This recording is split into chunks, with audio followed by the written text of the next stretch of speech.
Regulation number 10, transportation conformity. I would be happy to entertain a motion to adopt the consent agenda. So moved. Second. Motion by Commissioner Thomas and second by Commissioner Slutsky. All in favor, say aye. Aye. Any opposed? Hey, the motion passes unanimously. Okay.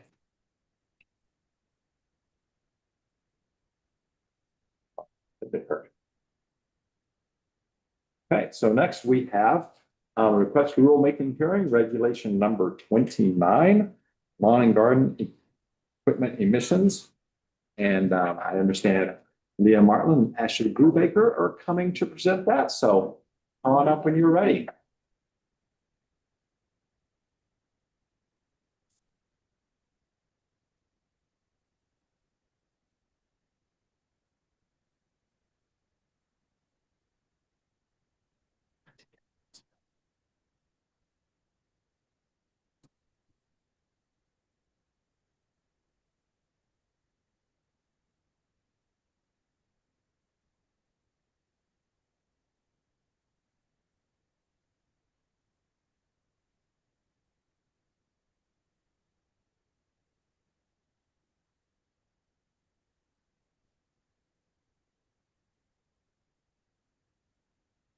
Morning, commissioners.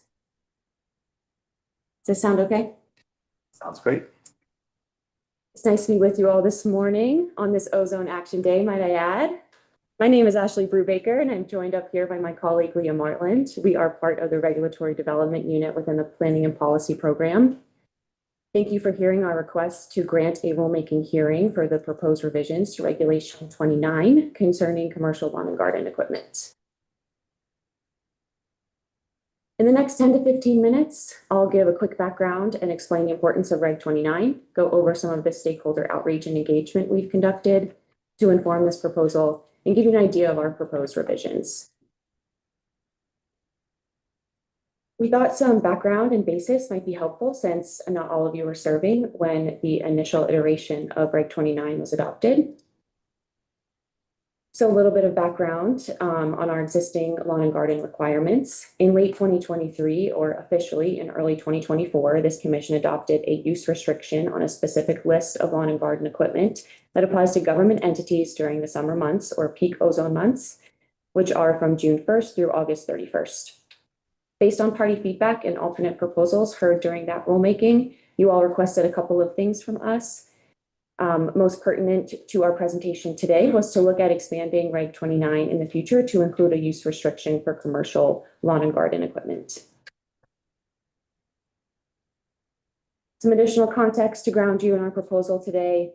Expanding Reg 29 is largely in response to Colorado's obligation to attain federal ozone national ambient air quality standards, or NAAQS, of which there are currently two slightly different standards that different areas of the state are not in attainment with.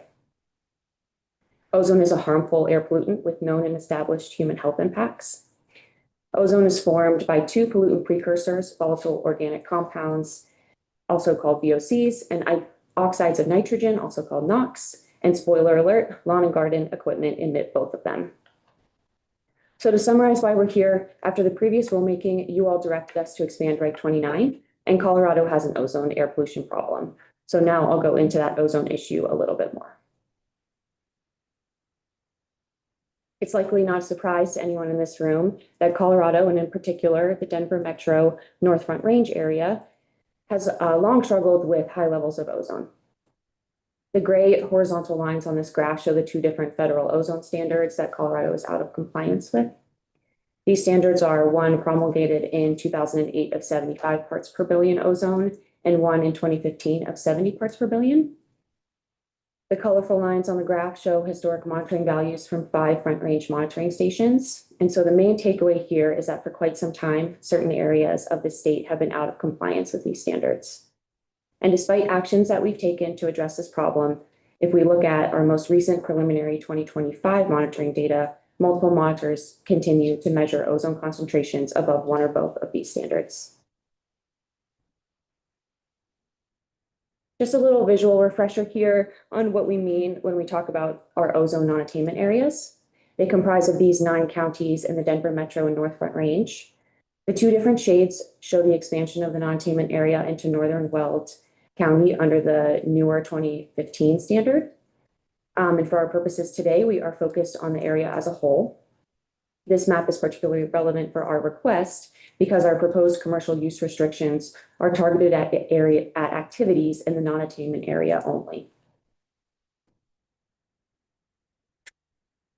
Okay, so I've already talked a little bit about these ozone NACs, but it's important to emphasize that these standards are in place because ozone is a harmful air pollutant and we want to regulate sectors, industry, or equipment that emit ozone-forming compounds to further protect public health.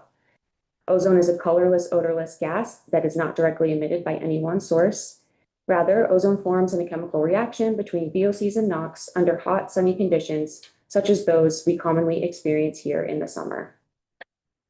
In the upper levels of our atmosphere, ozone is beneficial as it provides a protective barrier against ultraviolet radiation. And I'm sure you all remember back in the 90s when we collectively and successfully worked to repair a hole in the ozone layer. However, ozone down here at our ground level is harmful.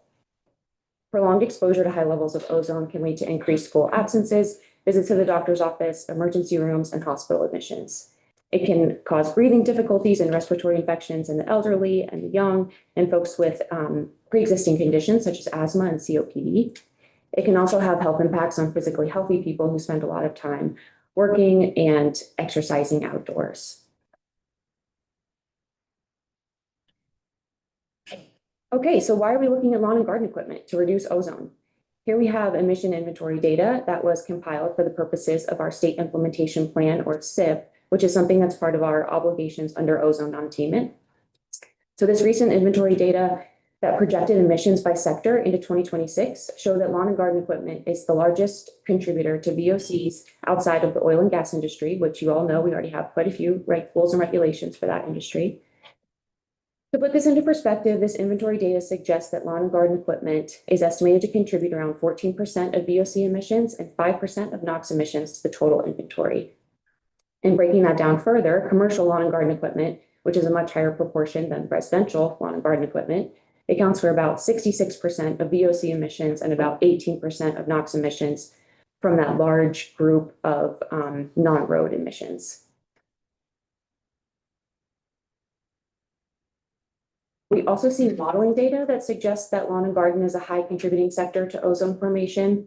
Here we're looking at some pretty complex modeling analysis done for SIP purposes again, specifically looking at the average of monitored ozone concentrations from 3 monitoring stations and how anthropogenic or human-generated sources of VOC and NOx in the non-attainment area may be contributing to those monitored levels. But to try to just keep this at a very high level, this analysis aims to estimate which sectors in the non-attainment area specifically are contributing to ozone formation. And once again, lawn and garden equipment rises to the top with about 13% estimated contribution.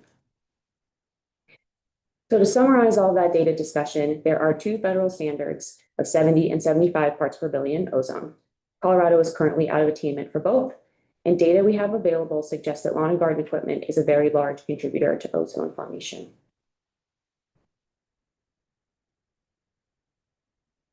So how did we engage with stakeholders for this proposal? Division staff initiated engagement with potentially impacted commercial operators shortly after the initial Reg 29 adoption in 2024.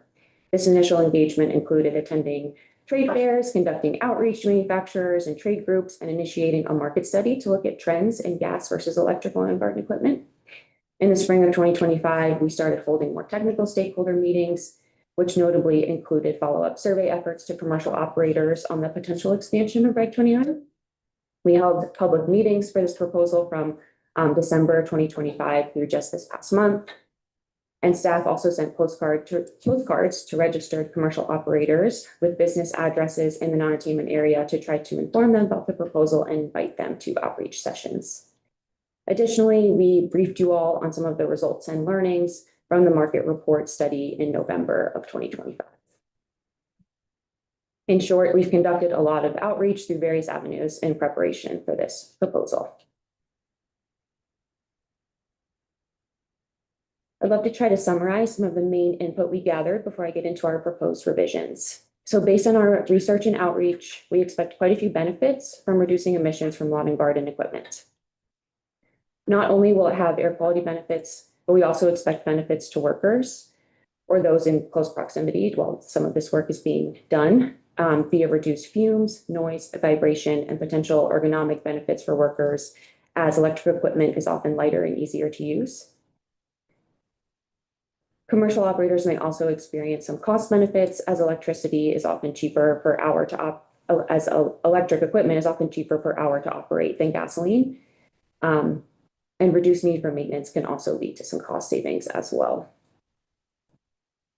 We have heard of some early adoption of electric equipment in the commercial sector, but we learned about some challenges that commercial operators have already encountered or anticipate. Commercial use has some very specific considerations that we want to ensure that our policy is appropriate and considers those. This is high use intensity equipment, meaning daily use 2 to 10 hours per day, depending on the type and purpose. We heard specific concerns around power requirements, as electric machines require multiple batteries, so swap out might be necessary to complete a full day's work. This also relates to issues we heard with infrastructure. Mobile charging is possible, but not entirely popular yet. Upgrading commercial space with outlets and charger slots may be timely and costly as well. There are also some fire safety issues to be considered of. So in consideration of these challenges, we've crafted a rule with a limited list of applicable equipment and a designated phase-in schedule that should ideally ease operators into compliance. Okay, finally, our proposed revisions to Reg 29. We're proposing that commercial lawn and garden operators conducting commercial lawn and garden activities in the ozone non-attainment area during peak ozone season only use a designated amount of covered gas-powered equipment, and this amount will decrease each year, which I'll go more into in a moment.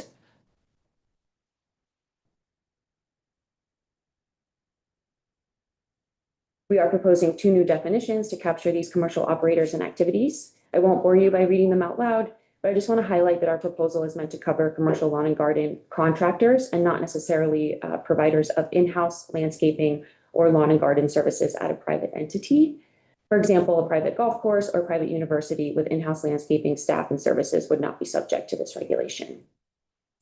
However, just a reminder that government-owned entities would already need to be complying with the already standing Reg 29 use restrictions that this commission adopted in 2024.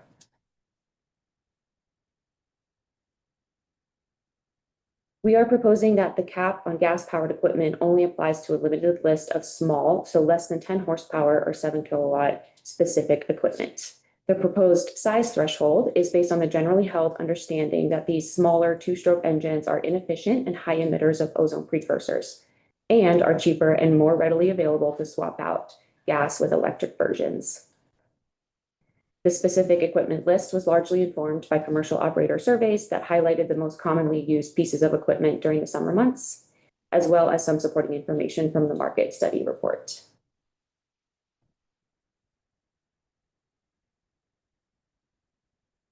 So as I mentioned before, in consideration of some of those concerns we heard around the transition to fully electrify lawn and garden fleets, we are proposing a phased-in compliance schedule. So commercial operators would only be able to use a certain percentage of gas-powered equipment in the non-attainment area during peak ozone months. Again, this only applies to that list of smaller, so 10 horsepower covered pieces of equipment that I just showed. Our goal with this schedule is to ensure adequate time for commercial operators to upgrade infrastructure and obtain any equipment if needed. And operators were shown this schedule during outreach meetings and were generally supportive. And finally, the proposal includes some reporting provisions to ensure applicable commercial operators are complying with the use restrictions. In March of each year, operators would report the covered equipment that they used in the non-attainment area during the ozone season of the preceding summer. Operators would report use of any of the covered list of non-gas equipment or electric equipment, and would report use of gas equipment if it was under that size threshold, and part of that list that I showed before. So basically, we're just trying to capture what they used in gas version so we can compare that percentage against the compliance schedule. The reporting provisions would be our main way to check compliance with the use restriction and give staff an opportunity to assess operator progress or troubles with the transition away from gas-powered equipment.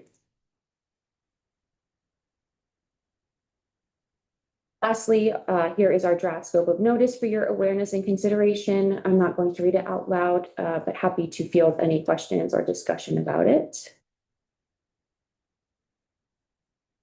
And with that, the division requests that the commission set a rulemaking hearing in November of 2026 to consider proposed revisions to regulation number 29. Thank you. Great. Thank you, Ms. Brubaker and Ms. Bartlett for the presentation. Any questions from commissioners? Commissioner Stotsky. Thank you for that.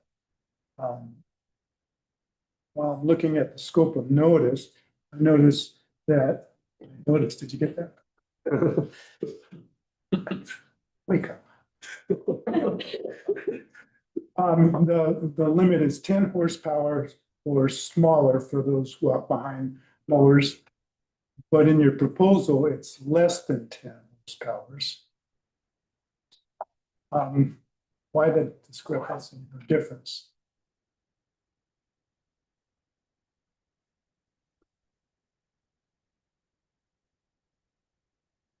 Put that in there just to make sure you were paying attention. Noticed. Yeah, I would support aligning that with the proposed regulatory text. Again, I'm sorry. We would support aligning that with the proposed regulatory text, so less than 10 horsepower. So again, why? I mean, its availability is my guess. It's from looking at the types of equipment and where they seem to naturally break at less than 10 horsepower. From the last rulemaking, we saw that break as well at 10 and 25. And so that's how we conducted that outreach. If you're asking why 10 or why less than 10? Less than, but not equal to. Great question. But this is really equal to in scope. The proposal doesn't have to match exactly the scope, it just can't be outside of the scope. Correct.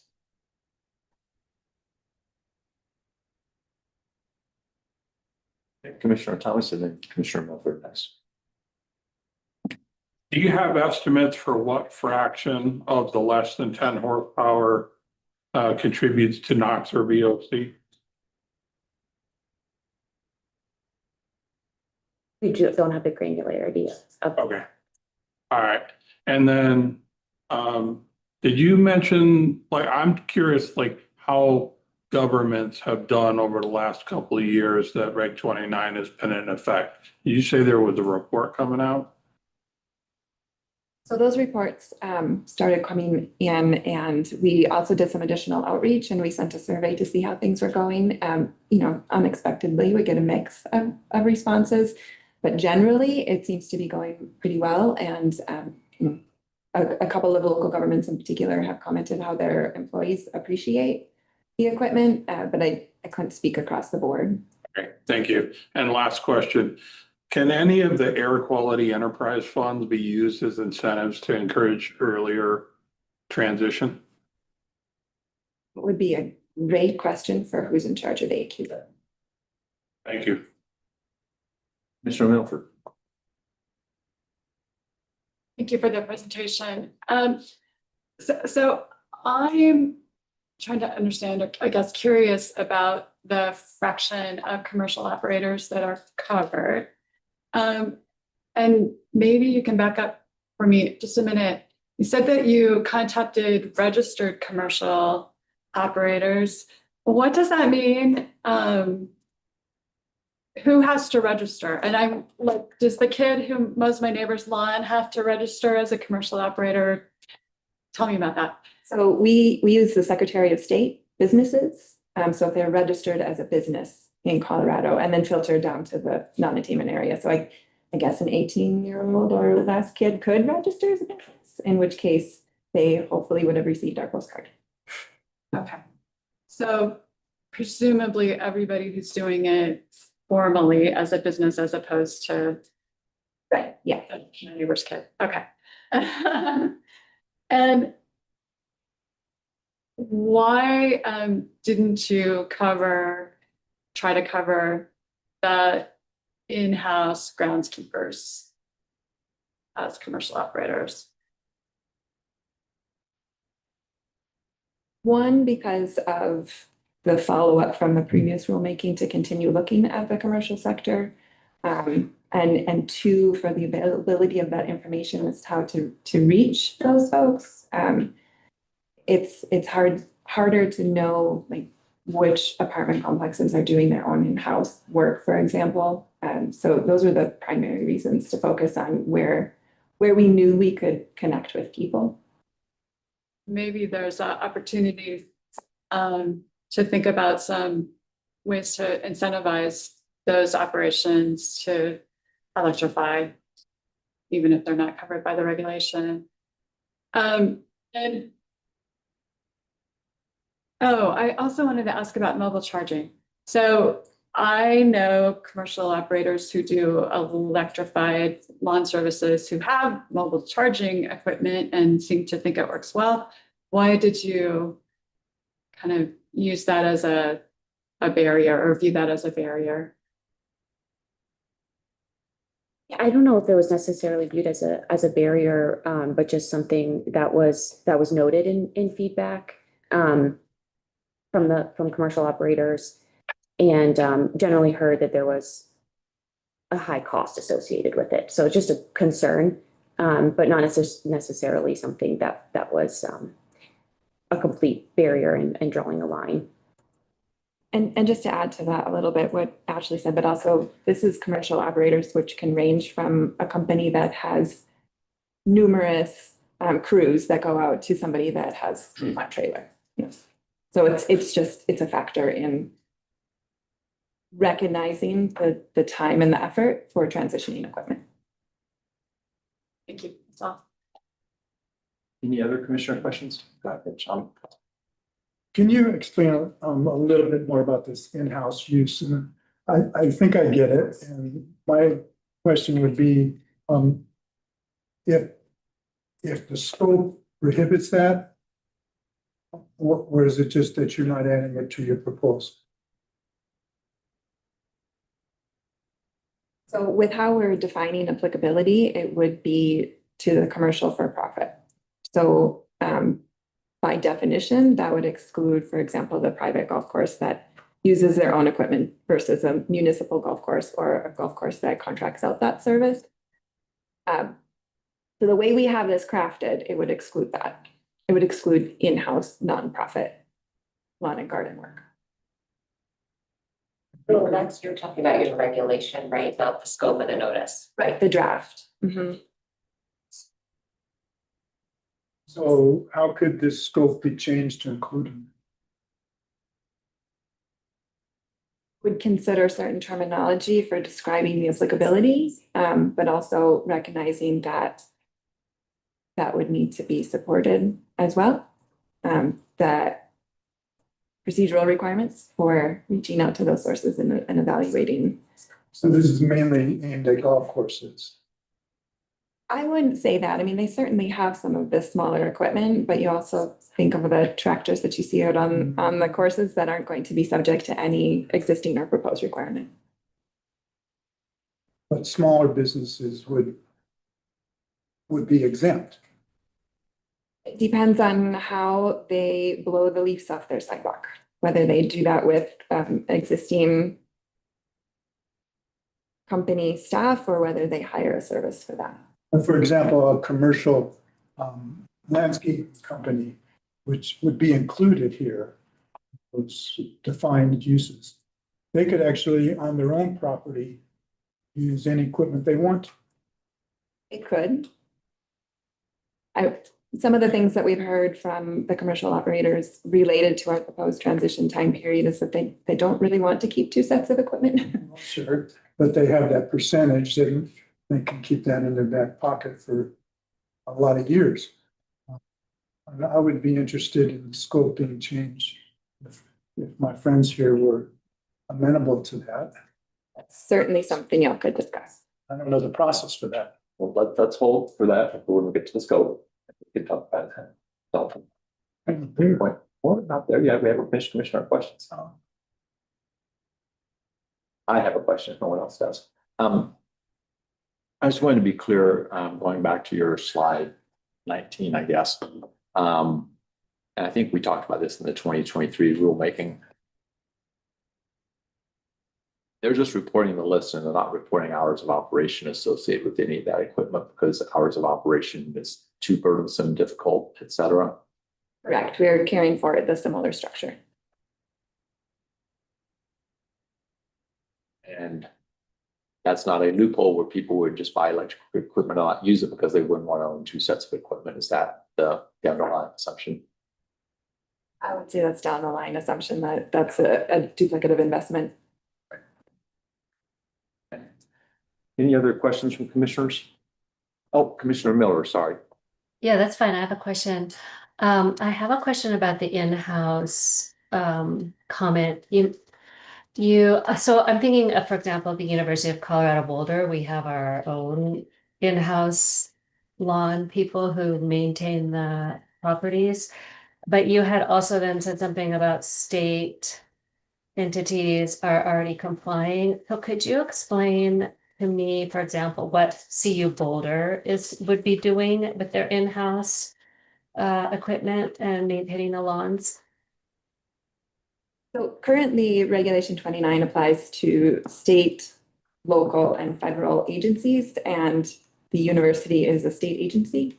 So they are actually subject to the use restrictions already, whether So that's they're- in-house or contracted. Okay, so they're already meeting this proposed regulation. Not the proposed regulation, because that's a little different structure. They are meeting the existing regulation. The existing, yeah, okay. Got it. Thank you. You're welcome. Any other commissioner questions? Curtis, I have. Yep, go ahead. Prompted by this slide. So why just June through August? We generally are worried about ozone for more months than that these days. Again, building on the existing structure, which uses those peak months, recognizing that there's spring and fall cleanup. So that's, we carry those months forward into this proposal as well. Does the scope allow people to suggest a broader time period or? Summertime.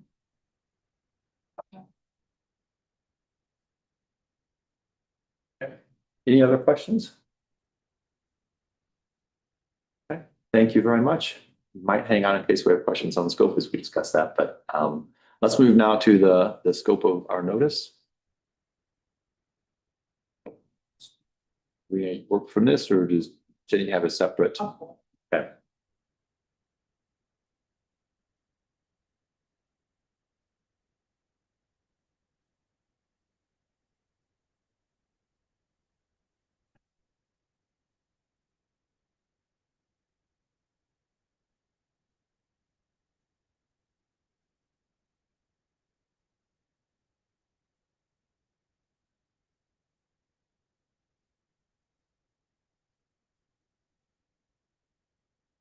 Okay, so that is the same language that was on the slide. It's simply a matter of if we want to make edits, now would be, I guess, the time to do that. So, commissioners, any comments on the scope of the notice? Go ahead, Commissioner Thomas. I think the edits were being made, but it says less than 10 horsepower or smaller. Redundant. I think is it less than 10 or 10 or less? Slide, it doesn't say that. Up there, it says less than 10 or smaller. We made that edit as you all were talking, but we can. Yeah, that's what I figured. Okay, good. I will simply observe, I'm okay with the notice saying 10 or smaller, even if the rule says less than 10. The rule fits within the scope of the notice. In that case. That's okay with me. I just wanted that. For what it's worth, it seems to be 10.5 is the actual cutoff for this equipment. You mean available? You're saying 7 kilowatts. Okay, 10.5 horsepower is where you kind of go from the push or walk behind to the riding equipment. Okay. So should we goose it up to 10.5? Yeah, that's what I was gonna say. So you suggesting this should be 10.5? 10.5? Well, I mean, the rule, I guess, is what it is. The rule is less than 10. Proposal sets less than 10. I think we're saying we want to include 10, so, and according to what was just said, we should include 10.5 or smaller.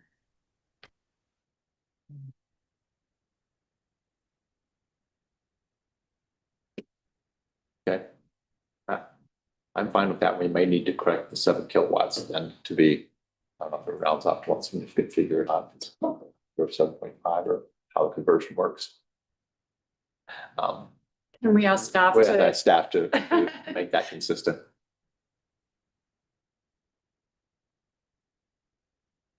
So we change it to be an internal combustion engine at 10.5 horsepower or smaller. It's kilowatts in parentheses. So that's really what we as a commission group are saying. You got the take on them. Okay. Any other comments or questions? Would commissioners be all right with just taking out the reference to horsepower here and leaving 7 watts, and then we can clarify that and as it gets published. So once we have the correct conversion. I think right now we feel, based on Commissioner Davis's words in people's mouths, more anchored in 10.5 than in 7. Okay, so I think we would go the other way and take the 7 out. Okay. We know what that conversion is. It's approximately 7.8 kilowatts and change, according to. Okay. Okay. Okay. Any other comments or from commissioners? Well, I'd still be interested in including in-house use of users. Okay. It's worded, or if that's there's any support for that, but I would be interested in that. Have to do it, but it can be in scope. Commissioner Sutsky, I would recommend, Corey pointed out to me that because the division testified that a lot of their outreach and their materials don't include that you be explicit if you add it, right? This so that the notice that's published with this rulemaking tells people clearly on its face that in-house would be included. Just even if I could arguably read the scope of notice because the outreach, they testified that their outreach didn't. If you want to, it would suggest adding like and includes potential in-house, although not currently subject, like proposed for the rule, something like that. I think that's what he's proposing. I think he's wanting to add something after commercial operators to add that language. And just as an aside, that really speaks to going forward with other scopes. Notice that we're being shown this and asked to approve it or change it, but it hasn't been kind of vetted in the community, and it's just could be a problem going forward. How do we? So that is our decision as a commission to make. The commercial operators, as we heard in testimony from the division, has been stakeholder, if I may use that as a verb. And those other entities have not. At the same time, we as a commission have the discretion to change that in the notice should we choose. So I get it. I'm just saying that if I was on the other side. Well, so you're the person I'm the suggesting mole. changes or not. Either suggested, right now you're waffling. So make a decision one way or another about what you would like. I would like it included. Okay. It's not already So used by commercial operators and in-house. including? including in-house. Including in-house or same entity usage. So you're going to put that at the very end? No, I'm saying used by commercial. The whole sentence insert after used by commercial operators and In the, okay, and or including in-house usage. Go ahead, Commissioner Milford. So I have mixed feelings about this. I mean, I really would like to see a lawn and garden equipment rule that covers in-house operators as well. But I also don't want to sort of derail this particular rulemaking. So I wonder if we leave it as it is for current purposes, but somehow get it on the division's radar to do that additional stakeholdering and move forward to broaden the regulation. I also think there's going to be a lot of opportunity to update this as more equipment comes online too. Yeah, go ahead. I don't have a good feel of how much that impacts the inventory, because I don't know if you even know that, but it seems like it could be a good part of this group that we're talking about, and we can come back and do it in another 3 years. And putting it in the scope of notice doesn't mean it ends up in the final version of our rule.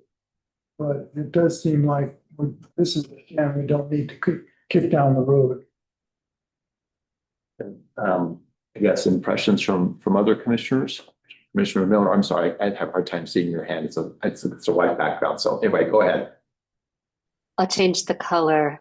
I agree with this discussion, and I know this sounds a little bit skeptical, but I'm a little worried that if we exclude in-house, then I could eventually see, well, I'm proposing that maybe then entities might turn towards their own in-house use and not go with commercials and then commercial operators. And then we still have the problem that we are trying to solve, which is that entities buy gas-powered equipment and use it in-house instead of the commercial operators having the electrical. Maybe they'll charge more. I don't know. It just seems like this loophole is creating a big problem for me.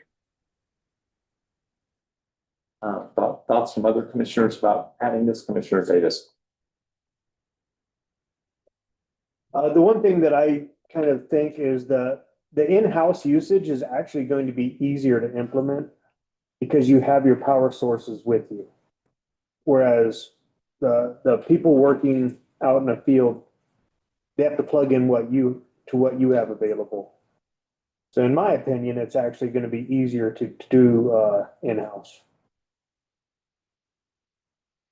Commissioner Sewell. Yeah, my view on it, the in-house, the golf courses, whatever, have not been stakeholdered on this.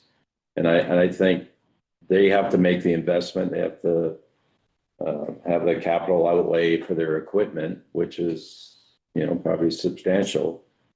I think we should address it at some point, but not at this rulemaking. I think we should wait till we give them a say and get their input on the process.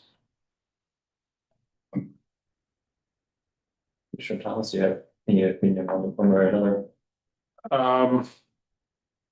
I mean, if stakeholder outreach hasn't been done to that group, I tend to lean with Commissioner Sewell. That's what I have to say on in-house. I'll just, I guess, I'm the last one who has spoken on that. I agree with the comments about the lack of stakeholdering. I could be wrong on this, but my gut sense is, with the exception of maybe universities and some of those large entities that are already covered under the rule, most companies are renting office space and are not going to hire their own, or have landscaping staff internally. Is my sense of the way the world works. They're going to contract that out, or the building owner will contract it out. Maybe they're on the building owners. I mean, maybe the building owner might hire their own people in house.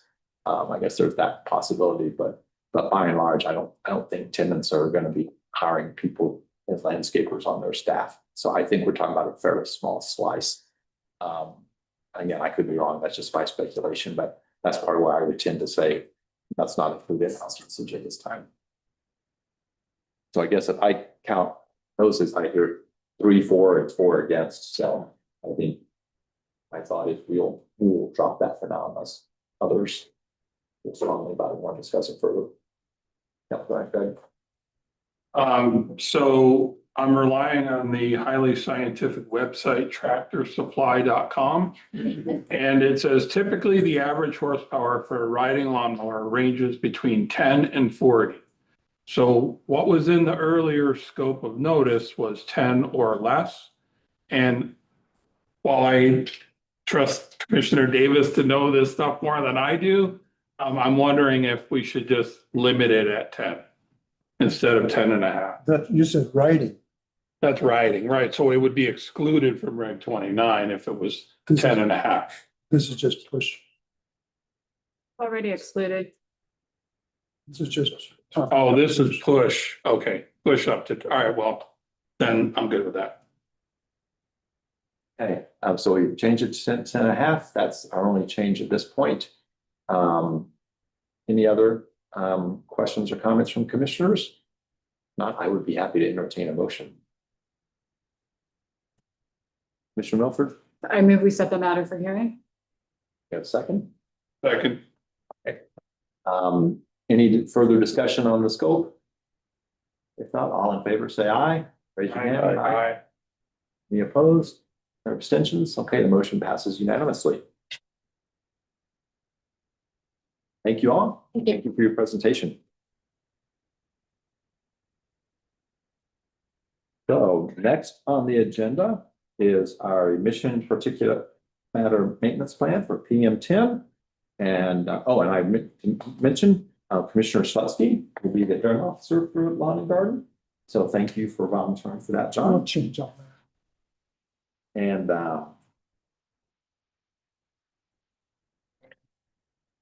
two different agendas here. Two different timings on the agenda. Next is the break. It's a doing that. It says the break at 10:15 and this is 9:50. That's what's messing me up. Do we want to take a break at 9:50 or do we want to go quickly through the PM10? We're actually ahead of schedule slightly maybe. So I'd say let's move to the PM10 rulemaking unless someone really needs to take a break, and the lack of a break will incentivize us to move quickly on this. So I will pass it to Commissioner Sewell. Thank you.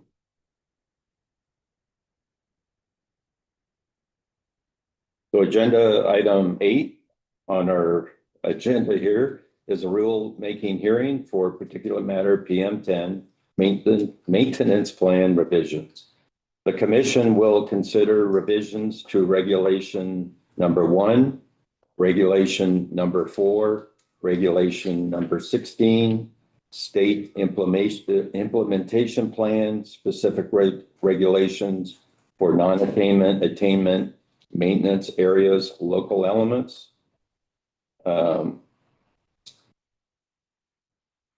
And air quality standards, designations, and emission budgets that impact PM10 maintenance plans for Canyon City, Augusta Springs, Telluride, Denver Metro, Aspen, Steamboat Springs, and Lamar. The enforceability of PM10 emission control requirements is no longer necessary and make them state-only requirements.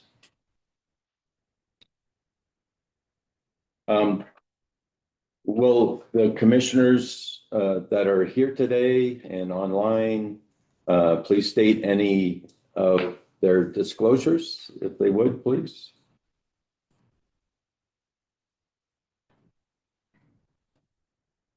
Hearing none, I guess I'll move on. Are there any motions related to the conduct of the hearing that have not been submitted to date? Doesn't sound like it. All direct and rebuttal testimony, as well as any cross-examination of other parties, witnesses, will be limited to allotted times as designated in the pre-hearing order on the testimony of time allocations. We're going to give 20 minutes to the Air Quality Control Division, and then 5 minutes to Colorado Chamber of Commerce. So up first is the division. Morning, I'm Rick Coffin with the division's Planning and Policy Program. And today I'm presenting the division's proposed PM10 attainment revisions.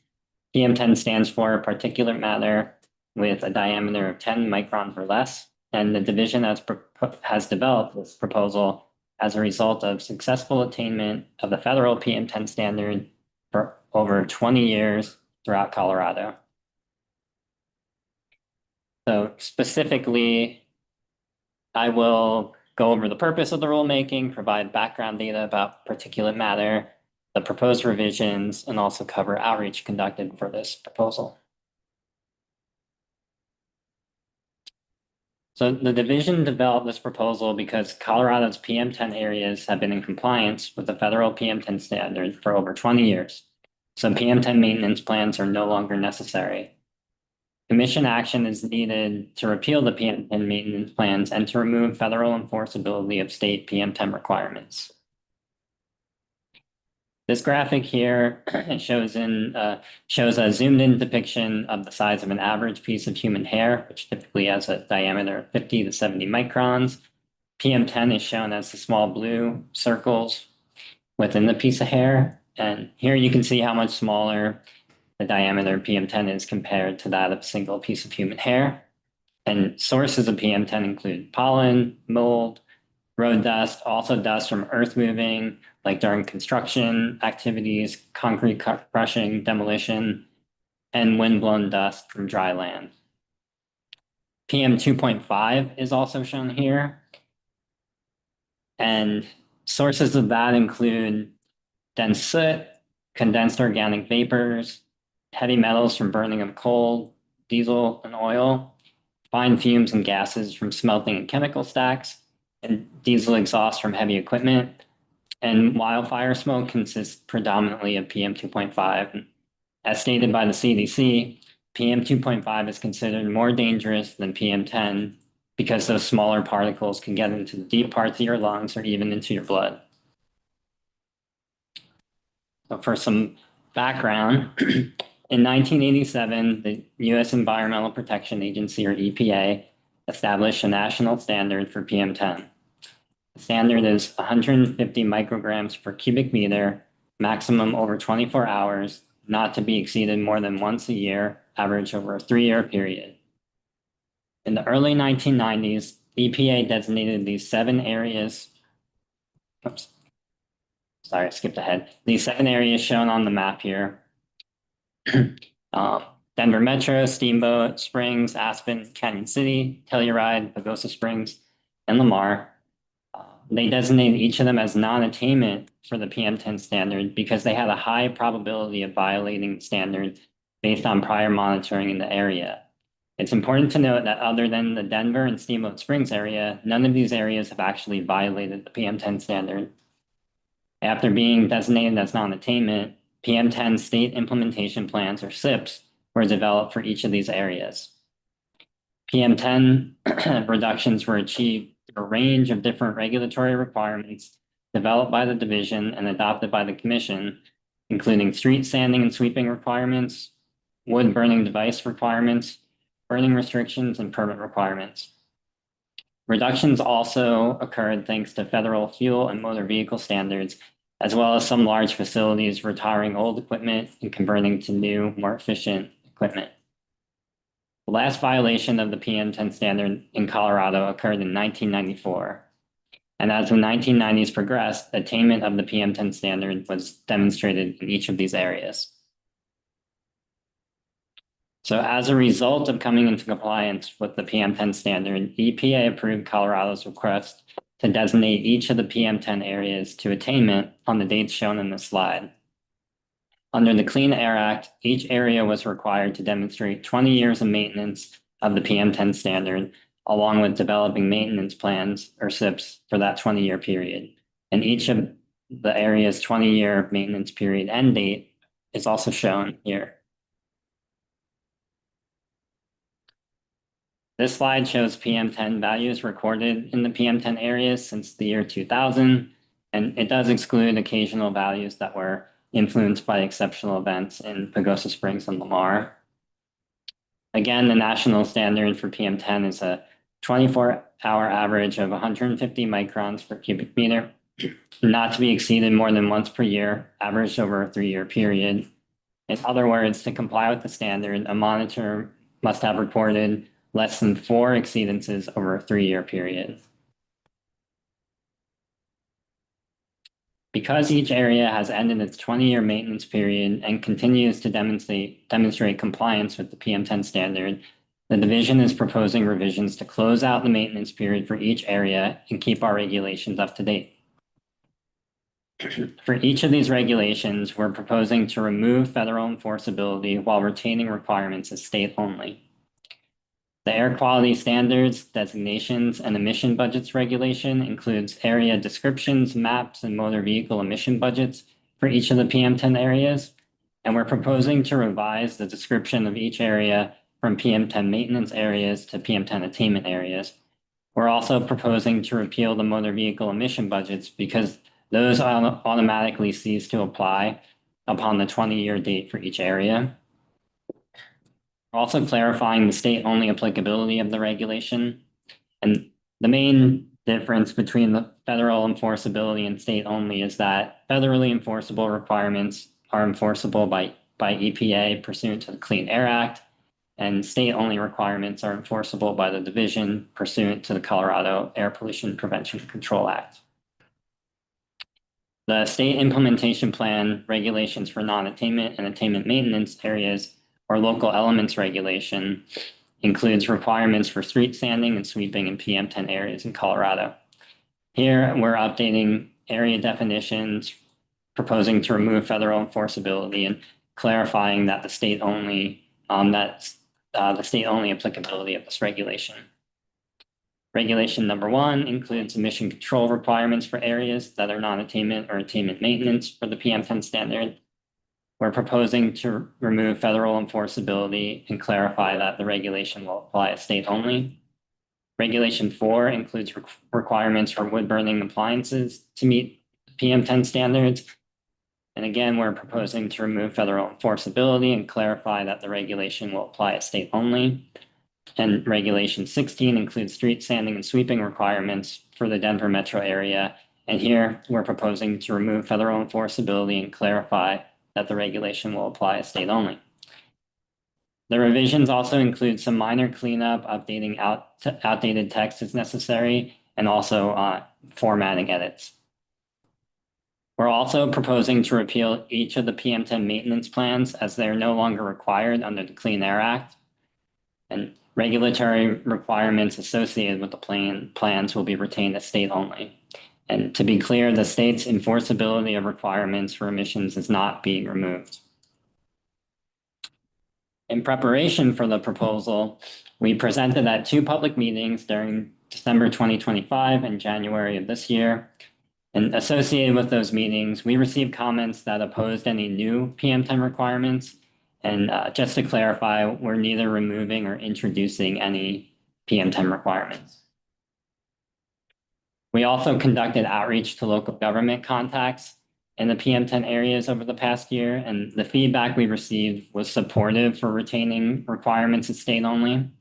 We also received some questions about PM10 monitoring, specifically if any changes to PM10 monitoring in these areas is planned, and to clarify, the division is not planning to discontinue PM10 monitoring in these areas.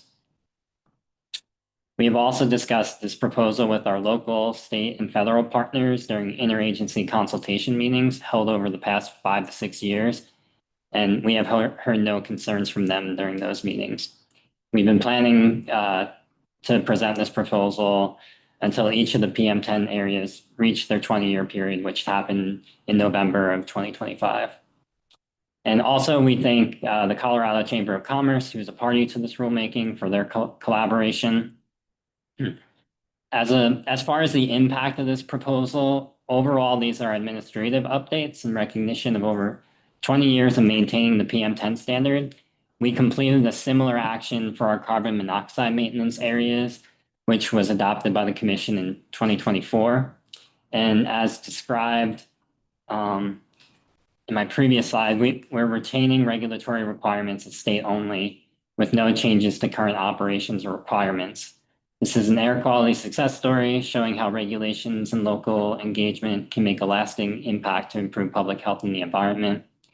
And this is a great achievement, thanks not just to CDPHE and the Commission, but our partners as well. And I also recognize that significant efforts went into these activities over the past 30 plus years. And most of the staff who worked on this since have moved on. And for many of those staff, working on this was likely among the most impactful efforts of their career. So with that, the division requests that the commission repeal the Aspen, Canyon City, Denver, Lamar, Pagosa Springs, Steamboat Springs, and Telluride PM10 maintenance plans and adopt the proposed revisions to the air quality standards regulation, local elements regulation, regulation number 1, regulation number 4, and regulation number 16. Thank you. Thanks, Rick. And yes, agree, a great accomplishment by many of the folks that have been involved over the years in communities. Are there any questions for Rick? Joe? There's a large part of the state that's not represented here, and I think those were repealed some time ago, is that correct? Or, like Loveland, Fort Collins, all that. Maybe you're thinking of the carbon monoxide areas. We had They're the same. really Longmont was one, Fort Collins. There's no PM10 in those other areas. Correct, yeah. Other questions, discussion? Yeah. Thank you for the presentation. I wanted to ask about the monitoring, and I appreciate that you said there aren't any plans to discontinue monitoring. Are there requirements to continue monitoring at this point? And if it's not actually required, what will the process be going forward? I think it's important to keep those monitors in place personally. Could you talk about that a little bit? Sure, yeah. My understanding is that if this proposal is approved by the commission and we send the request to EPA to repeal the maintenance plans, then that does remove the requirement for monitoring from most of the areas. But I believe that PM10 monitoring would still be required, like in the Denver metro area due to population. But we, in the past handful of years, just upgraded our PM10 monitors. So these really nice, like real-time monitors that we're proud of. So yeah, part of the reason why we did that was just so that we could continue to monitor and see if PM10 does become an issue in any of these areas in the future. So, but as far as the process to modify monitoring, our technical services program has an annual monitoring report. And that is, I'm not sure when that is released every year, but annually. And they talk about any proposed changes. And that's something that has to be sent out for public comment and then also submitted to EPA for their approval. So there's an opportunity for public comment in that. Mhm. Yes. Any other questions? Okay, we'll move on. Shelley, no? Thanks, Rick. Yeah. Thank you. Now the Colorado Chamber of Commerce, please.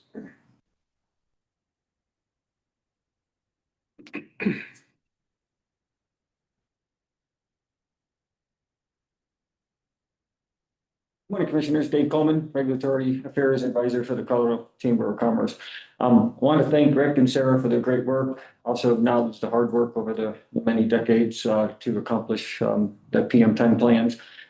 We don't have anything to add. We support the latest recommendation from the division and in lockstep with them. And again, just really appreciate Rick and Sarah's time working together on this. It was a pleasure and it worked well. So I'll take questions if you have any. Any questions? No? Okay. Any rebuttals? I doubt it, but. Okay, can I get a motion to close the rulemaking record? So, sorry, Go ahead. so moved, I'll move to close the record. Okay. Can I get a second? Second. Guess the vote, I'm not sure how that's it, but.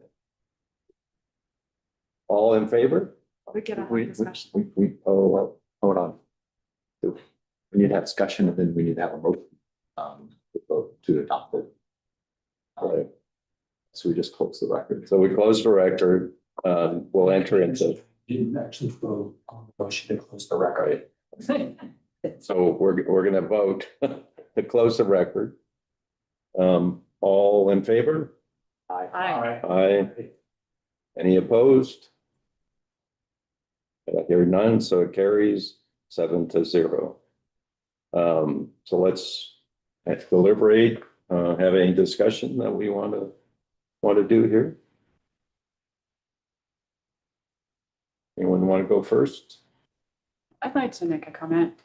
I just want to echo the thanks to the division and all the local governments and stakeholders who participate in this over all these years. And I was kind of there at the beginning and got to see some of the really hard work and deliberation that went into it. I do want to emphasize that I think maintaining the monitoring sites is really critical. We do still see elevated PM10 in some of these communities, usually in association with windblown dust events more than anthropogenic emissions. But that is a health concern. It remains. And so I really do want to underscore at least my personal opinion about the importance of maintaining those monitors. Thank you for all the efforts. Any other discussion? I would just briefly echo Jana's comments in the comments. We don't just celebrate big wins in our quality very often. So this is a nice milestone to celebrate. So we should take a moment and appreciate that. Okay. Any last chance? Right. Yeah, and I would particularly like to call out the local governments for the street sanding and street sweeping elements. I know I've been in touch with my counterparts over the years and I thought, maybe they didn't care, but quite the opposite. And so they just wanted to make sure that they were doing what was right. And so I think that was an important part of getting to where we were and also with wood burning regulations. So great job, everyone. Okay, last chance for any other statements. So not hearing any, like to, I guess if we can get the final motion up, Jenny.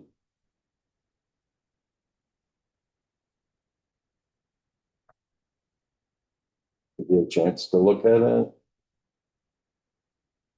You can read it out loud if you want.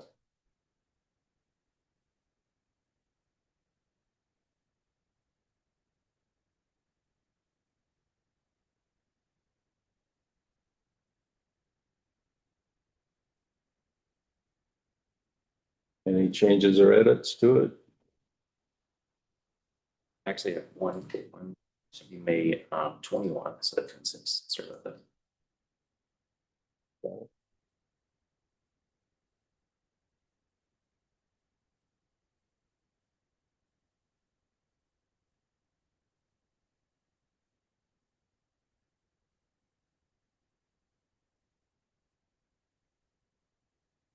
Maybe you caught that. yeah.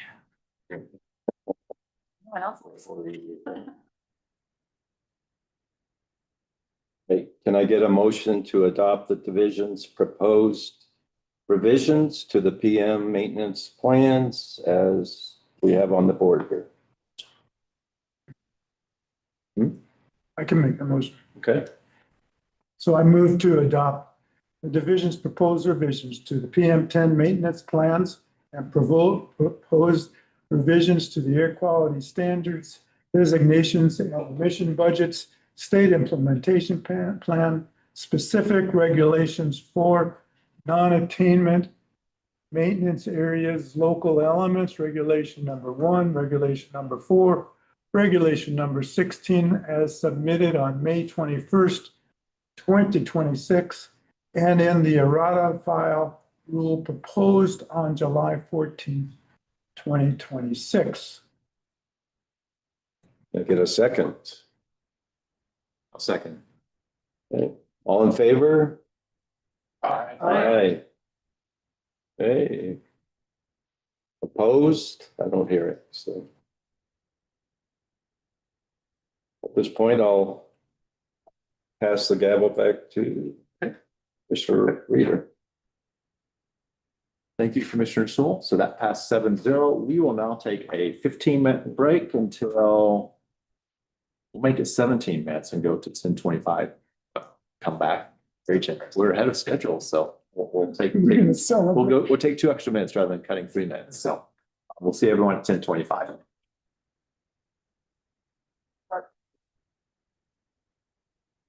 I rely.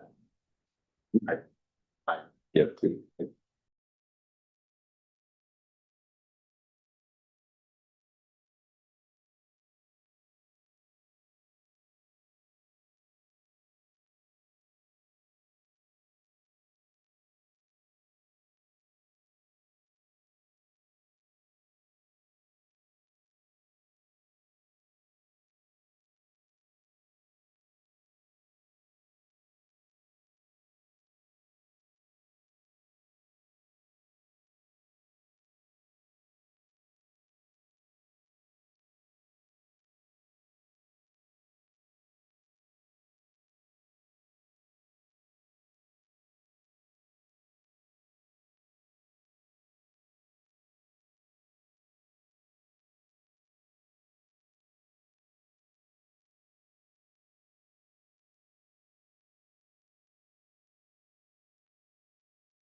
with the corrected language, so I'll give it back to Commissioner Sewell to do that.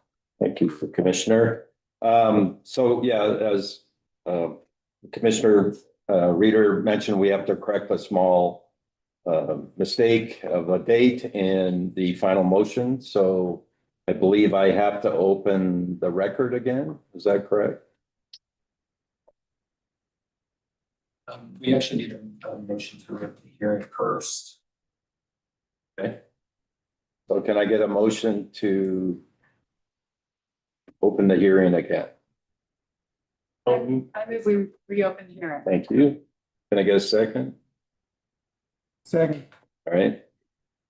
directed traffic. You don't need to reopen the record. You, as part of the deliberations, you are considering the motion, you can redeliberate the scope and contents of the motion, then we move. So wish. Can we get a break after this? No. So maybe we just should put the motion up on the screen, Jenny, when you have a chance. So the mistake was May 21st. We're changing that to July 2nd, 2026. As modified was added. If it would be helpful to explain the change, I'd be happy to do that, commissioners. That would be helpful, yeah. So the rule proposal contained modifications to several rules. The errata only modified one of those, that's regulation 1.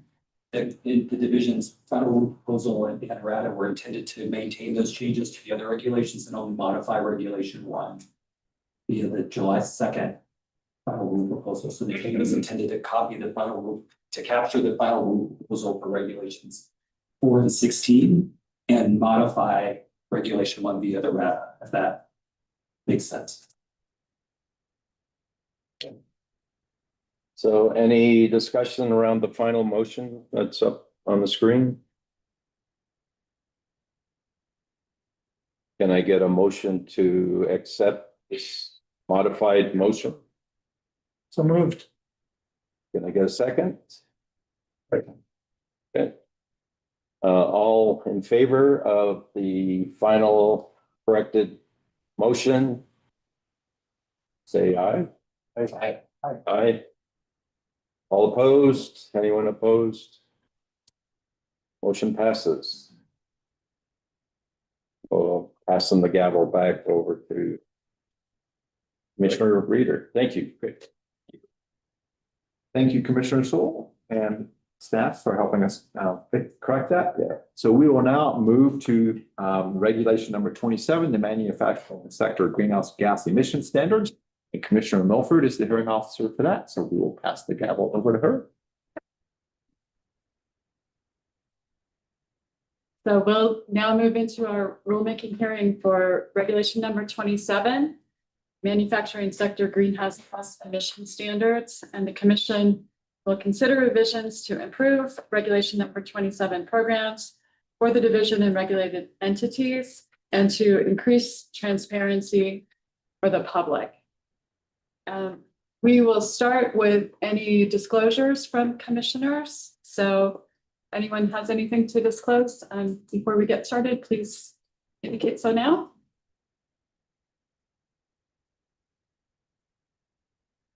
And I'm not seeing any.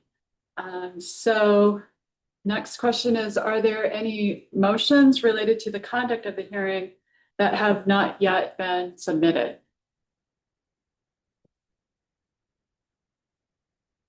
Not seeing any of those either. So the next thing is, I would like to ask for a motion for the commission to move into executive session to get advice from our counsel on some legal questions related to this matter. So moved. Can I get a second? Any discussion? All in favor, please indicate by saying aye. Aye. Motion passes, and we will step out and do our executive session. And or Robin has to say something. You're stuck with me today. So the commission has moved to go into executive session, which is authorized pursuant to the Open Meetings Act, section 24-6-402 sub 3A2, Colorado revised statutes, to receive legal advice on matters relating to the gem making here.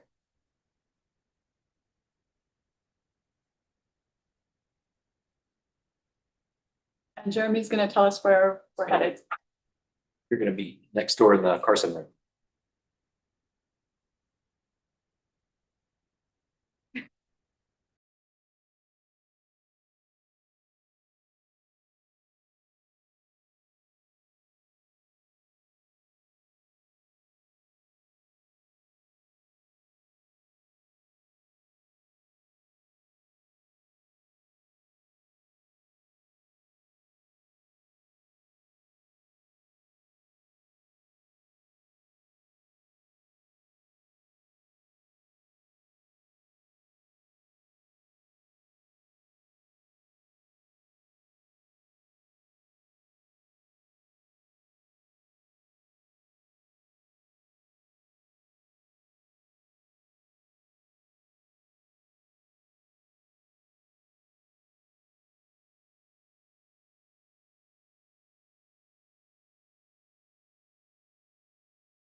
Thank you, Commissioner Milford.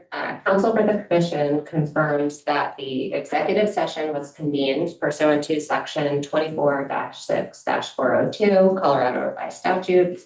That session is now adjourned. The commission is back in public session. During the executive session, the commission asked for legal advice related to the specified topics, which included the Gen 2 rulemaking. Counsel so advised the commission, and no formal action was taken. So we're going to do a few preliminaries right now, and then stop again. But before we begin testimony, I want to remind the parties that some issues raised in the initial comments and first round of red lines were ruled out of scope based on objections from other parties. Those issues should not be included in your presentation, and if they are brought up, they do not need to be addressed by any other party. If needed, I will also note for other commissioners which issues were ruled out of scope so that they are not discussed during deliberations. All direct and rebuttal testimony, as well as any cross-examination of other parties' witnesses, will be limited to the allotted times as designated in the pre-hearing order on testimony and time allocations. And so what we've got for time allocations are the Air Pollution Control Division has a total of 60 minutes. Colorado Chamber of Commerce has 40 minutes. Front Range Energy has 10 minutes. The Health and Justice Coalition has 20 minutes. The Local Government Coalition has 20 minutes. JBS USA Food Company Holdings Government Coalition has 10 minutes. Leprino Foods Company has 10 minutes. And Suncor Energy has 20 minutes. So with that, we have a special request today to break for lunch before the division starts its testimony. So with apologies for all the stops and starts, we're going to have lunch now. And Jeremy's going to tell us when we should, tell me to tell you when we should come back. It'll take half an hour. Noon. Yeah, so that's 40 minutes, 22 minutes. What did you say? Noon. Noon. Okay, noon. All right. Be back at noon. Thank you.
your mic, Sarah. Good afternoon, commissioners. We good to go? Awesome, thank you. All right, I'm here to present the division's direct testimony. My name is Megan McCarthy. I am a staff authority for the climate change program within the Air Pollution Control Division. I pass it to Cecilia to introduce herself. Good afternoon, Cecilia White. I'm the emissions credit trading unit supervisor here with the climate change program. Thanks, Cecilia. We are here together today to ask this commission to adopt the limited revisions proposed by the division. This is a quick overview of the GEM program. The GEM program covers 21 of Colorado's highest emitting industrial and manufacturing stationary sources. You'll see the 4 energy intensive trade exposed facilities on the left under the GEM 1 label, and then the 17 other listed on the right, which are non-energy intensive trade exposed manufacturing facilities. All facilities on this slide emit over 25,000 tons per year. The GEM program has been operating for 5 years now, and we've been exceptionally busy. In 2022, the GEM 1 facilities, so the EITEs, undertook their first round of audits, and the second round is coming up 5 years later next year. In 2023, GEM 2 was passed, and the first GHG limits for the group kicked in the following year in 2024. This is the year we released the GHG credit and trading system and held the first auction for that system in 2025 for that 2024 compliance year. 2025 was also the year the GEM 2 early limit commitment forms were due, and the division received 8 of those such commitments. In 2026, this year, we have received the GHG reduction plans for 8 facilities, and just last month, we facilitated the second annual GHG credit auction. But our work is not done, as you know. Next year is a huge year for the program, with it being the first compliance reporting year for the 17 GEM 2 facilities. The cumulative emissions from 2024, 2025, and 26 for these facilities will be compared to their cumulative 3-year limit for that period, with the report due in September 2027 next year. Prior to that date, facilities will have the opportunity to participate in a third auction round in June next year. So looking a little bit further ahead in 2028, the midstream facilities regulated under regulation number 7 will be able to participate in the market and purchase credits heading into their first compliance year in 2030. So lots going on and lots to come. As you all know, the GEM program is novel. It was the first of its kind in the nation to directly regulate and impose individual GHG limits on manufacturing facilities. This commission asked us to report back on the program by the end of 2025 around what's working, what's not working, and recommend how to improve it.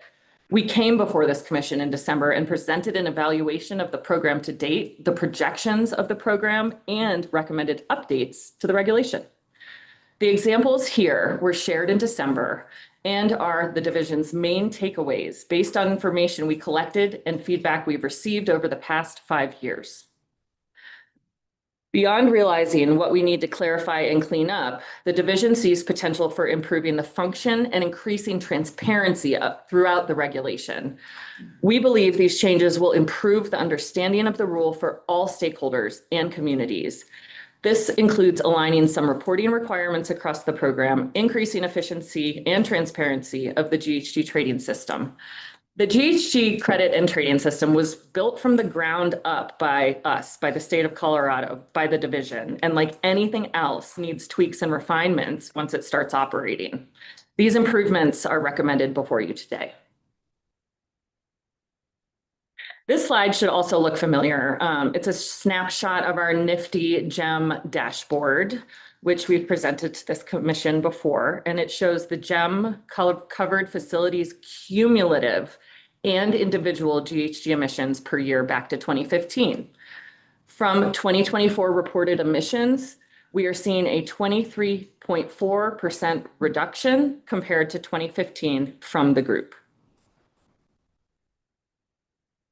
This slide, in addition to showing the historically reported emissions, shows projections in 2025 moving forward. The main takeaway from this slide is the rules working as a whole. We're seeing reductions early, and our projections are accounting for new projects coming online and continue to bend that curve well past the group's goal in 2030. Now for our rulemaking proposal. Given the background, therefore, the scope of this proposal to update Regulation 27 does reflect the lessons learned, the insight that we have gained since its adoption, but it does not fundamentally change the rule's bones, its reduction requirements, or compliance pathways. The division recognizes that certain stakeholders would like to see larger changes to the fundamentals and requirements of this rule, but we understand that is not the scope set for this particular rulemaking and are honoring that. The division undertook an outreach process in line with the environmental justice requirements for this rulemaking, and additionally coordinated complementary efforts and outreach above and beyond related to carbon management, the Energy and Carbon Management Commission and APCD's relationship and authority, and multiple public greenhouse gas reduction plan meetings. These are all interconnected concepts that all touch this rule. And so the division really tried to ensure a clear public understanding of these topics through additional 101 sessions and outreach efforts. We also continued meetings with all parties throughout the rulemaking process. This slide and the following are the main revisions that we're proposing before you today. I want to stop and take just a second and thank all of the parties involved in this rulemaking and stakeholders on the time, the effort, and especially the creativity that we saw brought forward in this rule. We resolved the majority of the issues originally seen, and we found language through working with parties that works for all. The division truly couldn't evolve and improve our programs without the input we receive and the conversations we have with stakeholders. The proposed revisions are those in red that you will hear about in detail today. Whoops. Let's see. So a couple last things. Before we dive into the red box items of our proposed revisions, I do want to note that we are opposing the alternate proposals of Suncor, the Health and Justice Coalition, and the Local Government Coalition in full. I will now pass it to Cecilia to start off reviewing the first issues with you all.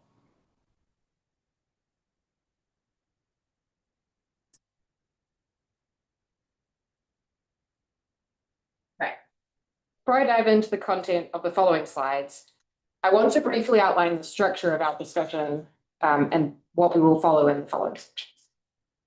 We'll start each section explaining the background and the importance of the issue that we're raising. Then we will cite the relevant rule provisions for our discussion. And finally, we will end each section with a discussion of the division's position in comparison to other parties. For our first discussion topic, the division proposed a number of transparency improvements, including those specific to the credit trading market. Parties agreed with some of our proposed transparency measures, and the following slides outline the issues that parties continue to have, especially those relating to credit trading, the red boxed items on the previous slides. Following the structure, we start the section with why additional transparency for trading is important. The division has received significant public comment about the importance of understanding how regulated sources are complying with the GEM program, including through the use of credits. Additional insight into market activity can also benefit market participants by increasing efficiency of the market itself. And also, the division agrees overall with improved transparency that does not hinder market integrity or disincentivize emission reductions.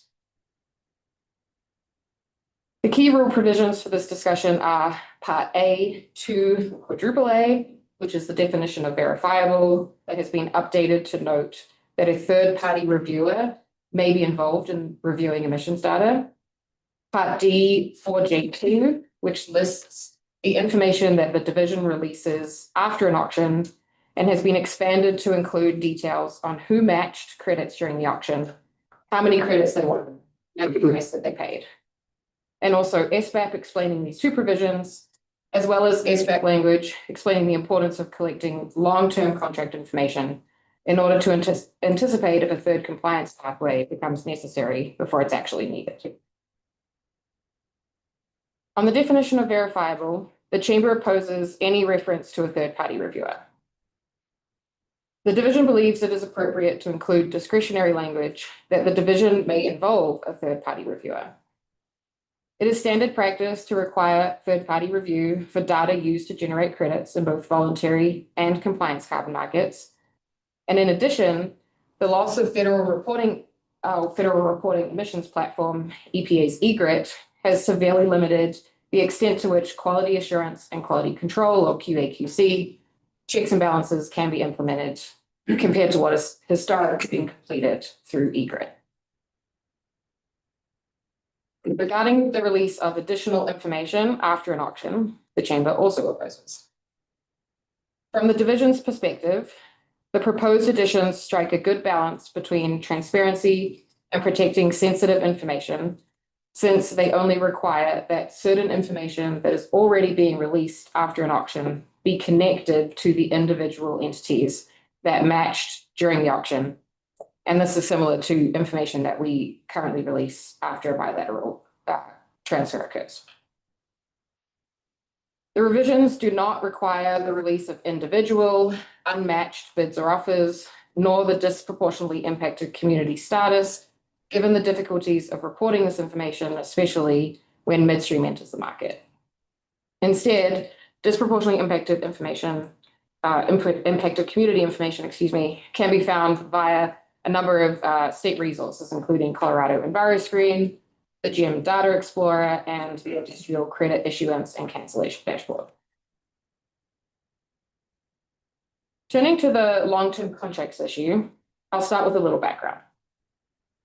Industry has consistently indicated their desire for compliance certainty, while the public, community groups, and environmental non-governmental organizations have consistently expressed a desire for additional transparency into the market.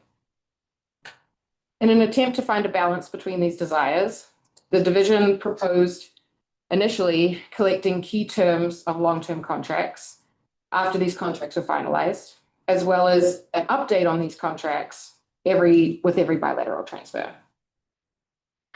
In response to significant pushback from industry centering around concerns over disclosing potentially confidential or sensitive information, the division generalized its proposal to only collect 3 years of long-term contract information from Gem 1 and Gem 2 entities only as part of their compliance reporting.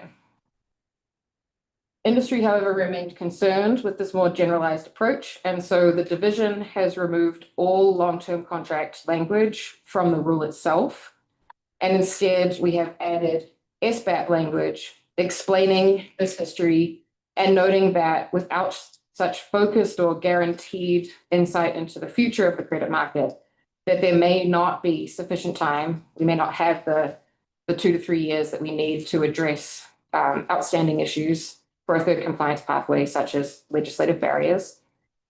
We may not have this time to stand up an appropriate third compliance pathway that doesn't jeopardize reduction progress or the ability to meet targets by the time that industry needs it for compliance. And that during this time, facilities would be deemed out of compliance under the existing, if the existing compliance pathways, so on-site reductions and the credit market, are insufficient. As you can see on this slide, the local government coalition also opposes this transition from the initial to the SBAP language, preferring instead the division's original proposed rule language, including the collection and publication of price, even expanding this publication to price associated with each bilateral transfer. Regarding price for bilateral transfers, I do want to note that the division may already elect to publish this price information under the existing Regulation 27, and we will be publishing summary prices in the near future. The next outstanding issue that the division wishes to bring to the Commission's attention is double counting. The division identified the need to clarify ambiguity in Regulation 27 and how Regulation 27 addresses double counting of emission reductions and removals. This is consistent with the division's position in the 2023 GEM 2 rulemaking and our long-standing interpretation and application of these provisions to date.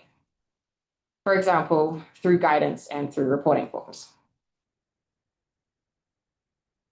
Until May, when Suncor diverged from industry parties that agree with the division, as well as the chamber, which is now no longer taking a position on this issue, it was the division's understanding that all parties agreed with the importance to clarify the double counting protections within the regulation and with the direction that these clarifications were heading.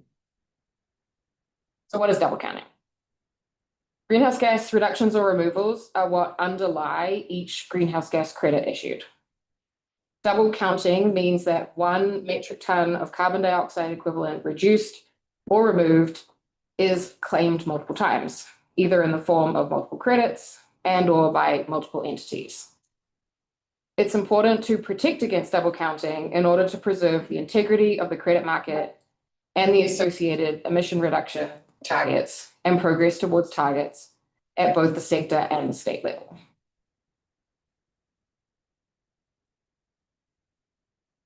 The division's revisions make it clear that credit generation, which is Part D 3A1 and 2, and credit issuance, which is Part D 3B1 and 2, are subject to Part D 3D, which protects against double counting and clarifies that reductions and removals may be used in external markets, provided that they are not also used to obtain credits in Colorado's system. They also make it clear that reductions and removals cannot be credited in multiple markets. The division won't issue credits for reductions and removals that are already accounted for in another market, and the division will administratively cancel credits and may pursue enforcement actions if double counting is discovered. Once credits are issued in Colorado's market or in an external market, that decision stands, and credits cannot later be shifted between two markets. Associated SBAP language provides context for these revisions. All right, bear with me, this is a long slide. The division's clarifications are intended to remove ambiguity and clarify the division's longstanding intent and practice, as expressed in the 2023 GEM 2 rulemaking, 2025 market integrity guidance, December 2025 program briefing to the Commission, and greenhouse gas emissions reporting forms. They allow use of reductions in external markets, but to avoid double counting, prevent the use of such reductions to obtain credits in Colorado's system. Suncor opposes these revisions and the division's interpretation, arguing that all overcompliance reductions and removals must be issued as credits in Colorado's market, or alternatively, that credit purchasers be allowed to purchase up to the number of credits issued in an external market that could have been issued in Colorado's market. The division strongly opposes Suncor's read of this, as it is an incomplete reading of the regulatory text, leads to absurd and legally questionable results, and is inconsistent with the implementation of this program today. For Suncor's first option, reading 3A1-2 and 3B1-2, the way that Suncor reads these provisions, allows rather than prevents double counting of emission reductions. Under Suncor's interpretation, any metric ton of carbon dioxide equivalent that is above and beyond a facility's 2030 compliance obligation would automatically be issued greenhouse gas credits for the amount that it has overcomplied. Such automatic credit issuance, with Suncor's reading, would hold true even if the underlying emission reductions or removals were already accounted for in another market. For example, Suncor's interpretation would mean that if a facility's credit generation threshold or 2030 compliance limit is 100 metric tons, and the facility's actual emissions are only 60 metric tons for that particular year, then the facility would receive 40 credits in Colorado's market for that year, even if some of those 40 metric tons were already accounted for in an external market before Colorado credits were issued. Such interpretation is inconsistent with 3D because of 3D's intent to avoid double counting of emission reductions or removals rather than double counting of credits. For Suncor's interpretation to be harmonious with the current Regulation 27 3D, this provision would need to state that all emission reductions must be used under Colorado's Regulation 27 program. 3D, however, does not say this. Instead, it says that credits cannot be used in external markets, not reductions. I want to stress the difference here between emission reductions and credits, both in practice and in the regulatory text. Suncor's interpretation is also contrary to the Colorado Air Act, which requires that emission reductions not be double counted. Suncor's argument would mean that Regulation 27 creates an enforceable prohibition on sources using voluntary overcompliance reductions for any purpose other than Colorado's greenhouse gas credits, or that there is no such prohibition, and instead sources can use those reductions and then must also receive GHG credits, resulting in double counting of emission reductions. Instead, 3A1 and 2 and 3B1 and 2 must be read alongside 3D, as well as the Colorado Air Act, to prevent this absurd result. The division's revisions assure against this absurd result by clarifying this ambiguity. Suncor's alternative option, allowing credits to be purchased from external markets, also creates concerns that emission reductions or removals may not occur in Colorado or meet emissions reduction or removal standards that are approved for use towards Regulation 27 compliance. This is absurd and contrary to Regulation 27 and the State Air Act, which require that emission reductions in Colorado occur unless or until Colorado's market is integrated with another interstate market, which it is currently not. While the Chamber takes no position, other industry parties like JBS have expressed their disagreement with Suncor and support for the division's position. This is an important issue for the Commission to address now because some facilities have expressed interest in their reductions going outside of the Colorado market. And we are happy to take questions on this and talk through the issue in more detail as needed. All right, on to the next trading situation.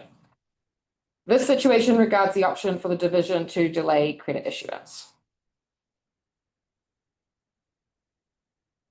Because the federal emissions reporting platform, EGRIT, was and is expected to continue to be unavailable, it was a challenge getting greenhouse gas data in time in order to issue credits in accordance with the deadline established under the Regulation 27. Although the division ultimately was able to issue credits on time this year despite the challenge, we are proposing rule adjustments to make it clear under what situations the division may delay credit issuance, identified as unavailable data, software issues, or unexpected issues outside of the division's control, and how such a delay would be addressed. While we will always do our best to avoid delaying credit issuance, we do think it's prudent to build a structure into the rule to address any such potential delay. As such, we propose revisions to Part D 3B, specifying the 3 situations that credit issuance may be delayed, adding a notification process for regulated entities of the delay, and extending compliance reporting deadlines by about 90 days from the new credit, by 90 days from the new credit issuance date if the delay impacts participation in the upcoming annual auction. We also included associated SBAC language. The Chamber is requesting an additional element that the 90-day compliance reporting extension begin only when the final greenhouse gas credit is issued. While the division opposes the specific language because of the administrative complexities identifying when that final credit is issued, we do propose alternative language to address the Chamber's concern that any problem causing credit issuance to delay may result in credits for the same vintage year being issued at different times. The alternative language shown here makes it clear that the 90-day extension begins when the last set or batch of credits, rather than when the final GHG credit for the applicable vintage year are issued. This alleviates the division's administrative concern and addresses the chamber's concern of credits for the same vintage year being issued at different times. Moving on to our final trading situation with open party concerns, we will now walk through the division's proposal to specify enforcement for auction winners that miss the extended deadline to transfer credits after the auction. The division is proposing to extend the auction winner transfer deadline from 60 days to almost 90 days, with the new deadline being September 20th, which is 10 days before the annual GEM compliance deadline. This is in response to requests from auction winners during the first annual auction that the 60 days was very tight to negotiate contracts and transfer the credits. To highlight the importance of adhering to this extended deadline for the purposes of auction integrity, and most importantly, to ensure that credit buyers relying on their auction winnings for compliance have sufficient time to retire credits from their account and meet their compliance obligations, the division has also listed specific but discretionary enforcement measures, which we may pursue if this extended deadline is missed. The relevant provision is Part D, 4J3, and associated SBAP language. And the enforcement options include prohibition from participating in future auctions or being subject to compliance and enforcement actions. The Chamber opposes this potential prohibition on participation in future auctions. The division wants to be clear that post-auction transfers, however, are more than just an administrative action as argued by the Chamber. They move the successfully matched auction credits from the selling entity's account to the buying entity's account, which the buying entity may then retire from their account for compliance. The state also relies on regulated entities to retire credits from the trading system to determine how many credits each entity has used for compliance. If the transfer deadline is missed, a buying entity may not have enough credits in their account to retire in time for compliance and may be deemed out of compliance.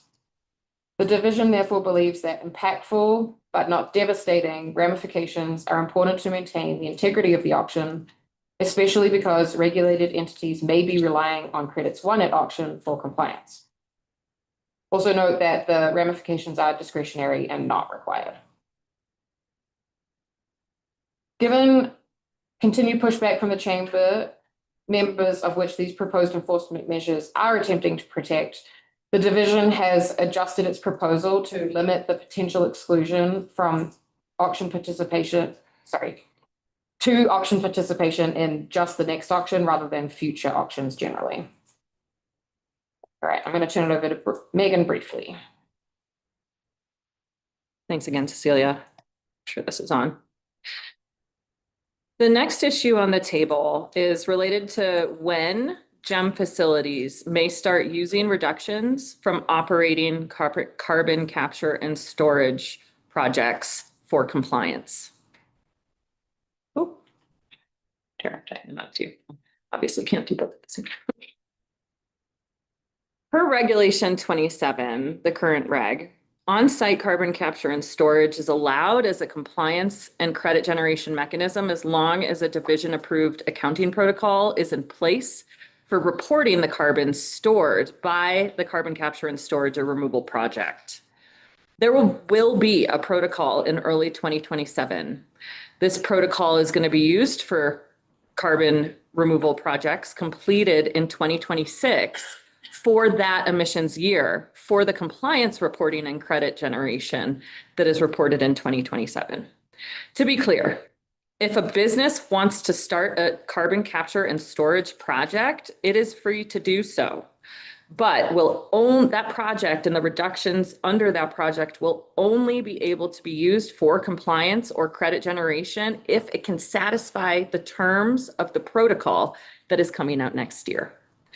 Through this revision, the division is simply clarifying what is already in place in the rule, that no reductions from carbon capture and storage or removal projects at GEM facilities will be counted under this program prior to 2026, because the first year the protocol will be in place is for the 2026 reporting year, filed in 2027. This slide shows the division's proposed revisions where the 2026 applicability date was added in the removals and the direct GHG emissions definition, Part A to PP and Part A to Y. There's additional clarifying SBAP language added as well. The local government coalition appears to be asking that the carbon capture and storage projects that operate in 2026 not be counted under Regulation 27, regardless of compliance with the approved protocol for the 2026 emissions reporting, again, that occurs in 2027.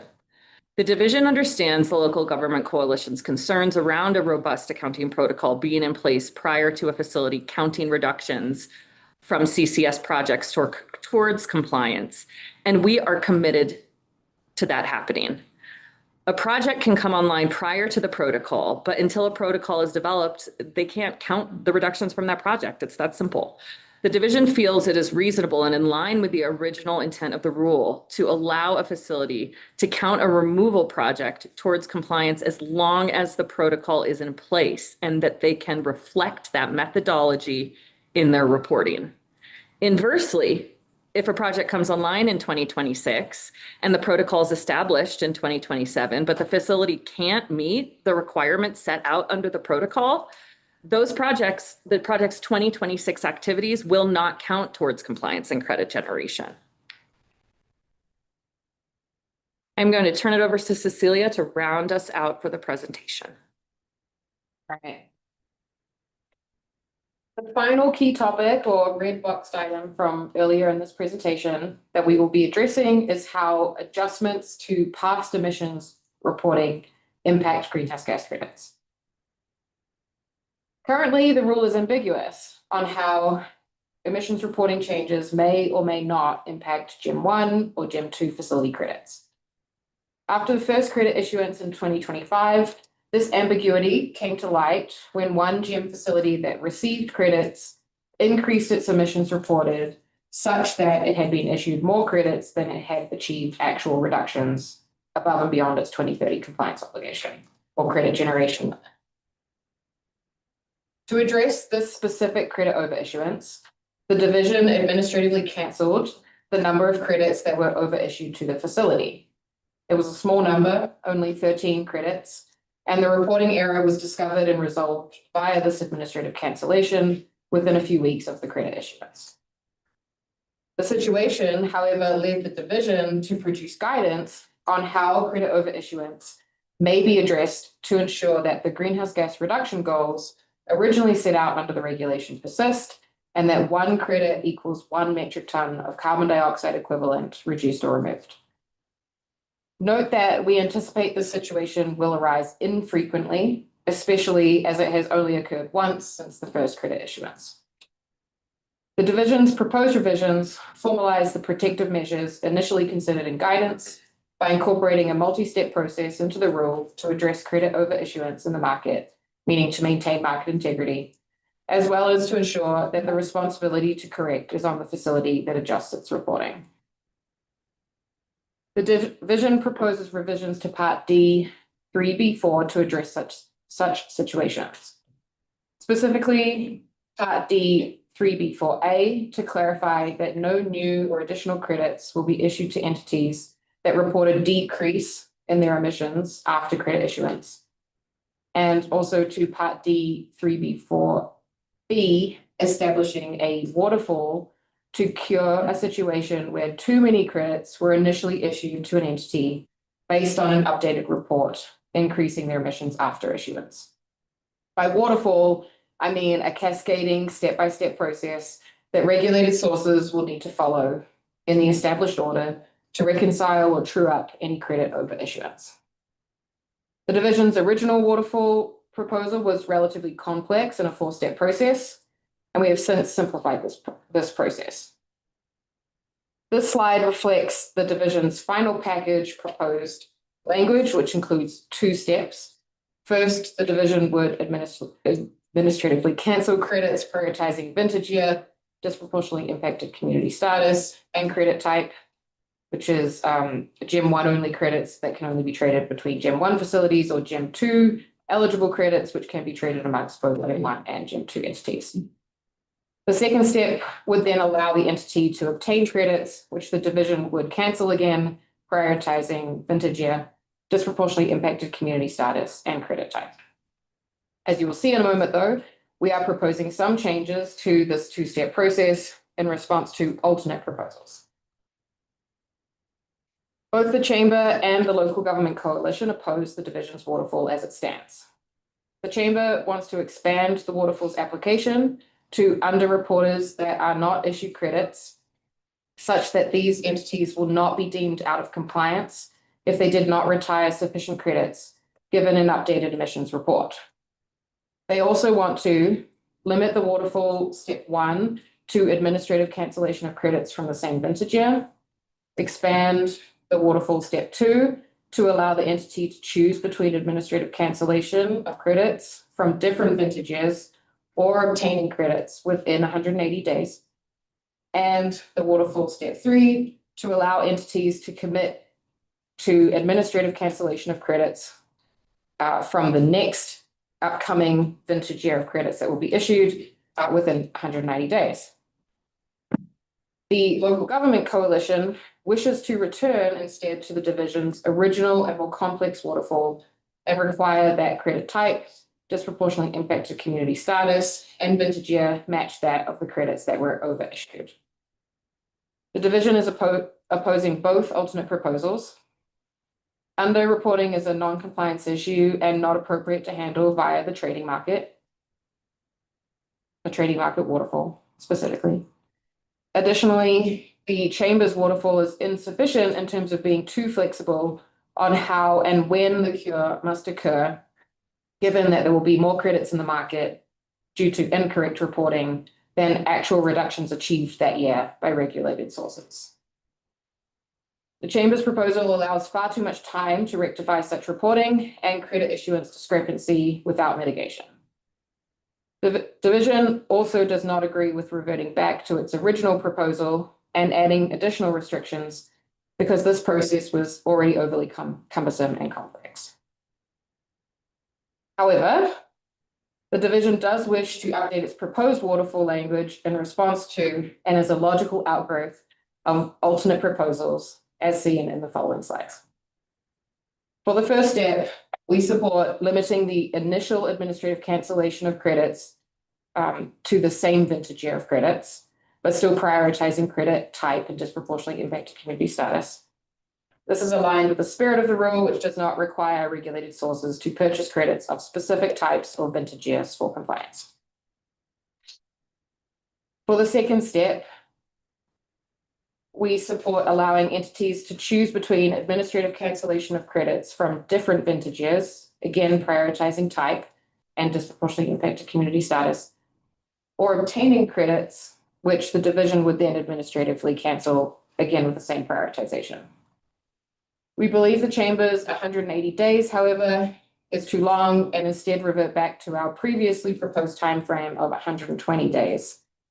This should be enough time to negotiate contracts for credit transfers and complete the transfers while also stressing the importance of acting quickly to limit the time that there are more credits in the market than there are reductions or removals achieved. And finally, we support adding a third step should steps 1 and 2 not be enough to resolve the overissuance. This language states that entities have 130 days or 10 additional days after step 2 to certify that they will generate 150% of the remaining unresolved amount of credits through on-site reductions. We would also like to clarify that on-site reductions may be achieved through existing or additional projects, and we will add specific language to this effect in our rebuttal slides. These will then be administratively cancelled, from the entity's next year's batch of credits issued. This means that if entities cannot resolve the overissuance through steps 1 and 2, they must achieve an extra 50% of reductions not yet remediated through on-site measures for the next credit issuance. This is appropriate to remediate or mitigate the impacts of the credit overissuance in situations where those credits have already otherwise been used. Again, moving on from the red boxed items to the two summary slides proposed above, we want to conclude by listing a few areas where we support the Chamber's ultimate proposal. First item we support is listing the specific entity types in the definition of greenhouse gas crediting and tracking system in Part A, Section 2M. We agree that this improves clarity. The second item that we support is correcting the data areas in Appendix B, which was simply an oversight. And the third and final item we support is clarifying that the extended compliance deadline, as applicable for credit issuance delays, includes an extension to the timeframe to retire credits for compliance in the relevant SBAP language. And we did it. So to wrap up our direct presentation, the division respectfully requests that the Commission adopt the division's proposed revisions to Regulation 27 as provided with the division's final rule proposal on July 1st, 2026, and as included on slides 27, 32, 41 to 43, and 45 to 47 of this presentation. Thank you for your attention, and we're happy to take any questions. Thank you. Commissioners, questions?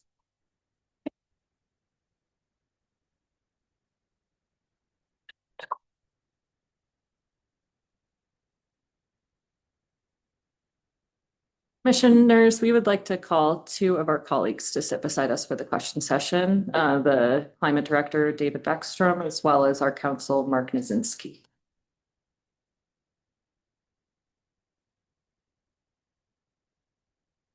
Well, thank you for your presentation. You've actually taken the definition of clear as mud to a new level.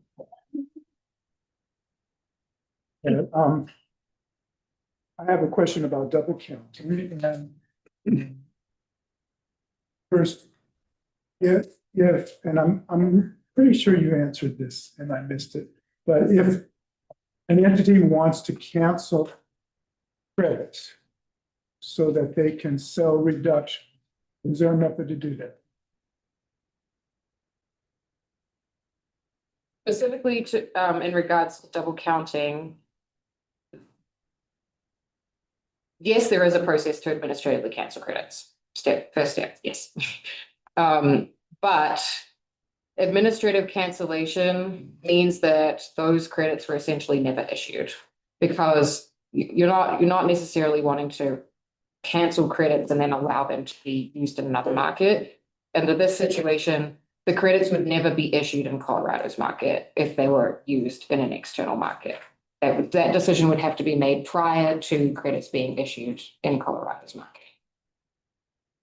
So if the entity has reductions and they haven't been certified as credits, it's in that window in May, between May and March and May, is that right?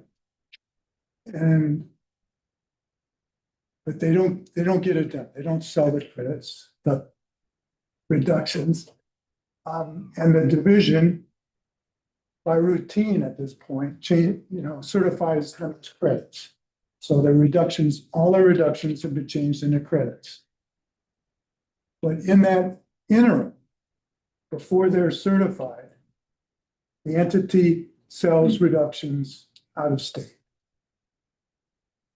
And then the division goes ahead and, assuming they don't know this, they turn them into credits. Is that a scenario that could happen? And how would we prevent that? Yeah, so yes, that is a scenario that could happen. It's unlikely because as part of a facilities emissions report, they need to tell us whether they intend to apply those reductions to Colorado's market or to an external market. And then we make sure that those reductions are only accounted for once. But But if that report is due at the end of March. it is due at the end of March, and so they have to make that decision at the Right. time that they're submitting their greenhouse gas report to us. So they can't make that decision after, they can't decide to sell reductions after the end of March, even though those reductions have not been converted or certified into credits. And Commissioner Slesky, just to add to that, David Beckstrom, Climate Change Program Manager. Our interpretation would be that if a facility told us in March they were going to do A and instead did B after submitting that compliance report, that would be an enforceable action. They would be in non-compliance with the rules. Be an enforceable action. Because they told us they were doing one thing, we were generating credits based on that. And so if they told us they, wanted 50 credits. Sure, I get that, but what if they didn't tell you that? They submit the report, it asks, I don't know if the report asks for credits, it just reports reductions. But then after submittal, they get this wonderful offer and they want to sell some reductions. Our position, they would be bound to what they told us they were doing in March. And if they did something different afterwards, just like anything else, if we discovered it, it would be non-compliance and enforceable. They can't file a second report late. Commissioner, I would like to point out that it is also an annual process. So the issuance of credits, as you all understand, but they could potentially, in that for that year, yes, they are bound to what they committed, but then it's a whole new decision the following year as well. Since it's the prior year's reductions, they should know about it prior to that wonderful offer just showed up. They're not allowed to do business basically for a month. So. I think we would view it, similar to other rules. If someone got a permit to do A and they went and did B because they decided after the permit issuance that B was better for them, but they didn't get a modified permit to do that, they'd be in violation of the rules. So we would view it in a similar fashion. There's no way to fix that, is there? What I'm hearing you question is, in that interim, is there a way, if the situation would occur, that they say, okay, we're not planning on using an external market this year, and then all of a sudden an offer pops up in that interim after they've reported their emissions and their credit generation to the division, is there an opportunity for a modification? I'm just hearing David say, in the case of permitting, there is modification requests for permits and applications. So I think that would be, I don't want to speak out of my lane here, but I think that's a good point that you're raising. And there is that tricky interim where if a facility perhaps does change its mind, the flexibility, we could potentially take it back and think through some sort of solution to that specific scenario. I have a similar question, I guess, what I'd like to ask at the same time, which is a slightly different scenario. Say they generate Colorado GHG credits. There's this huge surplus, they can't sell them. So after the auction, they go through the auction, they don't sell their credits. And then they say, well, gosh, I'd like to sell them in the external market. And I've forgotten how long the credit's good for. That may affect my scenario, but I thought it was 3 years. So, is there some point down the road where they go, gosh, I'm not gonna be able to sell these in Colorado. I'd like to sell them externally. Can I ask you to cancel the credits so that I can turn around and sell those reductions externally? No, that's not an opportunity. Once the credits are issued, that decision has been taken, and a facility decides that they want credits in Colorado's market, those credits must remain in Colorado's market. And that is aligned with 3D in the regulation, which says that credits that are issued in Colorado's market may not be used elsewhere. Is there a mechanism where an entity could say, prior to this March 31st, I don't want any of my reductions certified as credits. And they just leave all the reductions on the table. Yes, but remember that reductions, so there's a point here between compliance, reductions used for compliance and reductions used for credits, right? So they'll leave that necessary part. we would hope, yes, and if not, then they'd need to go out to the market to buy enough credits to make sure they're making them. But they could keep in reserve, if you will, all those extra reductions. They could, yes. And they would have to wait. They could never be certified as credits. They would have to market them apart from the auction. And even bilateral. So if an entity chooses that a portion of their reductions that are eligible for credits, they're over compliance reductions, would go into an external market, that portion of reductions would never be issued credits in Colorado's market. For that, For that particular year, yeah. The next year, they can make a different decision. Those same reductions, so it could be. It's sort of the same reductions, but it's really different reductions because it's the next year of reductions that are occurring, right? So maybe it's from the same project, but it would be different reductions year on year. little less muddy. I think that's all I have. Other questions? Go ahead. Yes, thank you for your presentation, Cecilia, and Megan. Slide 36, I had that question going into the rulemaking, with the, the protocol coming technically after the calendar year, but the reports aren't due until March of 27 for 2026. So I think that was a good explanation for me because it kind of helped me answer that question. But I do have a question about that process. I don't know that Colorado has any other credit markets, but there are credit markets elsewhere. And does that align with how other credit markets would kind of proceed under the same guidance? Did this come from somewhere else, or is this just we're one of the first to do it, and so therefore that's just the way it's working? Commissioner Thomas, I might ask you to just clarify, are you talking about the kind of double counting issue or the specific protocol development? It's the protocol. It's not the double counting. Okay. But the LGC specifically said that start after 2026 because the guidance isn't yet out. And so that's where I was like, but because their reports aren't due until after the guidance will have been developed. Yes. And it seems like it aligns to me.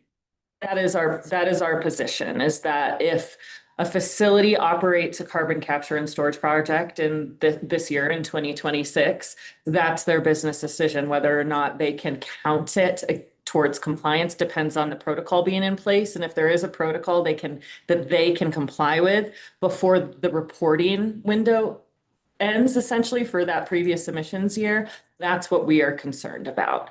And so if the protocol is released, as it will be in early 2027, and if a facility is able to follow that methodology that we put out and submit that report within the reporting timeframe for this emissions year, then we would allow them to count that towards compliance. And so then if under the LGC's alternate, if they undertook a project this year, they wouldn't in any year be able to claim that those reductions as a credit, right? Or they would have to wait until 2027 for the 2026 calendar year.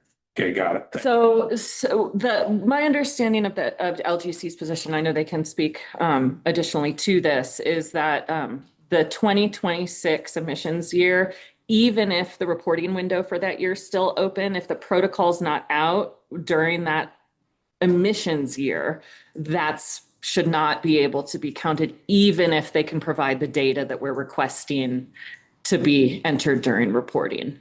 I hope that helps. No, that's good. Thank you. If I could offer one clarification and compliment. Mark Kaczynski, Department of Law. Commissioner Thomas, you used the right word, but the protocol is guidance. And that's how it'll function. It won't be an actual rule, it'll be guidance. Thank you.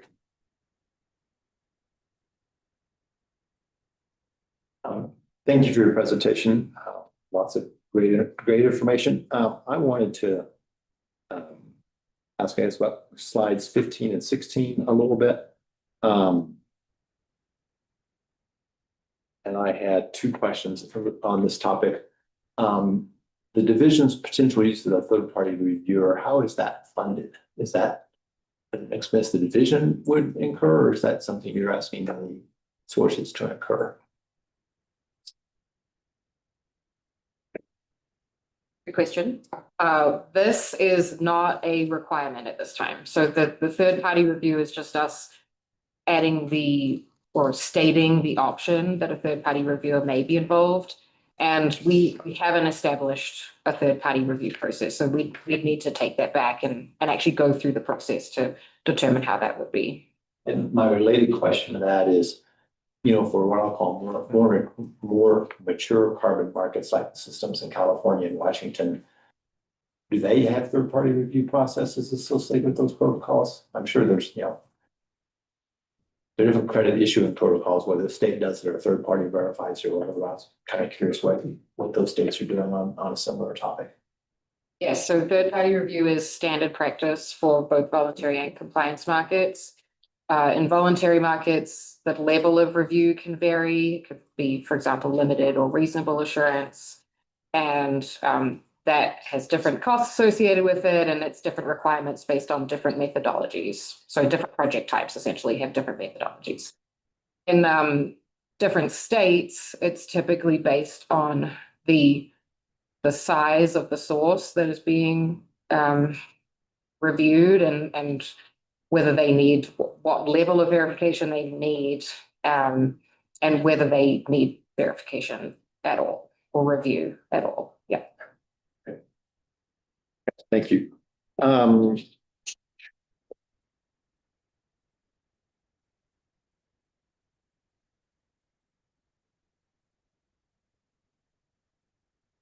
was trying to wrap my mind around the post-auction transfer provisions in terms of the prohibitions and everything. And I was trying to wrestle with and be clear on who are we in this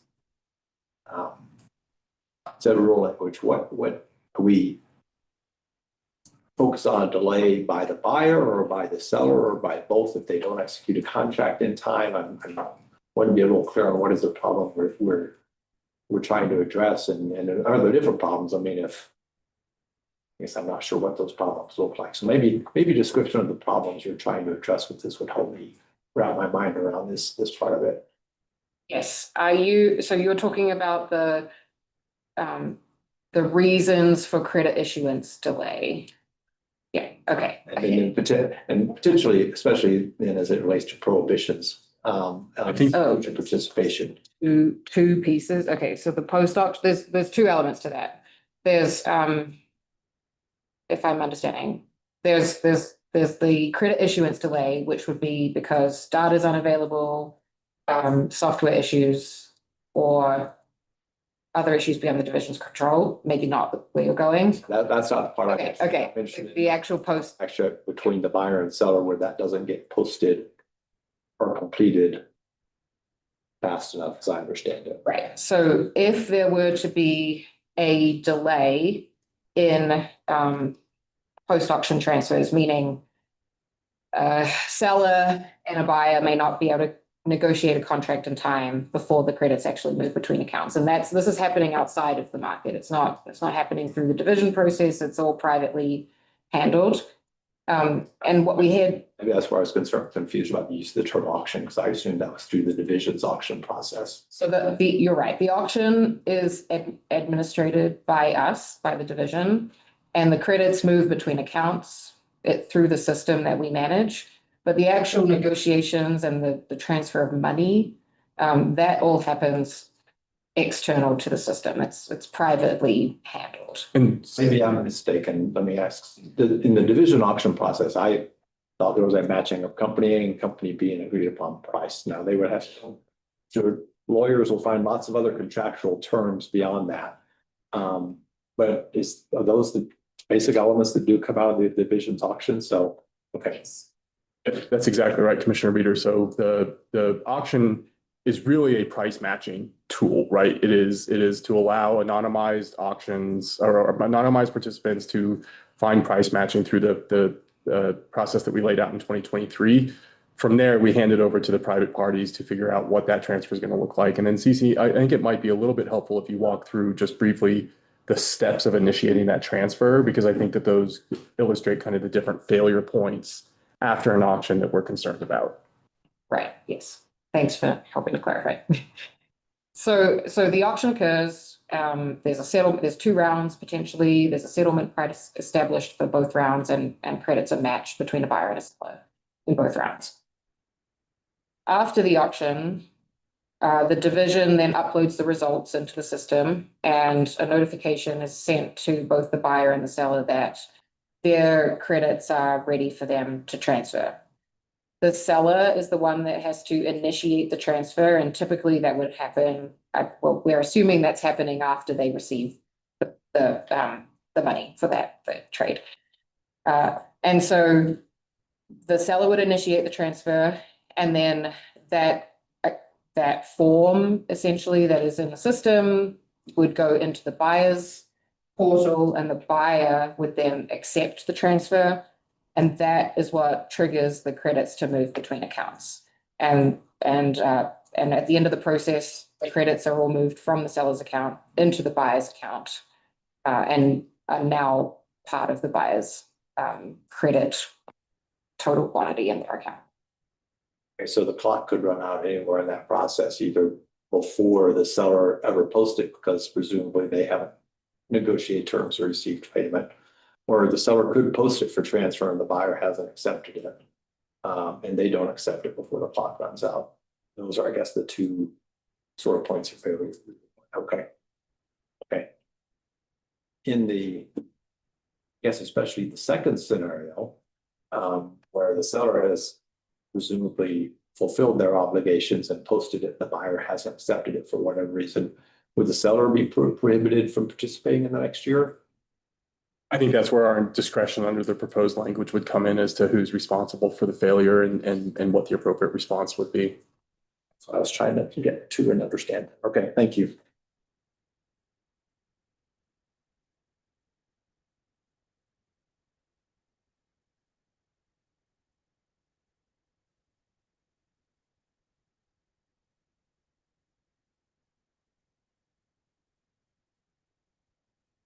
Are you still going, Curtis?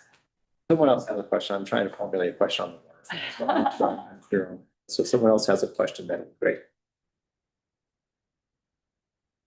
Commissioner Miller, do you have questions? I've got some, but I can hold off until, okay. So I'm going to start with, I think, the easiest one. Just have some questions about terminology. In the waterfall process, you talk about a type of credit, and I'm not sure what that means. Credit type is the credit issued to a Gem 1 entity, so Gem 1 only, and that's based on their intensity target. Okay. And if they reduce their emissions by a certain mass amount, that credit then is essentially the tag on the credit. Type of credit is flipped to Gem 2 eligible, which allows them to trade with Gem 2 entities. And Gem 2 entities are always issued Gem 2 eligible credits. Okay. So it's just Gem 1 or Gem 2. That's it. Okay. It wasn't easy. Second question on bilateral transfer reporting. You said you wanted to change that and make it optional that the division would provide that information about price and quantity? Did I misunderstand something?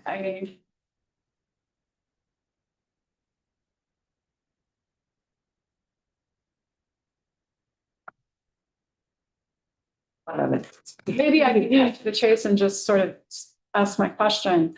Currently, you do report if there's a bilateral transfer, we know the price and quantity and the seller and buyer, right? That information is in the bilateral transfer reports, I believe. Sorry, go ahead, Sassy. Yeah, we do collect that information. At the moment, we only publish the parties to the transactions, the buyer and the seller, and the quantity, But not the price. but not the price. And the change to the regulation, how would that change? So it is at the division's discretion if we publish price, and we do plan to publish summary price information when we have enough transactions to make sure that we're not giving competitive advantage to certain parties. We are not planning on changing the bilateral transfer information. What we are planning on changing is the auction information, the information that we release after the auction. And so currently, after the auction, we only release summary information. So what was the settlement price for both rounds? Who was a bidder, not necessarily a winning bidder, but a bidder, and who was an offerer, not necessarily a winning offerer.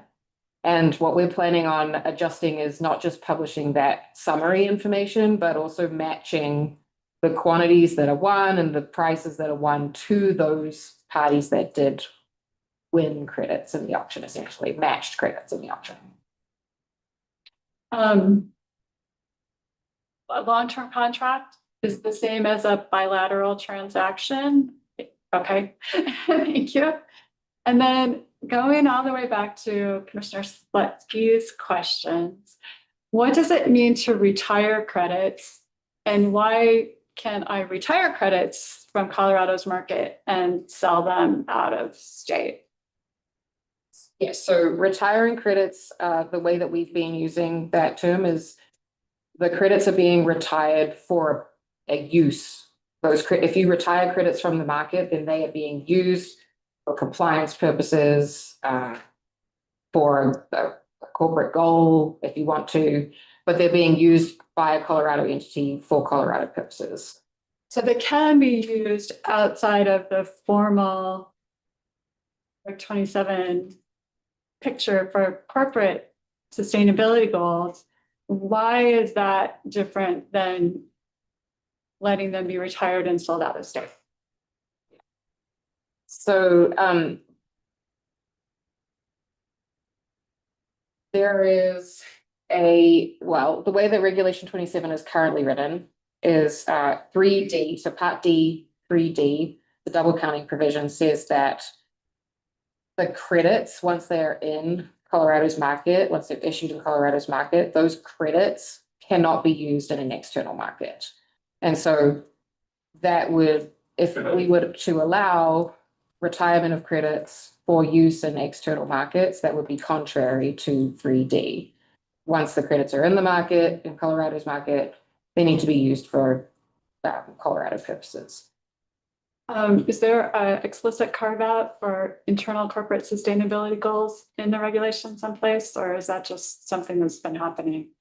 No, not to our knowledge, no credits have been retired for corporate sustainability purposes, but that is a business decision how entities wish to use their. So there's nothing explicit about There's it. nothing explicit in the rule. No. Thank you. Commissioner Reader, we're back to you. Yep, okay. Going back to your slide 18 on the verifiability a little bit. I was wanting to follow up your statements about this inhibiting the division's ability to identify a third compliance pathway. I know in previous iterations of this rulemaking, we talked about a state fund as a backstop, and part of what you came to us with last year was we have such a surplus of credits, we don't possibly need a state fund, which continues, wait, that's not a question, that becomes a comment. How does not having this information inhibit your ability to foresee the need for a state fund? I've asked that question with two double negatives, but hopefully that makes sense. Or how does having this information help you foresee the need for state fund? Maybe I should ask it the other way. Yes, good question. Good question. This information, so maybe just take a step back. So currently it's just in the SBAP, right? There's no rule requiring us to collect or requiring reporting of long-term contract information.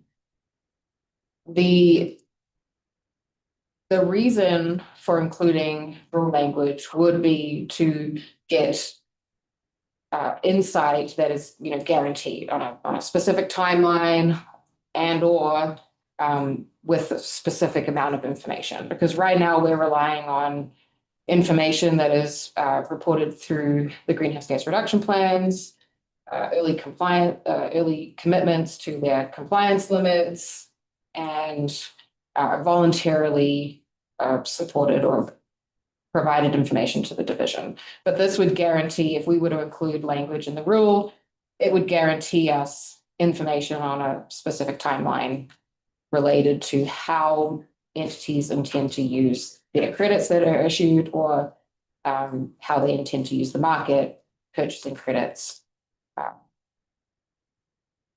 to a better extent than we currently receive. It's a question for you, but maybe it's a question for the other parties who are entities on this to also address.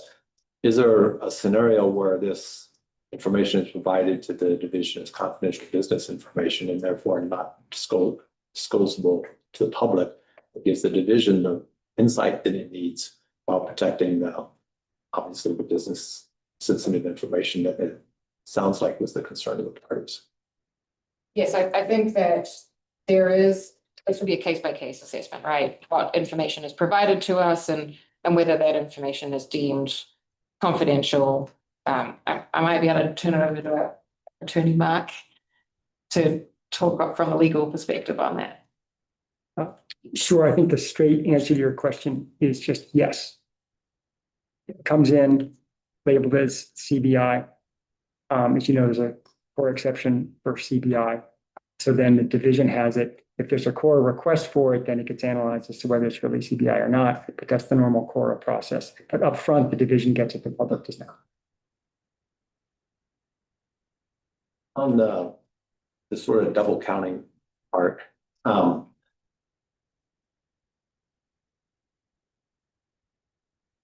rule deals with sort of credits and everything at a source level in terms of emission reductions. But it occurred to me as I was listening to the presentation, there's also kind of the state level, right? If we say we want to get a 20% reduction in this and one source gets a 25% reduction, if we sell those credits out of state, does Colorado still count those extra credits in its state emission inventory because these are the inside the state boundary reductions, if you will? And then does the other state or the entities in the other state take credit for complying with their state rules? Like if you sold credits to an entity in California, it says, okay, we're not complying with our California emission limits. Well, we're saying, and they may have complied with the Colorado emission limits, but as a state, we're saying are inside the state or are inside the border reductions. Does that make sense in terms of what I'm talking about at the state level versus an entity level? Yes. Maybe we don't care about that right now, but. I can start it off, Commissioner. Thank you for the question. That has been a question that the division has been, asking and grasping around how these two things relate, the inventory and our compliance program. And the conclusion we've come to this point is they are distinct and separate. The inventory is exactly what you said. It is set scope. It is what is happening in Colorado and only what is happening in Colorado. We don't, on the flip side, we don't consider emission credits that, were purchased from another state from an entity in Colorado in our inventory either. So it goes both ways. This is purely a compliance framework. So the way that we are accounting for the movement of reduction credits, it through a compliance lens with the GEM regulatory program does not influence at this time how the state inventory is modeled and reported. That may seem counterintuitive, but there are multiple reasons for that. And I think especially the way that the inventory is defined, it is truly what is being emitted within the state boundaries, or reduced for that matter. I'm happy to have any of my colleagues expand on that. That's very helpful. That makes sense. Thank you for that response and helping me think through that. Last question then on the waterfall scenario. Like, so if, say we're in a scenario where the source was at 100, they had to reduce to 70, they reduced to 50, and then they sold 20, I guess, and then they found out they only reduced to, I guess, 65 or something. So they had enough for their own compliance. I guess they sold, in that case, 15 credits that they shouldn't have, or they're out of compliance, I guess, depending on how you want to look at it. Their responsibility then is to go buy those 15 credits from somewhere. Is that kind of the long and short of that waterfall scenario? So you're right, step one, the administrative cancellation of the same vintage year would not be available to them. But they may have been issued credits for a different vintage year, previous vintage year, and we could cancel those credits. Okay. Or they could go out to market and obtain those credits. And if that doesn't work, then there's the third step. So the 150% penalty only applies if you get to that third step, right? Okay, thank you. Other question? Right, I've got one more. Back to the protocol, the CCS protocol. So 2023 rulemaking, I wasn't here for it, but the SBAP has a list of 7 or 8, I don't know how many, criteria for the CCS protocol. That's what we're talking about, is under development, in compliance or in conformity with what the AQCC recommended in the SBAP, but it's just a matter of getting it spelled out as guidance. Is that correct?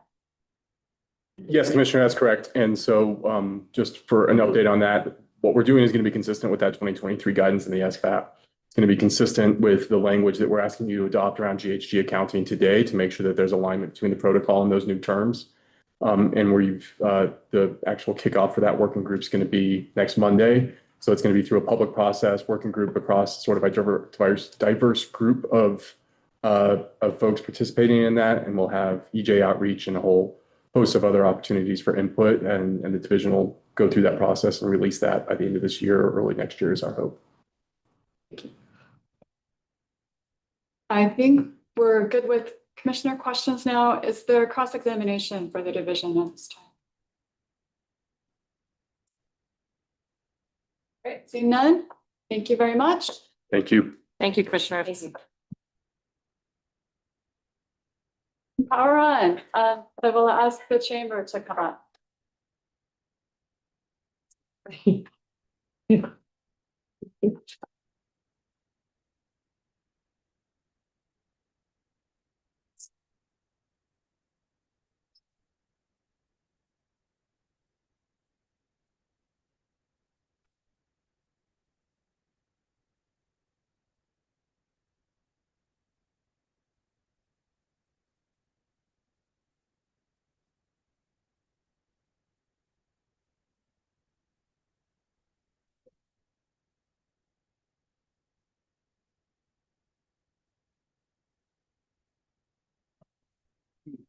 Computers and two glasses.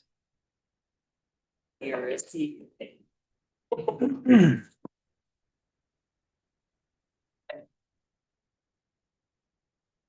Yep.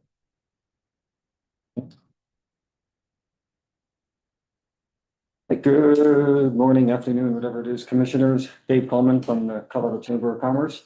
And I'm Cole Kelly, and I'm an associate at Davis Grant here today, helping with the chamber's presentation. Together, we're going to go ahead and present the Colorado Chamber of Commerce's testimony for the Reg 27 rulemaking.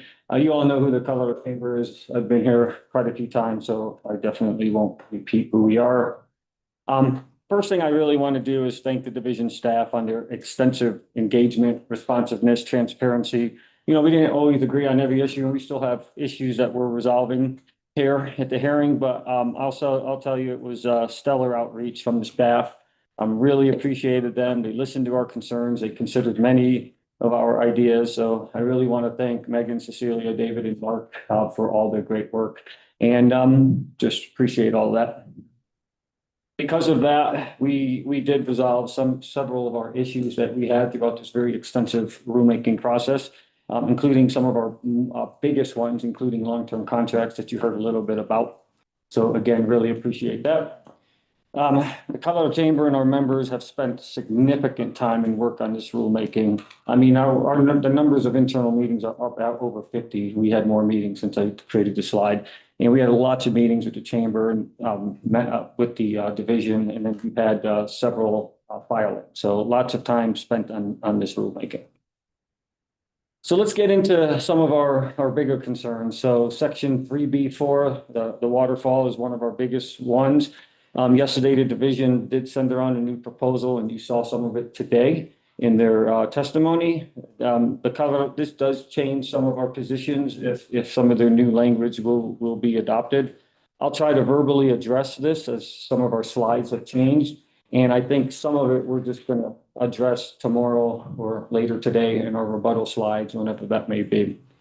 But in this slide right here, we are going to ask for we're going to wait for the new language that I don't remember if it was Megan or Cecilia said that they're potentially making some changes even from what they presented. So we'll wait on that language until we comment. But a couple of points on this slide is the chamber will further request that in 2B4B2, subsection 2, that entities be allowed to select which credit the division will administratively cancel instead of being mandated on them.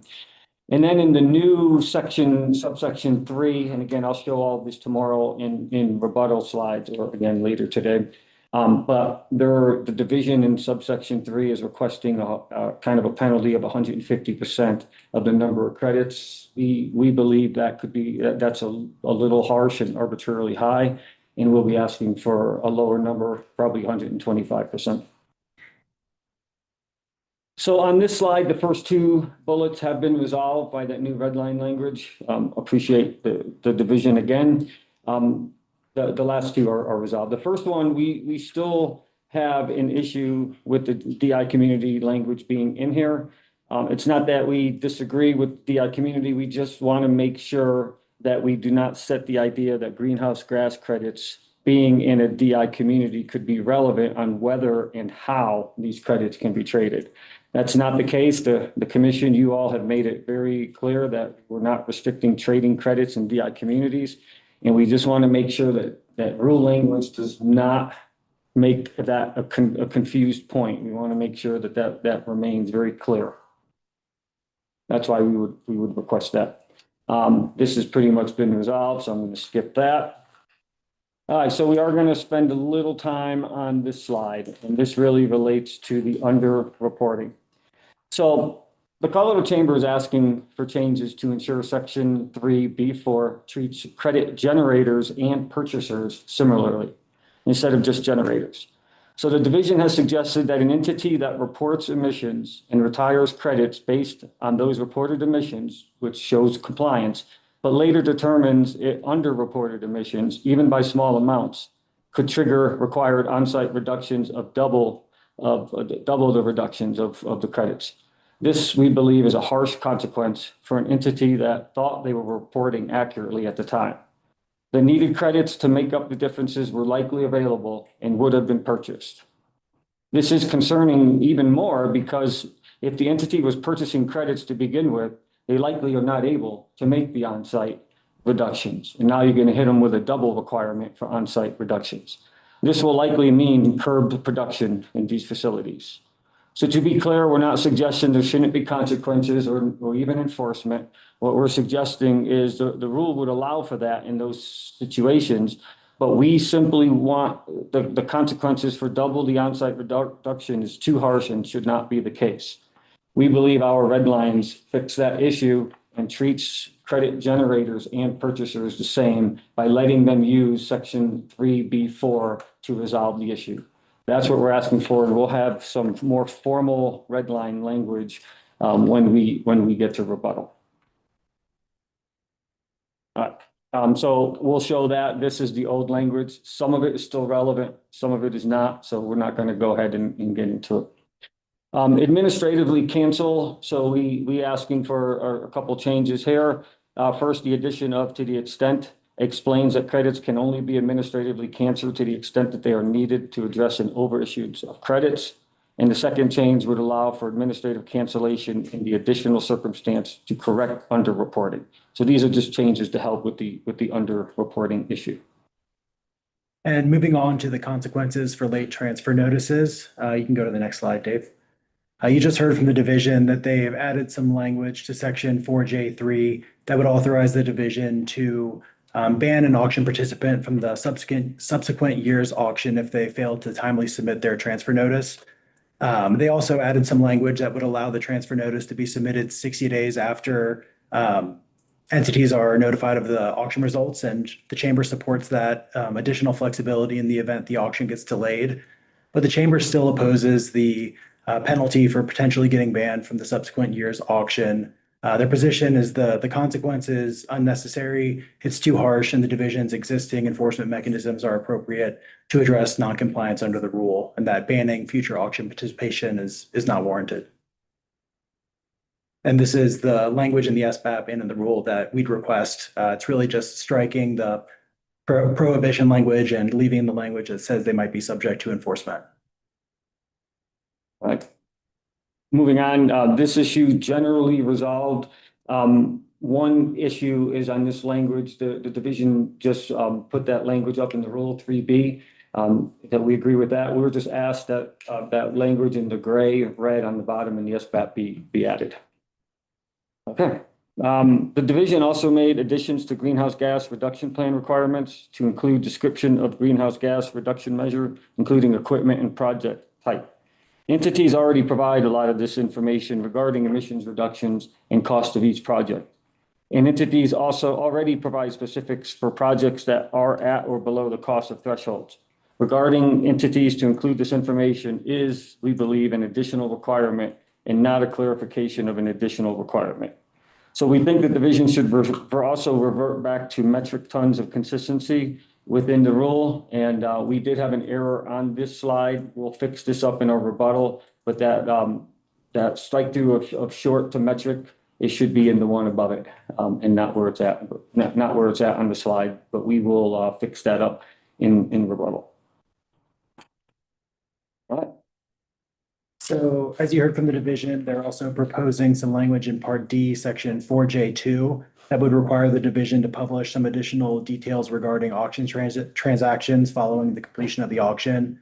These details include the details of transactions between specific parties. So it would be the purchaser, the offerer, the quantity of credits exchanged between the two, and the credit price of the exchanged credits. The Colorado Chamber opposes this proposed language and recommends reverting the section back to how it currently exists in Regulation 27.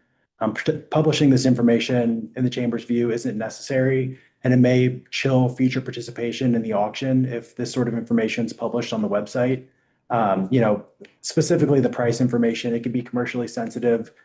People can, look at the price information and back into how a seller views the value of their credits and how much they're willing to sell them for, and it could, change their opinion on whether or not they want to participate in future auctions. And given these potential consequences to the credit market, the Colorado Chamber urges the commission to revert the language back into how it currently exists in Reg 27, and that's shown on the next slide.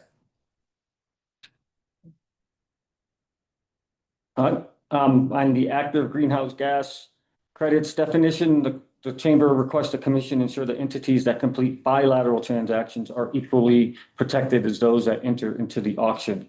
So currently, the definition of active greenhouse gas credit ensures that credits that have been offered in the auction cannot be administratively canceled. We want the same protections for bilateral transactions. And that's what we do in this language right here. So now we're on to some definition changes that the chamber wants. Here in Part A, Section 2FF, the Colorado Chamber has submitted some revisions to the definition of permanent to clarify some ambiguity in the definition. The current definition, the way it's framed, it's centered around GHG emissions reductions or removals that are not reversible. And then it goes on to talk about what happens when they are reversible. And we see this as creating ambiguity that should be resolved. The Colorado Chamber, if you look at the next slide, has proposed to add the word easily. So it accounts for GHG emissions reductions or removal that are not easily reversible, which would then make the next sentence make sense, and that if they are reversed, mechanisms need to be in place to resolve the reversed emissions reductions. Another change requested by the chamber is swapping the word replace with resolve. Replace, the chamber views as a little too restrictive. We don't know what sorts of mechanisms the division might agree to address reverse GHG emissions reductions, but we think resolving allows for those opportunities to play out, whereas replace is a bit more restrictive. And to be honest, I'm not sure what replacement would look like in practice. So we think resolve is a better word there. Moving on to the definition of verifiable in Part A, Section 2ZZZ. You heard the division talk about this a little bit, but the chamber is opposed to the third-party review that's been added into the definition of verifiable. Even with the changes to EGRIT at the federal level, emission reports that are submitted by regulated entities are already certified by those entities, and they're reviewed by the division for inconsistencies and inaccuracies.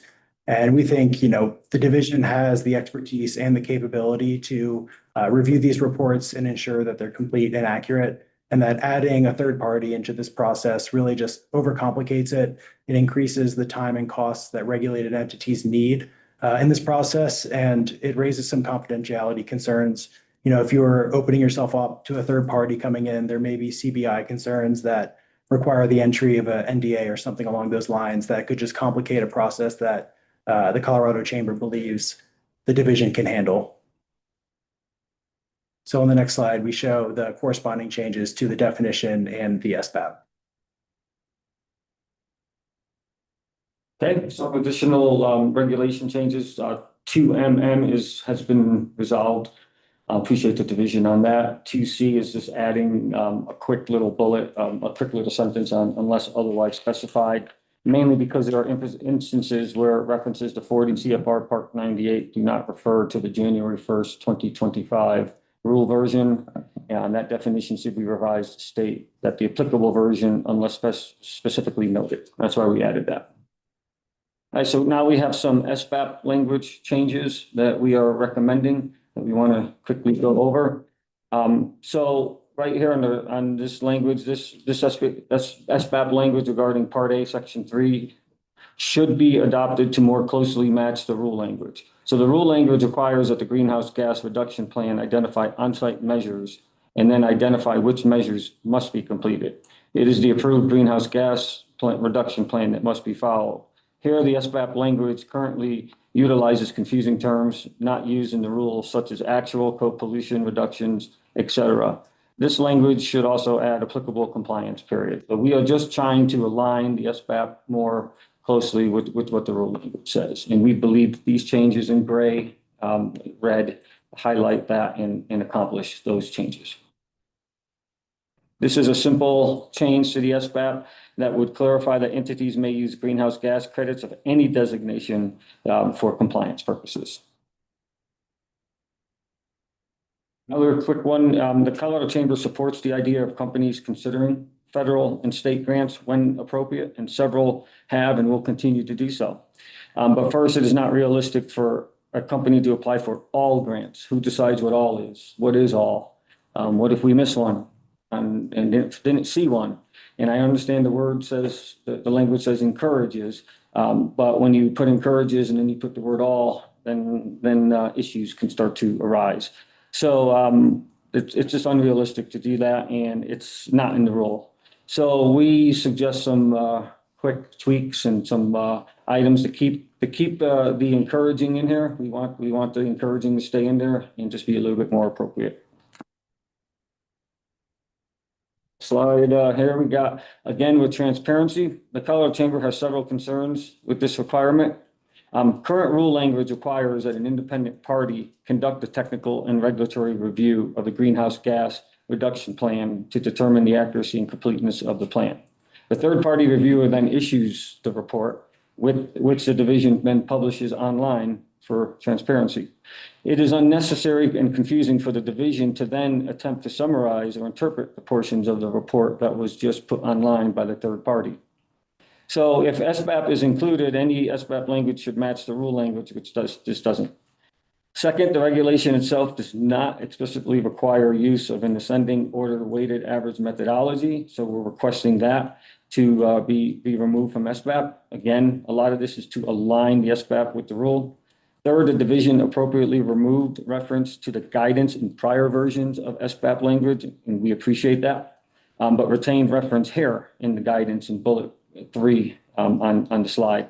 The division, we believe, should remove the guidance consistent with the approach that they have taken in other sections. And finally, the SBAP should not refer to specific mass quantities. So those are the changes that we are asking for in this language. Again, not heavy changes, just some changes to help align it with the rule.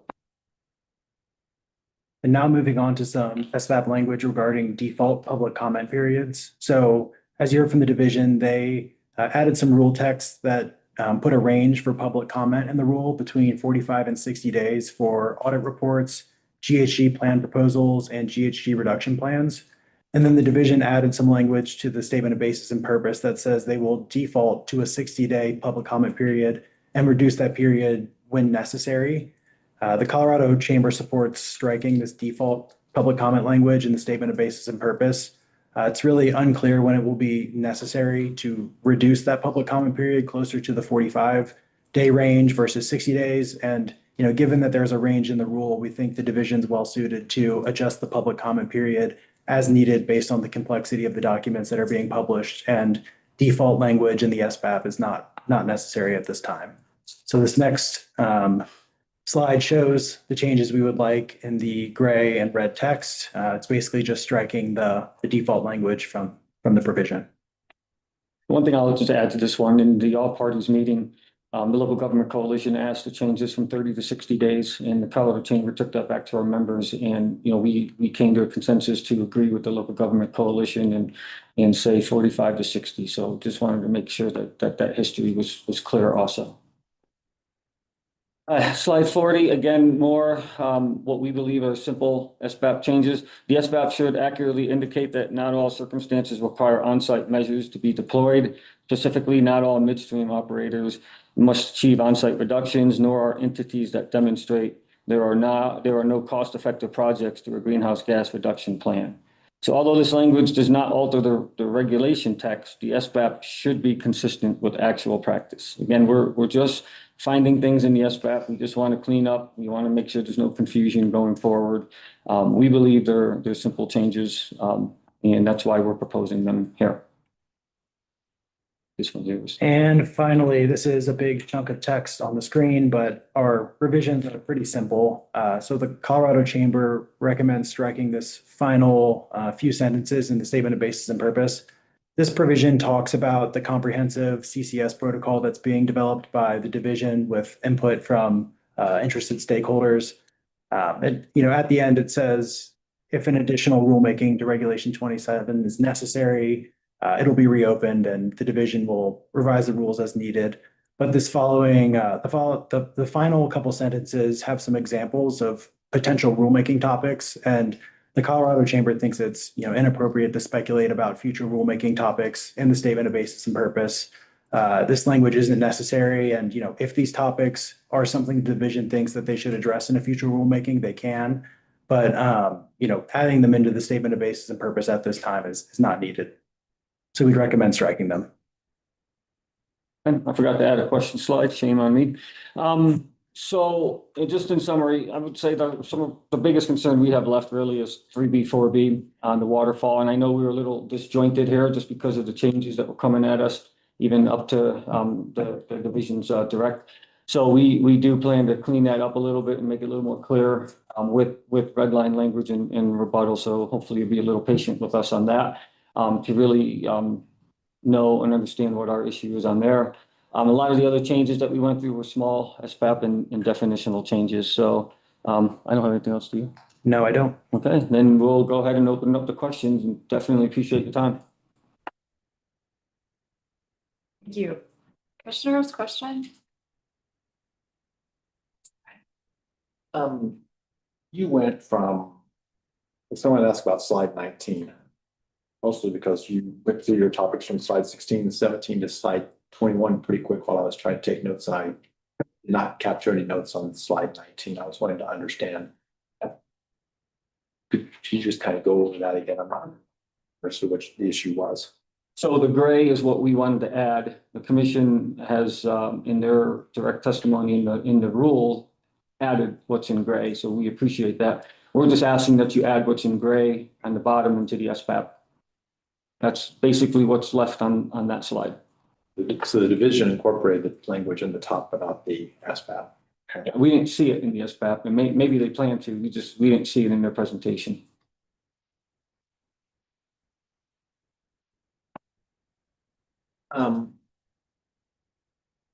Okay.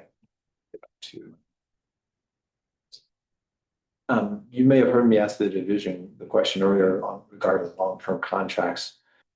Does the CBI label help address any chamber of business concerns, or is that not sufficiently protective? And we get into this a lot in our position statement, starting on page 11. We feel, and I forgot someone in the division mentioned it, that it is a potential case by case. With the core requirements, and I am no attorney, even though sometimes I play one, there still is open for interpretation on whether that information would have to be released, and which is very concerning to us on that issue. So we do go into that. Let's see, I got so proposed rule forces this confidential information into a core disclosure framework, which creates case-specific determinations of confidentiality and unnecessary legal and administrative burden and risk. And then we go into on page 13 and 14 of our position statement, reporting requirements that include price, quantity by vintage year, et cetera. I will give sensitive information regarding market position and business strategy. I think here's the key. Requiring long-term contract reporting into division records creates reoccurring core exposure and dispute risk that is avoidable given less intrusive and existing means of achieving information. And that's executed contracts. We are 100% in favor of, providing to the division executed contracts or executed sales, I should say, but not speculative long-term contracts that can change. I can enter a contract, a 10-year contract with you, Commissioner, and it can change tomorrow. It can change not year 9, day 364. So that's what we're opposed to on this. And I have other points I can make on that if need be. But yeah, we do have, to answer your question directly, we feel that there is legal risk of Quora making it have to be disclosed. Thank you. Second, you talked about, you thought the penalty should not be double emission reductions. It should be other enforcement actions. So you're saying simply the parties would get an NOV and compliances they would for any other emission exceedance versus being sort of told to double up your shortfall.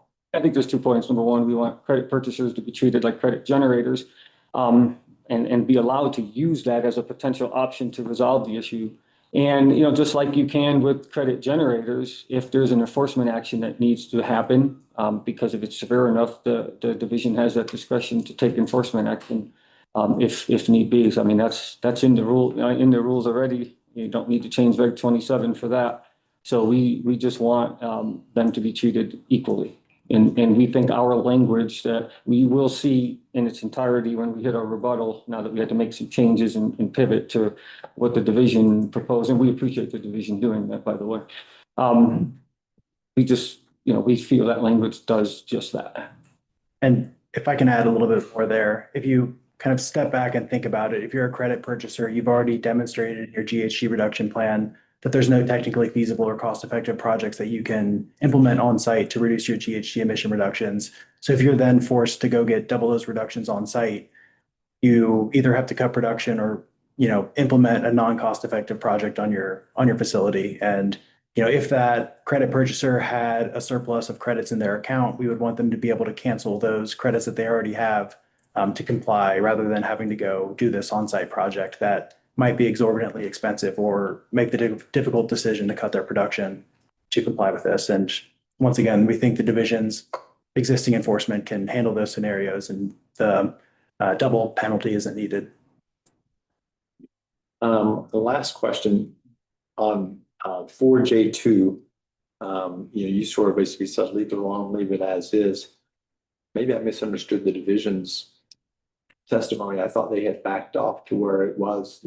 Maybe I had the impression they had pulled back some of their proposals and that was almost the same as it was. So not necessarily. They added 4J2E. If you go to slide 24, Dave. Yep. It'll be on the screen. You go. And it's small font in the bottom right. But basically, this provision is new and it says that, if company 4J2E. Yes. And it says, if after an auction, company A and company B have a matching bid, the division's going to publish, the name of entity A and entity B, the details of the specific quantity of credits that were exchanged between them in the auction and the per credit price that was exchanged between the two in the auction. And that would be published. Whereas, right now you heard the division collects that sort of information for completed bilateral transactions, but they're not publishing that for the auction results. Currently, as Cecilia mentioned, it's really just here are the entities that participated in the auction as offerers. Here are the entities that participated as buyers. Here's the quantity of credits exchanged between the two, and here's the minimum, maximum, and average credit price that was exchanged in the auction, rather than those specific, detailed company-to-company transaction details. Thank you. That's fine.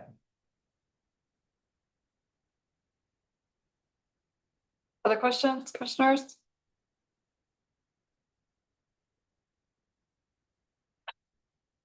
All right, so I've got one last question. On 4J3. So the division softened this considerably, I think, to say that you could only that the potential penalty was prohibition from just the next year's auction. So I guess I want to push on that a little bit. I would imagine that some of your members would be interested in having some teeth to the time period that's allowed to resolve that because they might be in a situation of earning those credits. Can you elaborate on why you weren't comfortable with the compromise? Yes.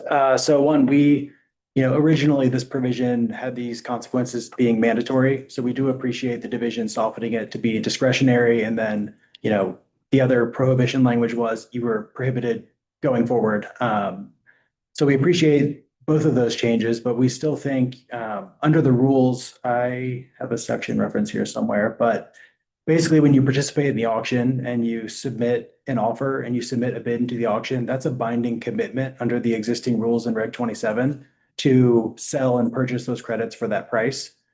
So we think, with the division's existing injunctive and, civil penalty enforcement, that it's enough of a deterrent to prevent people from, failing to click the respective buttons in the GHG CAF program.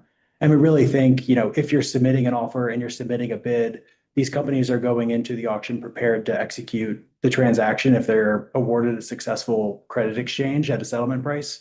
And that really this will come up if, the person that's responsible for the GHG CATS account is like out on parental leave or, isn't paying attention. And it's really just, I forgot to click the button in our account to transact the credits from our account to the buyer's account or the buyer accepting the credits from the seller.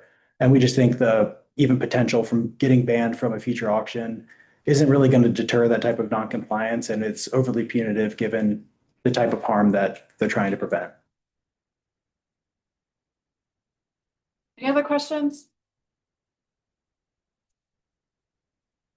Okay, any parties need cross-examination at this point? Okay, thank you. Thank you, Commissioners.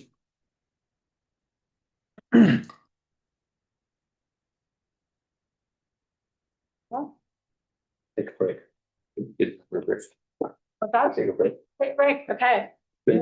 Thank you. Appreciate all your help. Can we do 20 minutes.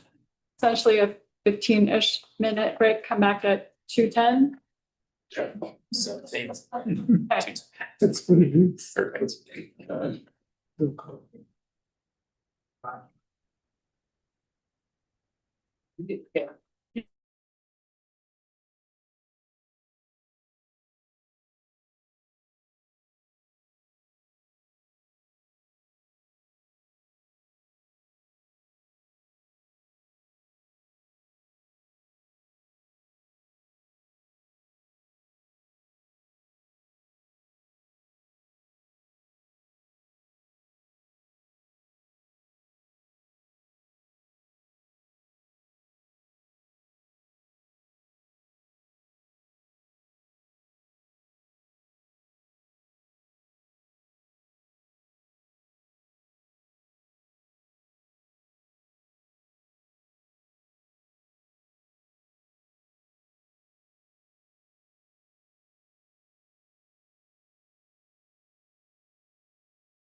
I think we're ready to reconvene and we have. I'm like just like a director.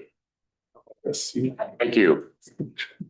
Madam Hearing Officer, Chair Reader, Commissioners, Director Ogletree. Good afternoon. I'm John Jacobs, a partner with Davis Graham. Here on today on behalf of Front Range Energy, or FRE for short. FRE is an ethanol production facility locally owned and operated in Windsor, Colorado. And it's one of the manufacturing sources subject to the GEM 2 provisions in Regulation number 27.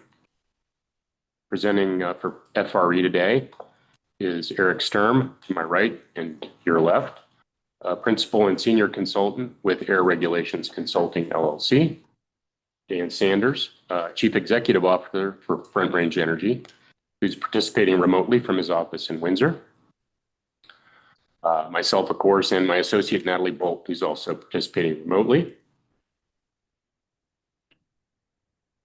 Before starting ARC, Mr. Sturm was an engineer for federal US EPA for a number of years and was involved in Clean Air Act permitting assistance, enforcement proceedings, and rulemaking development. I'll turn it over now to Eric Sturm. Thanks, Joe. Good afternoon, Commissioners. Thank you for having me today. Dan Sanders, CEO of FRE, asked that I testify here today to reiterate Front Range Energy's investments in greenhouse gas reductions with dedication to being carbon negative and to continue FRE's extensive involvement in these environmental rulemakings. For the agenda to start, we'll provide information on FRE's Windsor plant, and then we will turn focus to this rulemaking and a few key points for your consideration. First point, as an active member of the Colorado Chamber of Commerce, FRE worked with and supports the Chamber's proposed revisions. Second, it should be made clear that Reg 27 has always allowed for GHG reductions to be accounted and traded in other markets. Next, and connected to that, we advise that the Commission should deny Suncor's proposed revisions and alternate proposals. Lastly, FRE, John's team, ARC, and myself have worked closely with the division on the GEM rulemaking. We sincerely appreciate the division's efforts and support many clarifying revisions, like those for prevention of double counting. And then at the end, we're happy to answer any questions. The FRE Windsor, Colorado plant first broke ground and started operation just over 20 years ago. See a nice picture of it here. The Windsor plant produces ethanol with a dry grain milling process and batch fermentation. Fermentation is a natural process where yeast and enzymes break down grain starch into ethanol, and then the process off-gasses biogenic carbon dioxide or CO2. While ethanol is FRE's main product, FRE also has co-products such as distiller's grain, syrup, corn oil, and that biogenic CO2, where that CO2 was being sold as dry ice or to the beverage industry previously. But the new plan ahead is to sequester that CO2 on site at FRE for permanent storage in deep underground geological formations. We can go back still, I think, to hit. FRA has invested approximately $50 million in CCS, and that's for it to be on site at the Windsor plant. And it should be noted that the development of FRA's CCS is complete and is ready to start operation, but there's a pending Class 6 underground injection permit that is awaiting EPA issuance, which we expect to happen soon. Yeah. For the rulemaking, Reg 27 has always allowed GHG reductions to be accounted for outside of Colorado. First, that has been well established that all GEM facilities own and self-manage their extra GHG reductions. When I say extra GHG reductions, I mean those that go beyond Reg 27's annual targets. Second, GHG emission reductions are distinct from GHG credits. That can be confusing. But because in order to be a credit under Reg 27, it must first be approved and issued by the division. Third, as promulgated in 2023, Reg 27 Part D, Section 3D ensures the division does not double count reductions counted or traded in other markets. In addition to that, Colorado EJ Act itself directly addressed the prevention of double counting in any CDPHE credit market. So this inherently implies the intent to allow trading outside of Colorado markets. Continuing on that same topic briefly, the GHG reductions to out-of-state markets. Pictured in this slide, we reference the division's initial and current online GHG reporting form for Reg 27, which requires facilities to report whether their GHG emission reductions will be accounted for in other markets.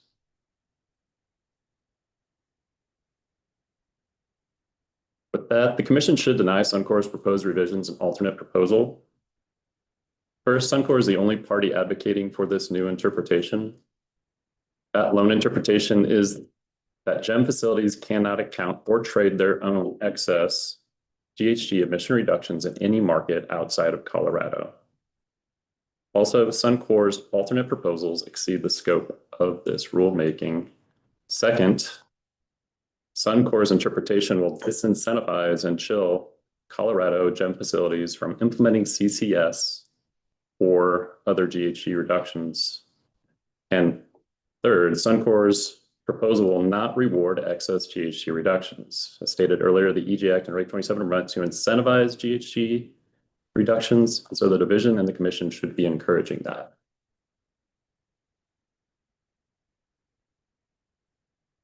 Lastly, FRE supports the division, adding references in the rulemaking that cite subject to Part D, Section 3B, which is the double counting provision. These additions help guard against double counting. They also help track and account for reductions traded outside of Colorado. And this helps preserve a healthy market in the state while also driving down GHG reductions. And with that, take questions. Thank you. Questions from commissioners? Go ahead, Greg. Can you explain, you say biogenic CO2 as a byproduct? Can you explain that? Yeah, biogenic means it usually comes from a biological material, and I don't mean to be repetitive with bio there, but for Front Range, it's grain. Grain is grown by pulling, in part, CO2 from the atmosphere. So it's a natural cycle where it's being pulled from the atmosphere and then used in the fermentation process and then released. So that cycle is essentially net zero, right? So a lot of other facilities and what most of Reg 27 is targeting is really the fossil fuel CO2. So more of a fuel-based petro type CO2 emission. So the biogenic that is sold is really not bad at Front Range Energy. What's being sold is just the really pure CO2 that's almost food grade and is considered biogenic. Thank you, I understand. I'm just going to follow up if I can. So you presumably also have process heat that you use, and is there fossil CO2 associated with that in a different stream? Is that? That's correct. That's what put us into GEM is there is a steam boiler that fires natural gas. And you currently aren't doing CCS, that's pending approval of the injection permit. Am I right? Correct. Yeah, there is no CCS currently happening. Just to clarify, thanks. Thanks for your presentation. My follow-up question was kind of around the status of your CCS project. You said you've invested $50 million into it. I think I'm aware that FRE drilled a test well or a stratigraphic well or something. But what else have you purchased surface equipment and everything pending a Class 6, or are you just waiting on the Class 6 at this point? See, Dan is on. Yeah, I can address that question. Thank you, commissioners. Dan Sanders, CEO of Front Range Energy and Carbon Storage Solutions. Yeah, so we began this development in approximately 2021 when we made the initial go forward decision for this project on site at our facility. So yeah, we've drilled 2 wells. One is our injection well, one is a monitoring well required by the EPA Class 6 rules. We have purchased and installed on-site processing equipment for our CO2 to the injection well with a flow line on site. All through this process, site plan amendments and building permits, working with the town of Windsor. And we've installed all the air monitoring, soil monitoring, and deep water monitoring equipment throughout the area, if you will, of our industrial park that's required by the EPA Class 6 permit as well. So yeah, we took the approach of a build first approach with this Class 6 project. Once we understood that our stratigraphic test well was turned out to be positive in nature for this type of CO2 injection on site for us. So we didn't have to leave the site with a pipeline. We could do it on site. We made the decision to go forward and have built the facilities pending EPA permit approval that we expect, like Eric mentioned, anytime now. You have drilled the well and really you're just waiting. If you get that, once you get that approval, you can start injection relatively quickly. Is that correct? Yeah, there is another 30-day process, but once we get our permit, we will be mechanically, yes, correct, ready to inject our CO2. Yep. And you're going through EPA Region 8 rather than ECMC. Is that because you started that process before they got primacy or delegation? We actually don't have primacy just yet. And so we are working directly with ECMC as well, kind of in line with how we're working with EPA. So all parties are on the same page and we understand the transfer of that regulatory authority to ECMC is going to be in the near future. We're expecting right after permit issuance. Thank you. Thank you. Questions? Is there cross-examination? Seeing none, thank you very much. Thank you. Thank you. Next up is the Health and Justice Coalition.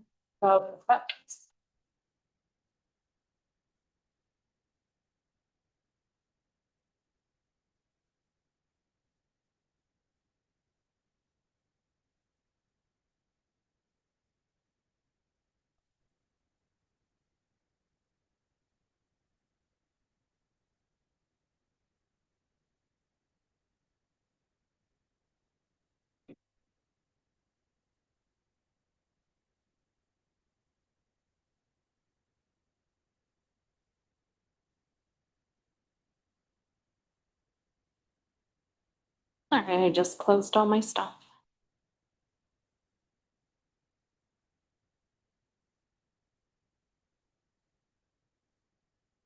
And then Lauren Swain is online.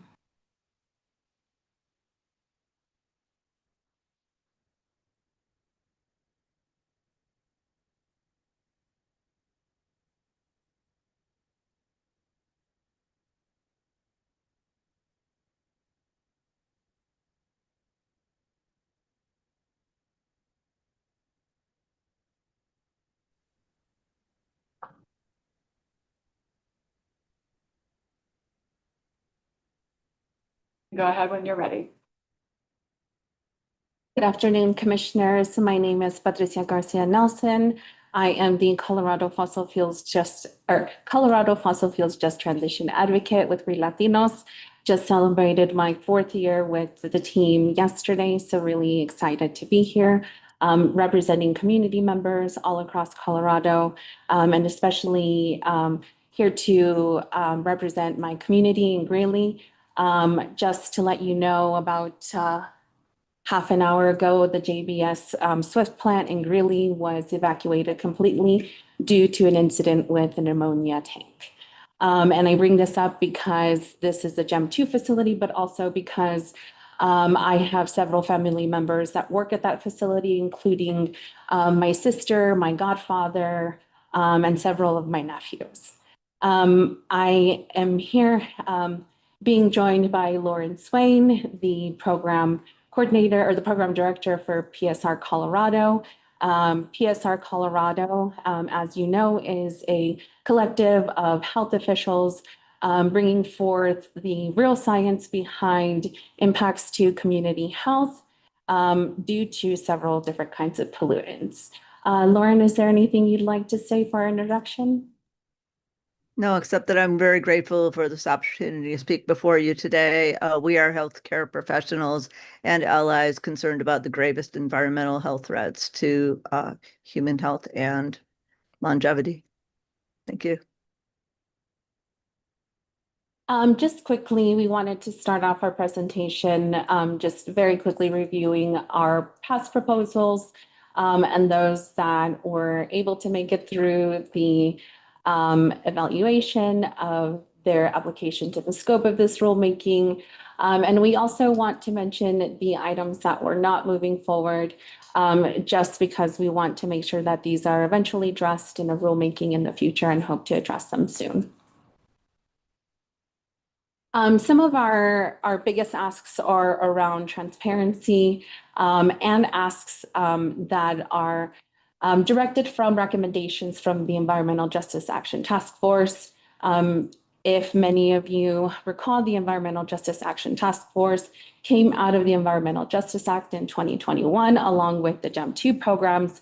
The EJ task force was made up of industry, community people, or community groups, agency, industry people, including COGA, API, and Excel.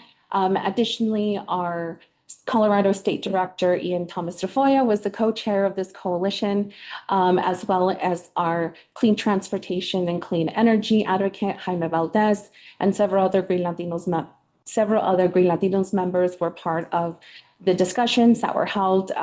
There were over 33 subcommittee meetings, and several of those were held in person all over the state. And what we found, what came out of this were 7 recommendations that we've submitted several times to the commission as part of our exhibits for several rulemakings. But what we found is that there are several ways that already exist in Colorado, recommendations that were agreed upon through consensus by, like I said, industry, agency, government officials, community groups. Everyone was involved and everyone agreed that these were good. These were the best practices that we could apply in Colorado. We are really, I really feel like the best way that I could feel is that I've been bamboozled through this rulemaking process. I do want to acknowledge that this rulemaking process was very robust. I did feel like I was listened to during this rulemaking process. But once we saw that the division had completely pulled out several transparency at the request of industry, it just really was extremely disheartening. Mostly because in my experience, I have been working with this government agency for almost 10 years. And so I really felt that things were starting to change. But here we are once again. The rules that have been brought forth by the division were stripped down to their bare bones, the bare minimum, at the request of industry. What we're asking today is to retain several of our environmental justice proposals, specifically around outreach from the division to community groups. There were several meetings, there were several forms of outreach. However, we don't feel that those were necessarily appropriate for the kind of community groups that we would like to see. We have made several recommendations to different groups at the division around what that outreach could look like. We have even volunteered our organization and our members and volunteers to go out, and if we are provided with flyers or any informational material, we could put that out. And so we really hope that through this rulemaking process, we could have these requirements written into the regulation. And the reason that we want these things put in the regulation and not simply addressed through the SFAP language or through guidance documents is that we have been told time and time again that there are several things that we cannot pursue or that we cannot ask the operators to do or the agencies to do because it's not written in the regulation. And so there have been several times where this has been addressed where several parties argue that it's unnecessary to include these things. But I'd like to take us back to the 2023 Regulation 7 rulemaking. We were 3 days before the hearing, and not once in the entire regulation did they say that the midstream operators were required to pursue emissions reductions in DICs. The language that was introduced was that operators should prioritize reductions in DIC. That was later changed to must, but that language is not in the rule until 3 days before. So just several examples of where we would like to see things change and where we've seen the gaps identified once more. And now I will pass it to Lauren to talk about the health impacts and other changes that we would like to see in the rule. Thank you very much, Patricia and commissioners. This is our most impactful position that we're discussing today. The division itself has already adopted and strengthened language addressing harmful co-pollutants on its own, as the Environmental Justice Act has identified the obligation to reduce co-pollutants and their impacts on the health of disproportionately impacted communities, regardless of how a facility gets to GHG compliance. Credit trading and carbon capture reduced greenhouse gases on paper, but they do nothing to address the sulfur dioxide, particulate matter, nitrogen oxides, and benzene that people living near these facilities are breathing every day. One number that really matters to me, resonates to me, that Suncor's actual on-site reduction in GHGs and co-pollutant emissions will be only 3% under the rules as proposed. Out of the 20 emission reduction strategies that Suncor identified, they are only being required to implement 5 due to the artificially low threshold used in the cost benefit analysis, which does not account for avoided health costs. And meanwhile, other operators with far fewer resources are meeting their obligations on site, providing their neighbors, and in effect, subsidizing Suncor's ability to rely on the credit market instead of reducing pollution at the source. And I meant to say protecting their neighbors when Suncor is not, and instead relying on the credit market to reduce pollution, to get credit rather than reduce pollution. The division's GEM2 website states that over 60% of greenhouse gas emissions from GEM2 facilities originate from combustion sources that also emit local air pollutants, and states that the 2023 rulemaking established that facilities, quote, must prioritize on-site greenhouse gas emission reduction measures to protect communities located near the facilities from co-pollutants like nitrogen oxide and sulfur dioxide. And the division's own GEM2 website further states, while the main purpose of GEM2 is to reduce GHGs, the final rule that the commission adopted will also reduce emissions of co-pollutants like particulate matter, nitrogen oxides, and sulfur dioxide in communities near regulated facilities. That the division supports this principle of its own accord tells us that it's sound policy, and we're asking the commission to affirm it as written. The 2023 state economic analysis, also cited on the webpage, used EPA's COBRA tool to determine that $170 million in avoided health impacts could be attained through avoided co-pollutant emissions. However, this potential is not accounted for in the proposed GEM2 rules. So in keeping with the initial analysis, avoided health impact cost modeling should be a part of the cost benefit analysis used to evaluate co-pollutant reduction strategies, regardless of the avenue for GHG reduction compliance. We request that the commission require that cost benefit analyses factors identified in section 2A, 6A include figures generated by EPA's BenMap tool, which recently priced health impacts for pollutants released from refineries at $395,000 per ton for directly emitted PM 2.5, $54,800 per ton for sulfur dioxide, and $24,800 per ton for nitrogen oxides in 2019 dollars. These are the pollutants tied directly to asthma, cardiovascular disease, and the health disparities we see in Commerce City and Globeville, Elyria, Swansea. In short, we ask that these health impact analyses figures are included in the cost benefit analysis for on-site co-pollutant reduction methodologies as one of the most cogent ways to implement GEM2 in accordance with the letter and intent of the Environmental Justice Act, which is the source of this rulemaking. Thank you. Moving on to our discussion of carbon capture and storage. We support the division's own safeguards and note that Colorado has not yet developed its CCS protocol.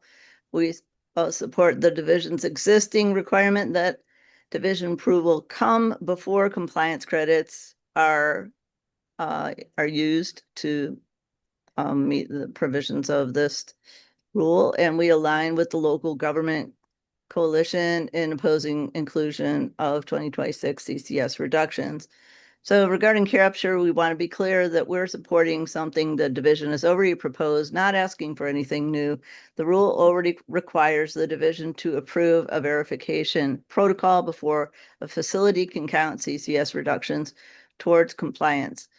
We support that sequencing fully. The protocol hasn't been developed yet. The ECMC has yet to attain primacy or develop its regulatory regimen, and facilities shouldn't get credit for something we can't yet verify works based solely on self-reporting.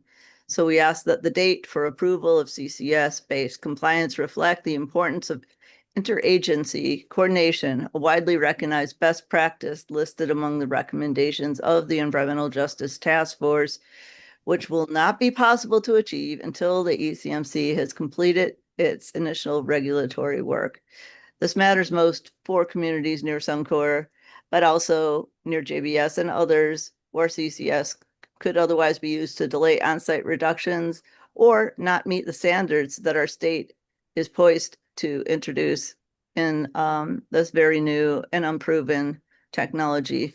We support local government's position that any 2026 CCS recommendations should not count toward compliance with the 2030 target. Thank you again. I'll pass it back on to Patricia. Thanks, Lauren. And just quickly, I'd like to add, there are some figures tied directly to Colorado around the amount of wages lost and schools or days of school lost in Colorado directly tied to pollution. You'll find those figures in the Colorado Latino Climate Justice Handbook that we've submitted as an exhibit during our initial comments and several times in the past to the commission. And additionally, one more thing that I would like to add is that, never mind, I lost it. I'll just keep going. I'm running out of time. Overall, I feel like it's important to also address that we do agree with the commission in a lot of, or excuse me, with the divisions proposed in a lot of ways. Specifically, the way that it was presented at the beginning of the rulemaking. Like I said, what we've seen is industry coming again in with their bullying and their claim that all of these things are going to hurt them. And it's going to cause an administrative burden to the division. But at the same time, they don't want the third party help. I don't understand that, but we can address that later during the rebuttals. And we definitely support the division's proposals around the double counting. And we definitely agree with the division's stated purpose to prioritize on-site reductions to protect nearby communities. And just, reminder that the SVAP language is not legally binding. And so things that we have asked for that have ended up in the SVAP language aren't really going to help our cause unless they're actually enforceable. Areas where we are opposed, there are several proposals from Suncor, JPS, Leprino. They're pushing back some compliance deadlines. Like some of the parties have said, some of the things have been addressed, but we definitely do not want to see the deaggregation of DI allocation. We definitely want to see that. What we would like to see is that reductions and credits that are being generated in DI communities. We want to see those benefits stay in DI communities because those are the ones that, let's be honest, those are the communities that deserve it the most. Additionally, we would like to, again, thank the division and the commission for their time. And again, we would just like to ask for increased transparency so that we can hold people that are not following the rules accountable. And we would definitely ask that y'all adopt our proposals around transparency, DI tags, and again, adopt our asks for environmental justice procedural. In the event that there's any other rulemakings or any other notions for Regulation 27, we would like to see our communities involved and be addressed and be a part of the discussion. Thank you. Lauren, did you want to add anything? Did you want to say anything about the grant exhaustion provision? I would not use our time for that just because we wouldn't be able to address it. Thank you. Thank you both for your presentation, and I very much appreciate your being here and hope that your folks with the JVS plan are okay. Commissioners, any questions? Yeah, go ahead. I had a question, I guess, for Ms. Swain. You mentioned something about, I'm not sure if I caught the phrase exactly, but ECMC needing to develop its own regulatory regime for CCS. ECMC adopted the Series 1400 rules for the CCS operations and submitted those as part of its primacy application to EPA. So I'm wondering what you're referring to that they still need to develop, or is there another gap you're thinking of? Oh, without primacy, I guess you can't be sure what kind of regulatory regime we're really looking at, even if there's a proposal, until it's a fact on the ground. It's hard to say what's really established. Okay, those rules were adopted. I mean, as part of the whole proposal EPA would approve. Why is it that? Sounds to me like you're saying that's not real, and I'm struggling to understand how it's not real if it's the proposal that EPA would say yay or nay to. Well, there are proposals and there are practices, and we don't know what the actual practice will be or how it'll be implemented on the ground. Okay, thank you for that. And then I was also trying to understand, you were talking about the health costs not being covered by the Gen 2 rules. My understanding is that the health costs are included in the social cost of carbon. Now, you might have been referring to co-pollutants. No, that's not true. The social cost of carbon does not account for health impact costs, period. The social cost of carbon may account for injuries and other factors related to the actual carbon, related to climate impacts, but they do not account for the impacts of co-pollutants in any way, shape, or form.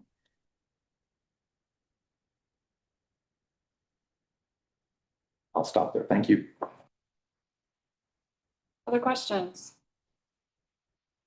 Go ahead, John. Thank you for your presentation. You just now said that industry is not following the rules. Could you expand on that a little bit? No. I said that we want to be able to have enforceable rules in case somebody's not following them. We have something to enforce. Yes, sir. I think we all agree in this room that we want to make sure everyone is following the rules. So.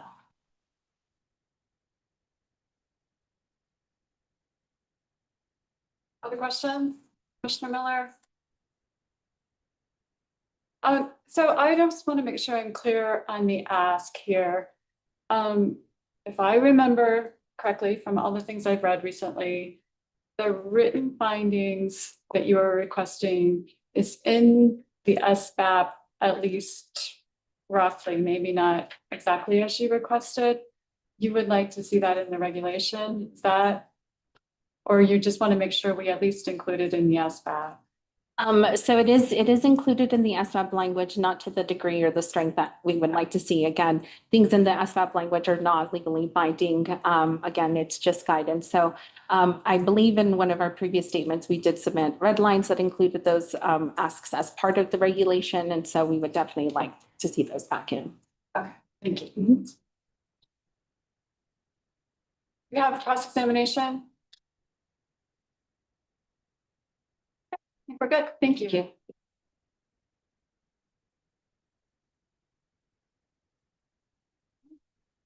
I have the local government coalition.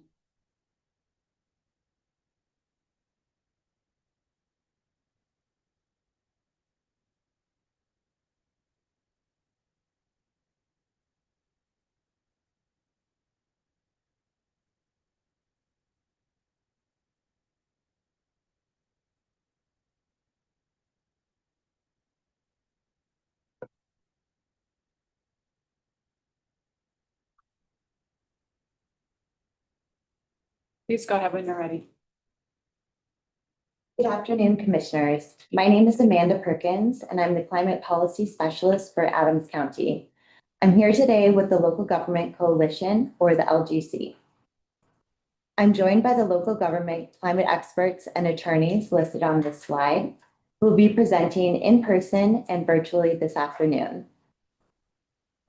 The LGC represents 49 Colorado local governments who serve people from all walks of life and all corners of the state. We are here today to request that the Commission approve the LGC's alternate proposal, which has 3 outstanding components. The first is transparent reporting on long-term contracts. Second, the amelioration of environmental damage caused by inaccurate reporting. And third, the removal of language which allows for carbon capture and storage, or CCS projects, to be used for compliance before the adoption of the forthcoming CCS protocol.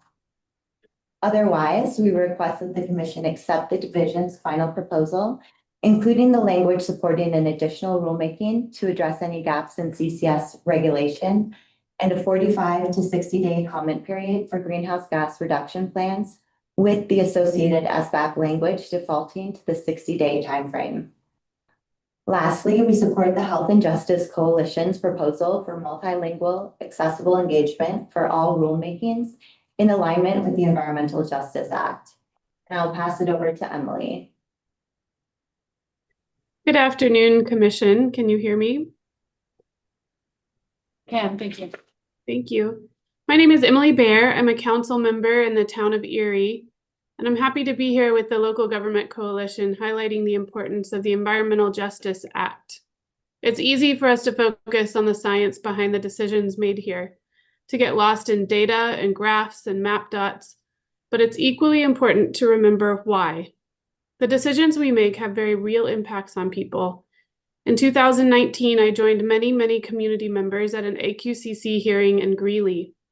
People who lived near Suncor filled the room. They came here to share their stories living downwind and downstream from the refinery. Many spoke Spanish, so they brought their children and grandchildren to translate for them as they relayed story after story of cancer and heart disease and hemorrhaging, suffering and grief from prematurely bearing mothers and children, spouses, loved ones. I don't think anyone in the room was prepared for the weight of these stories from the mouths of 10-year-olds. I was changed that day by their bravery to show up, to be seen and heard as they laid out this vulnerable grief in a public forum, asking officials in seats you now occupy to help them. I carry their stories with me now as a policymaker, closely connected to the generational impact of our decisions. These lived experiences are why the Environmental Justice Act was made into law in 2021. And Regulation 27 exists because of the EJ Act. This is why the statute is clear that greenhouse gas rules should, quote, include protections for disproportionately impacted communities and prioritize emission reductions that will reduce emissions of co-pollutants that adversely affect disproportionately impacted communities, end quote. It envisions a Colorado without pollution hotspots, where people can breathe freely and have access to all of the opportunities we appreciate living in this beautiful state. This is also the vision of the Local Government Coalition, representing 49 jurisdictions. It seems so simple to ensure Coloradans have clean air necessary for survival, but we know it's not simple, but it's foundational. And we have to be intentional to work to undo generational harm and keep our promises, including those in the EJ Act. Not just, did we do something, but are we doing enough? Please keep this in mind as this hearing proceeds, and I'll turn it back over to Amanda Perkins. Thank you. Our first request is regarding transparency on long-term contracts, which is found in Part D, Section 3E. The Commission should adopt the LGC's alternate proposal that reincorporates the division's original language for this section and would require entities participating in the sale of GHG credits to report to the division the credit quantity and price for each vintage year or years of credits to be sold and the corresponding dates agreed upon or anticipated for the transfer of those credits. This information is essential for increasing transparency and accurately assessing the credit market. This rulemaking is intended to increase public transparency. However, this key measure of the division's initial proposal was removed completely from the final version of the rule. The division acknowledges that without this information, their ability to forecast market conditions and anticipate market imbalances is limited. The LGC further recommends that this information be made publicly available to ensure transparency, improve accountability, and to provide valuable data to local governments and the community. Now I'll pass it over to John to demonstrate the value this data provides to local governments.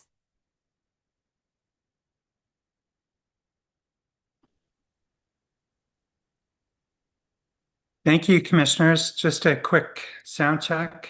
Can you hear me? Yeah, Okay. thank you. Okay, thank you. So I am John Gitchell, Climate Action Manager for Eagle County Government. All of my work is around emissions reduction within county operations and also the community. In 2016, Eagle County adopted our climate action plan and a very aggressive goal to cut community greenhouse gas emissions 50% by 2030. We are making measurable progress toward that goal, but we will need significant reductions to meet it. Through my work with the Local Governments Coalition for the GEM 2, I've become much more aware of American Gypsum's wallboard factory operations and also the greenhouse gas emissions from combustion of natural gas on the site for heat and power generation. Natural gas combustion and the related emissions from the factory are significant. 75,000 tons per year, or about 5% of our community total. The factory is adjacent to disproportionately impacted communities, and it's directly across the river from a mobile home park. American Gypsum could meet their 2030 requirements through significant changes in their operations or by purchasing credits from other GEM 2 industries. To reduce emissions and local community impacts from co-pollutants, Eagle County supports on-site improvements over the other options. Improved transparency, specifically related to long-term credit agreements, could really help Eagle County to understand that market for these credits and help us as a community track our progress and help achieve our county's climate goals. It could also help us develop alternative proposals alongside other community partners like Holy Cross Energy and the Community Office for Resource Efficiency, also known as CORE. These partnerships and these alternative proposals could support and encourage on-site improvements. Thank you. I'll pass this on to Sarah. Good afternoon, commissioners. My name is Sarah Judkins. I'm an attorney with Kaplan Kirsch, representing Colorado Communities for Climate Action as part of the LGC today. The commission should adopt the LGC's alternate proposal for Part D, Section 3B4, which we've been referring to as the waterfall provisions in this rulemaking. In our alternate proposal, the LGC has reproposed the same language as the division had originally proposed in its request for rulemaking. As discussed by the division in the chamber, this section addresses the order of priority in which the division cancels overissued credits and/or entities must obtain more credits in response to an entity's upward adjustments of their reported greenhouse gas emissions. In other words, when they have increased their greenhouse gas emissions after credit issuance, resulting in an overissuance of credits. The LGC's alternate proposal seeks to ameliorate environmental damage through a progressive series of steps aimed at justly correcting excess GHG emissions. The LGC's alternate first requires entities to obtain GHG credits of the same type and DI community status as the GHG credits that were overissued from the same vintage year. The second tier is credits of the same type and DI community status, but from a different vintage year. And the third tier is any type of active GHG credit. This proposal is more protective of DI communities because it requires, as opposed to simply prioritizing, purchase or cancellation of credits of the same DI status, as well as vintage year and type. I'll now pass the mic to Devin Reynolds. Thanks. I'm Devin Reynolds, Policy Associate with Colorado Communities for Climate Action. We're also asking you not to adopt the division's changes to the timeline for using carbon capture and storage for rule compliance, which allows such projects to count toward compliance this year. This slide shows that Regulation 27 repeatedly states that CCS may only be used for compliance after protocol adoption. As you've heard, the division just began developing this protocol and it will not be adopted until next year at the earliest. The division wants to change this compliance requirement, but according to their own rule request, changes to compliance requirements are not in scope for this rule. In addition, we've identified numerous gaps in the state's regulatory framework for carbon capture and storage. The division's proposal will lock them in to allowing this type of compliance, even if the protocol process reveals more gaps and before we have comprehensive regulation for this risky technology. The LGC supports the adoption of the remainder of the division's proposal. Next slide. We support longer public comment periods for greenhouse gas reduction plans and appreciate the SBAP language on the need for additional carbon capture and storage regulation and rulemaking. We also support the Health and Justice Coalition's proposals. If the division wants to develop rules that protect people effectively, they should always consult impacted community members first and do so in the languages that people speak. They must also provide transparent information about the facilities that affect these communities. Finally, this commission often asks for our feedback on the division's engagement work. We very much appreciated that the division reached out to us early and often during this rulemaking and incorporated several of our priorities into the rule proposal. However, the LGC and others repeatedly brought up our priority of addressing the Suncor pollution hotspot. The division had time to incorporate this serious environmental justice issue into their process, but decided not to. On release of Suncor's greenhouse gas reduction plan, it became clear that Regulation 27 will result in a continued hotspot at the refinery. This is the definition of environmental injustice and should have been addressed promptly. The Environmental Justice Act demands better protections from this rule, and all Coloradans should be able to breathe the air around them without being afraid for their health. The division told this commission at the rulemaking request that they had not engaged on the hotspot issue, so they could not include it in the rulemaking. We want you to know that this omission was the division's decision as we brought up the issue 3 months before the request. Thank you again for your time and attention. We've included slides with our red lines as an addendum that we're happy to refer to as we answer any questions that you have.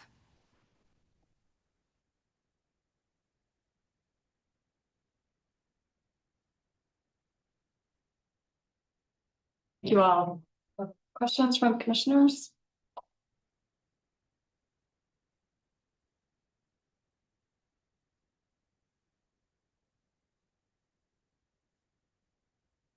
Okay, I'll jump in. So I guess I'd like to understand better your concern about the current version of the division's language regarding CCS and the timing relative to the protocol. How, in your minds, would things be different if we adopted your preferred language versus theirs? Is that a reasonable question? Okay. Yeah, absolutely. Thank you so much for that question. I think what we are concerned about is counting our eggs before they're in the basket. This protocol hasn't been adopted, hasn't been developed. When we concluded the 2023 rulemaking, we expected that we would have this protocol before making further decisions about CCS as a compliance measure. And we're being asked in this rulemaking to approve language that we don't really know what it's going to end up meaning because we don't have that protocol. And beyond that, as we've thought more deeply about carbon capture and storage and what's missing, we've looked at the ECMC rules, which govern essentially like ground and below, and a little bit of flow line leading up to that. But there's a whole portion that's being considered that isn't yet regulated at all, and that's what happens between the facility and the ground. And so there's a lot of gaps that we haven't talked about, and these may or may not be addressed in the protocol. We're a little unclear on the scope because at times the division has said it's just carbon accounting, and then at other times we've heard that they will cover issues like leaks. So we're not really sure. One of the main issues that came up in the consensus hearings that we had, facilities representatives nodding along to, the division was concerned about, is what happens if a leak happens and there's already been credits issued based on those sequestered emissions. And there was no answer to that question. Who is responsible? Where does compliance come in? There's no language addressing that. And I have other examples of gaps in terms of what if there's a problem at operations that causes venting instead of storage? How will that be addressed? There's just so much uncertainty, and we're really concerned about the division locking themselves into allowing these projects and being liable to that before they've fully considered all of the gaps. That's helpful. Thank you. Any other questions? Any cross-examination? Thank you for your testimony. Thank you. Thank you. We'll go ahead with the next few. That's okay with everyone. Next up is JBS.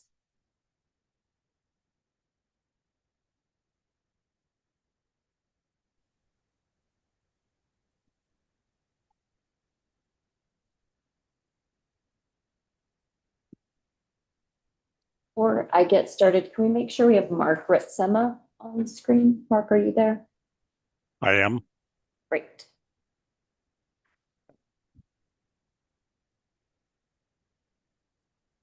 All right, my computer's locked up. All right. Good afternoon, commissioners. Always good to see you guys. Thank you for the opportunity to present. My name is Ana Gutierrez with Womble Bond Dickinson, and I'm here on behalf of JBS USA Food Holdings Company. And we're just going to address a couple of issues here.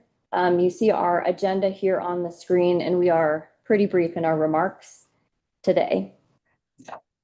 I also have with me, as I just mentioned, Margaret Sema. He's the head of environmental sustainability at JBS, and we're going to start this presentation with Mark giving us just a little overview of JBS and its facility here in Colorado. Good afternoon. As Anna mentioned, I head up the environmental affairs for JBS US. Kind of my dual role, though, is on a global scale, I'm over the Scope 1 and Scope 2 greenhouse gas reductions, the mechanical side of it. So as you can see on the screen here, we do have a significant footprint here in the States, producing beef, pork, and chicken primarily. We are headquartered in Greeley. Our U.S. operations are headquartered in Greeley, Colorado, and we also have a significant production facility there. But we also have a significant footprint outside of the U.S. internationally. And as a global company, we have made certain greenhouse gas reduction goals.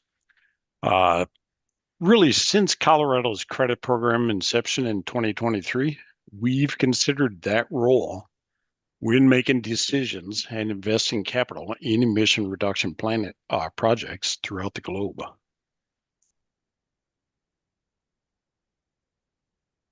And then Mark, if you want to speak to here in Colorado. Yeah, I was locked up there a sec.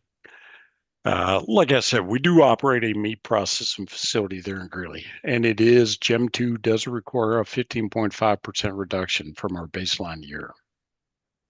To comply with that requirement, we are implementing a project, $16 million upgrade to our wastewater treatment process. You're seeing the square box, the red shaded box down below. We have 4 anaerobic lagoons that where the methane emissions, the biogas, the methane emissions were not captured and destroyed. This $16 million project will take that topmost lagoon and convert that into a anaerobic lagoon, still producing the methane, but we will put a cover over that lagoon and capture those emissions and destroy those emissions. It will be a sizable reduction. It will result in about 155, slightly more, 155,000 tons per year of greenhouse gas, CO2e. And that is about 70% reduction of our GEM 2 regulated emissions. I'll note that we did initiate this project immediately, kind of concurrently really with the 2023 rulemaking. And we did in reliance on the framework that was adopted at that time. So it's important to us that any changes to that rulemaking do not materially change the treatment of emission reductions or the generation of greenhouse gas credits. Thank you, Mark. I appreciate it. So let's just jump into the couple issues here related to the division's proposed rule revisions. The first one is related to the corrected annual GHG reports, which you guys have heard quite a bit about. I do want to just take a minute to be clear that accuracy is safeguarded under the rule, right? I don't want folks to think that there is consistently errors in reporting. We have mandatory certifications, there's regulatory oversight. The division reviews the GHG plans as well as internal QAQC from each company.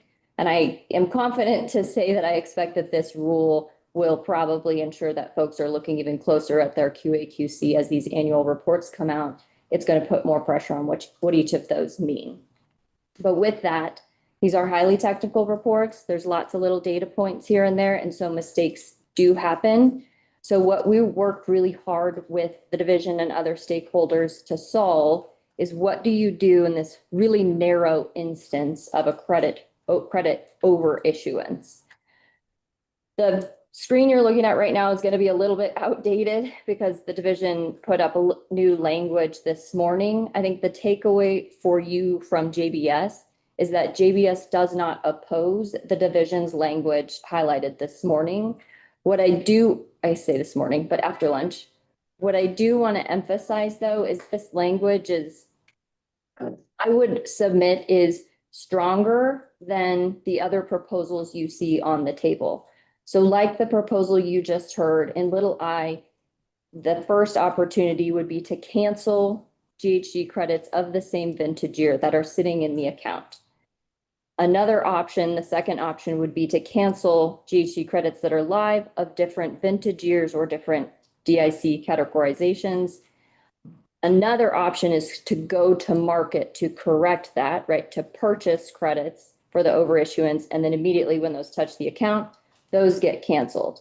I think what the division's proposal does that the other proposals don't is it takes one step further to make sure there is a final opportunity for correction of the market, which says you can commit future generation of credits to that overissuance.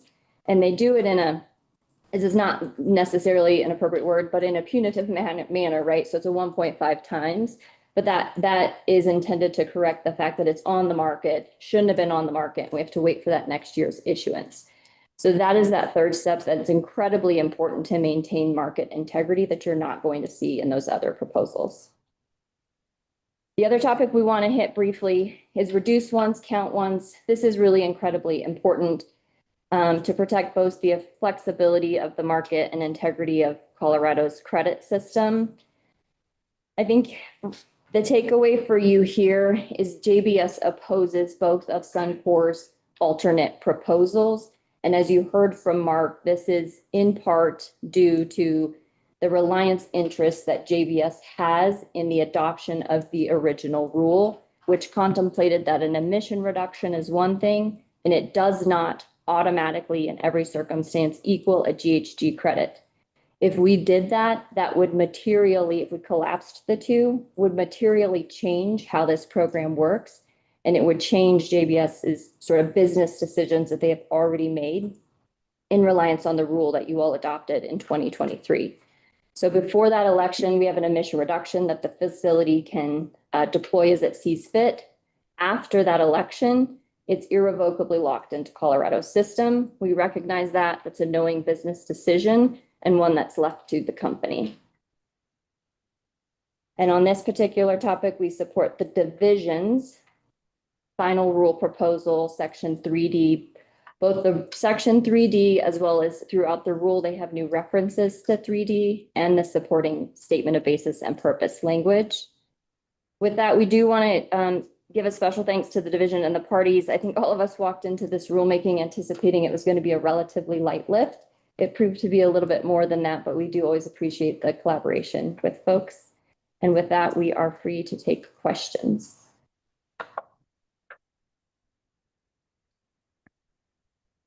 Testimony? Questions from commissioners? Thank you for your testimony. Earlier, Commissioner Slutsky was asking questions about, you sort of had the reduce once, elect once. You know, should there be flexibility of, you have a GHG credit in Colorado and someone comes in and makes you, an offer you can't refuse. Can you opt out and change it? Should there, realize that's not in the proposed rule, and I guess it's up to us to decide whether it's in our scope, but just curious for your thoughts on that. Yeah, no, more flexibility in that process to make the election multiple times if appropriate. I appreciate the question. As drafted and as Cecilia shared with us, once you elect for that credit to be a credit, it lives in the Colorado market. I could see even after you elect to have that credit, because these things have a 3-year shelf life, you may have an opportunity for modification. That credit would have to be an active credit and sitting in your account. It couldn't have been dedicated, couldn't have been sold in auction, right? There's a whole host of parameters around that. We would not oppose that, and we would be open to discussions with the division on how we do that to make sure that credit has, the strongest life it can live for what it's worth. But yeah. Thank you. Questions? Cross-examination? Okay, thank you. Thank you. Next up is Leprino Foods. That's me. Leprino doesn't have testimony today, so we'll cede our time to the commission. Thank you. And Suncor.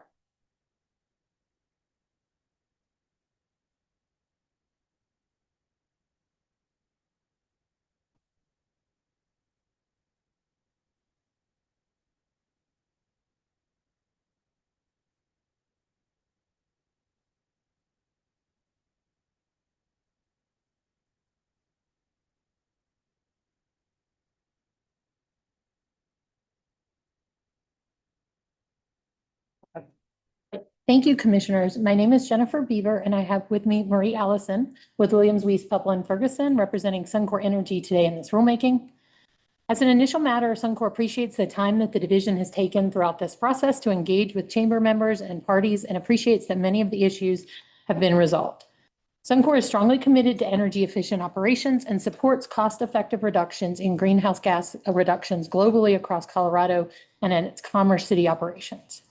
Prior to Regulation 27, Suncor has long been an energy efficient leader and, as noted in the GEM 2 rulemaking, has the lowest GHG intensity of all the major fuel suppliers to the Colorado market. Further, in its GHG reduction plan under Reg 27, Suncor has committed to spend a substantial amount of money, almost $56 million, for on-site GHG pollution reductions, and will achieve meaningful annual reductions in co-pollutants. On top of this, Suncor has the largest required percentage from 2015, 14%, which cannot practically be achieved on site due to the nature of the refining process. This means that Suncor will continue to be a purchaser of GHG credits for compliance under Reg 27.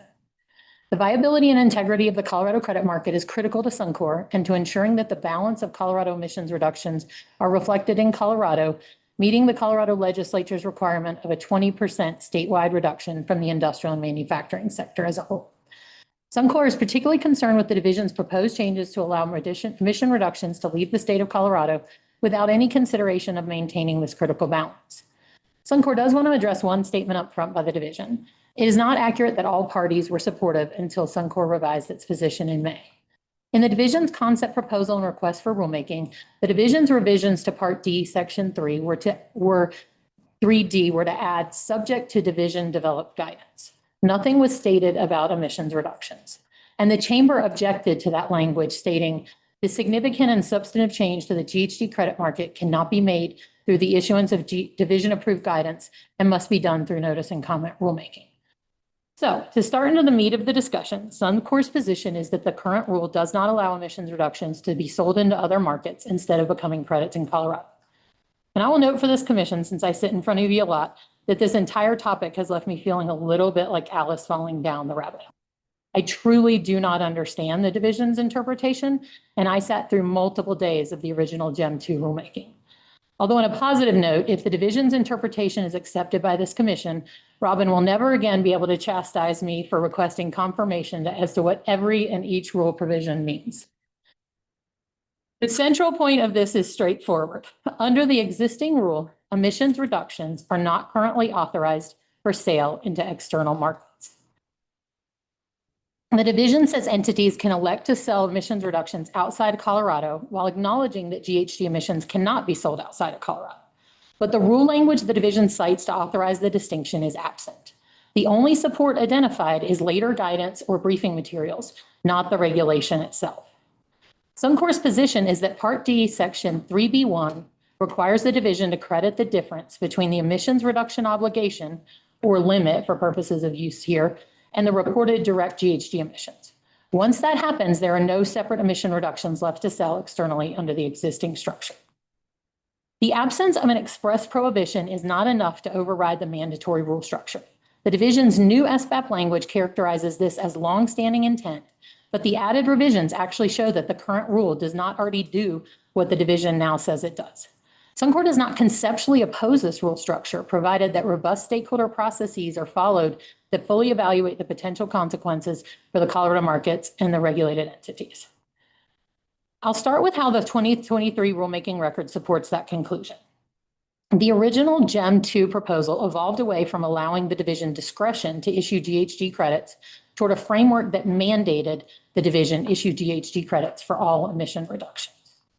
By the division's pre-hearing statement language, the discretionary may language was removed and replaced with the mandatory will language with reference to when the division must issue GHG credits. This confirms that the division must issue GHG credits for the difference between the emissions requirement and the direct GHG emissions. Contrary to division assertions, the language for purposes of GHG trading does not provide any statement with respect to emissions reductions. And that language was not the foundational provision for how emissions reductions are accredited. Rather, the phrase for purposes of GHG trading was added in response to EDF's concerns about trading between facility categories until guidance was developed about how EITE and GEM 2 facilities could trade credits. It does not implicitly create a separate pathway for exporting emissions reductions before Colorado crediting occurs through silence, because it explains how GHG credits are calculated and allocated, but it does not do the same for emissions reductions. The division also describes Section 3B in its position statement as mainly about timing, as in it's about when GHG credits must issue. But the rulemaking history doesn't support that. The timing language was added in the draft final action. The operative language that comprises the main substance of the provision has always explained how the division must issue GHG credits. The current rule sets forth two requirements: equivalency of how different source types generate GHG credits under Section 3A and how the division must issue those GHG credits under 3B. And that's what the rule currently requires. And it is for the difference between a source's limit and its reported GHG emissions. That means that direct GHG emissions cannot be adjusted to remove emissions reductions sold elsewhere. The applicable reporting frameworks do not create a separate mechanism to calculate or track emissions reductions apart from direct GHG emissions. The practical math shows the problem clearly. Under the rules formula, if the 2030 requirement is 90,000 tons and the entity emits 70,000 tons, the division issues 20,000 credits. That's the difference the rule directs the division to credit. Using the same example under the division's interpretation, if 10,000 tons are sold elsewhere, the division would only issue 10,000 GHG credits, but the reported direct emissions are still 70,000 tons. The math doesn't work unless the rule adds an extra adjustment, and it does not. The only way to make that structure fit would be for the entity to report emissions as if they were higher than actual direct emissions, but that would be inaccurate under the rule's own reporting construct. The division's proposed changes reinforce Suncor's point. By now repeatedly adding language making credit generation subject to Section 3D, the division is trying to create a rule effect that was not present in the existing regulation. The division's added language attempts to make the very fundamental rule change that the division claims not to make. This is not correcting an ambiguity. It's important to note that Sections 3B and 3D work together. The division must issue credits, and those credits cannot be sold outside of Colorado. Allowing emissions reductions to be sold externally creates an end run around the credit sale prohibition and leaves no way to identify which emissions reductions are surplus. And the statutory language never contemplates sale of emission reductions into other markets. Rather, it directs the division to ensure emissions are not double counted within the Colorado system. The division's historical support is thin. It points to 3 statements from extensive rulemaking materials, and those statements discuss GHG credits, not emissions reductions. Using credits for one's own overcompliance, as Molson discussed, is different from selling emissions credits into another market. The broader GEM 2 rulemaking discussed liquidity, credit availability, linkage, and possible alternative compliance mechanisms, but it did not show that the parties understood the rule to authorize the external sale of emissions reductions before Colorado accreditation. And regulatory silence, which we don't even think exists here, is not a blanket grant of authority.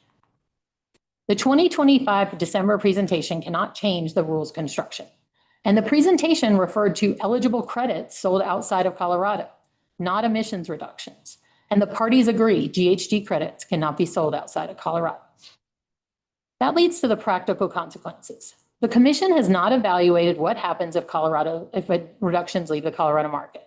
That affects credit liquidity, future compliance options, economic analysis, reporting processes, and non-compliance corrections. These are not minor implementation details. The original EIA identified factors affecting credit availability, but external sale of emissions reductions was not one of them. In fact, the division has suggested now that all emissions reductions could leave Colorado, which would leave no GHG credit availability in Colorado. The record contains limited discussion of GHG credit sales into other markets, but no discussion of emission reduction sales in external markets before those reductions become Colorado GHG credits. The division has also not explained where these reductions will be sold, to whom, in what quantities.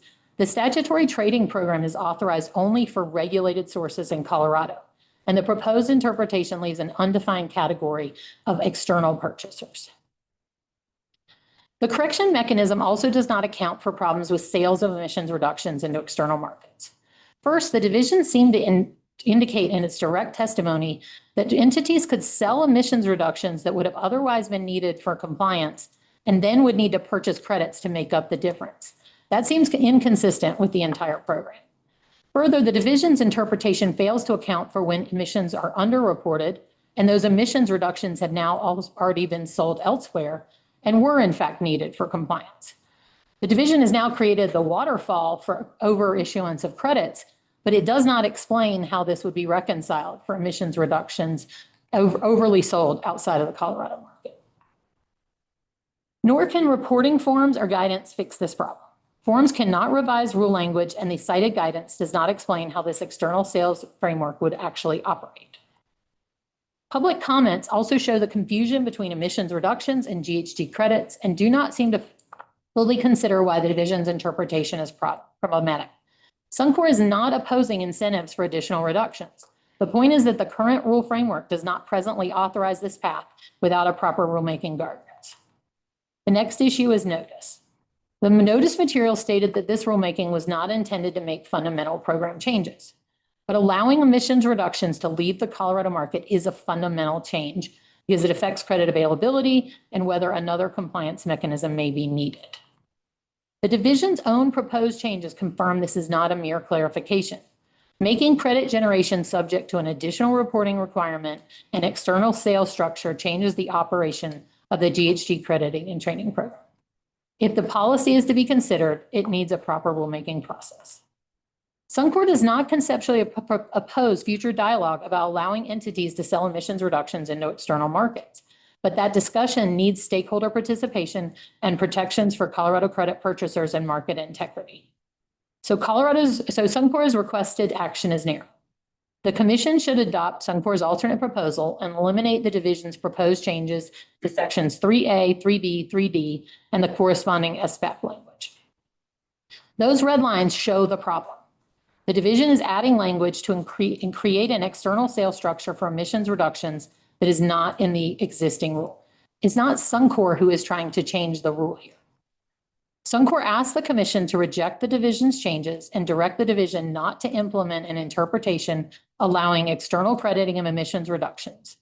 If the Commission elects to proceed anyway, which we do not think it can, then Suncor asks for an alternative option. The alternate option 2 is a fallback only.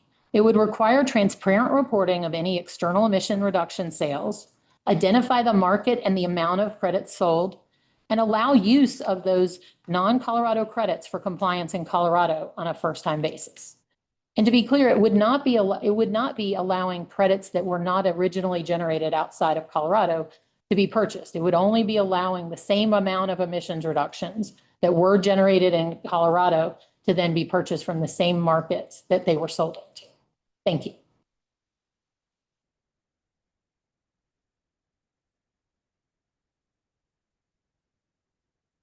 Thank you for your presentation, your testimony. Are there questions from commissioners?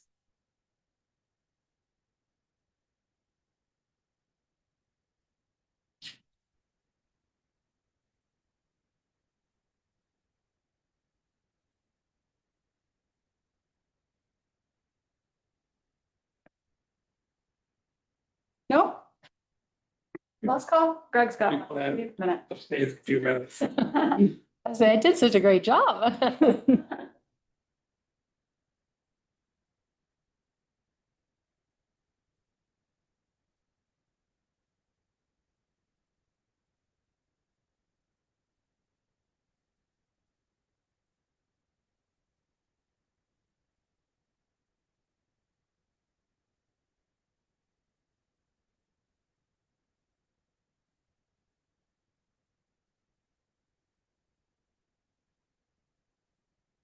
I think you just gave us a lot to digest. So if you'll give us a minute. Yes, I'll happily sit here. Oh. As long as you don't have to listen to my stomach rumbling.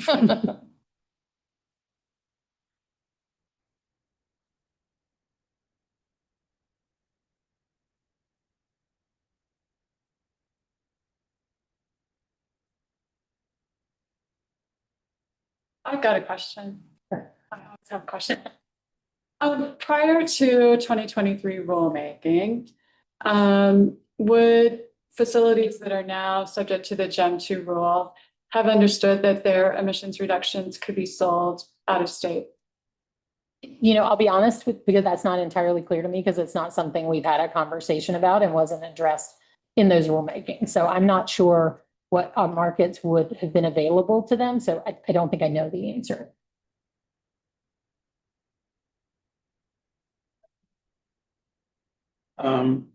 Thank you for that volume of information. Okay, so I'm trying to really get to the root of Suncor's concern about credits being sold outside of the state. I think I heard that Suncor, while making its own on-site reductions, is going to also be purchasing a lot of credits. And so if reductions I'm not gonna equate it to a credit, right? But if companies retain their reductions to do something perhaps more lucrative out of state, that reduces the potential credit bank that a facility that needs to purchase credits would be available, right? And so that is that Yes, a that's main the driver. fundamental issue, is if people are allowed to sell emissions reductions out of state. And again, we don't have any information really from the division on exactly what markets those could be now or what markets could be available in the future, right, under this interpretation. But if emissions reductions could go out of state and could get sold into other markets, then they're not available here for Colorado GHG credits. And Colorado purchasers or credit purchasers can't go to other markets outside of Colorado to get credits. So they would be left with having to, sort of create that balance, right? Of figuring out if there aren't enough left because they're being sold outside of Colorado. I got that. So your alternate proposal 2, I guess, on the last page, I was still catching up, but is to say that you would want the ability to purchase those credits in an outside market, whether or not they were created by Colorado or created by anybody. Yes and no. So like, obviously, if someone goes ahead and sells a credit outside of the market into a market in Colorado, that credit is not available for a Colorado entity to actually buy. But let's say collectively entities sold 100,000 emission reductions into some market outside of Colorado. Let's say they split it between 2 markets, 50,000 were in market A, 50,000 were in market B. Our proposal is that credit purchasers in Colorado should be able to go to market A and buy 50,000 worth of credits in that market and 50,000 worth of credits in market B. Now, those specific credits they're buying may not have been generated in Colorado, but 50,000 credits from Colorado went into that same market. So it would sort of be balancing out. It wouldn't be saying it would be balancing it out based on how many credits were sold from, or emissions reductions were sold from Colorado into that market, if that makes sense. Even if the Colorado credits had been sold to someone else. Correct. But I think we heard Ms. McCarthy mention, like in terms of, I think it was about the inventory and how they would see those reductions. And they still see those reductions as coming from Colorado. And so like, we're not asking to get accredited for any reductions in excess of what, what was generated in Colorado. And so that's why we think the limitation on buying credits from that market, is based on what was sold into that market from Colorado creates that balance. But it then does give an outlet to Commissioner Thomas's question for credit purchasers in Colorado to go to that market and buy credits if they've left Colorado. That's helpful. Thank you. Yeah.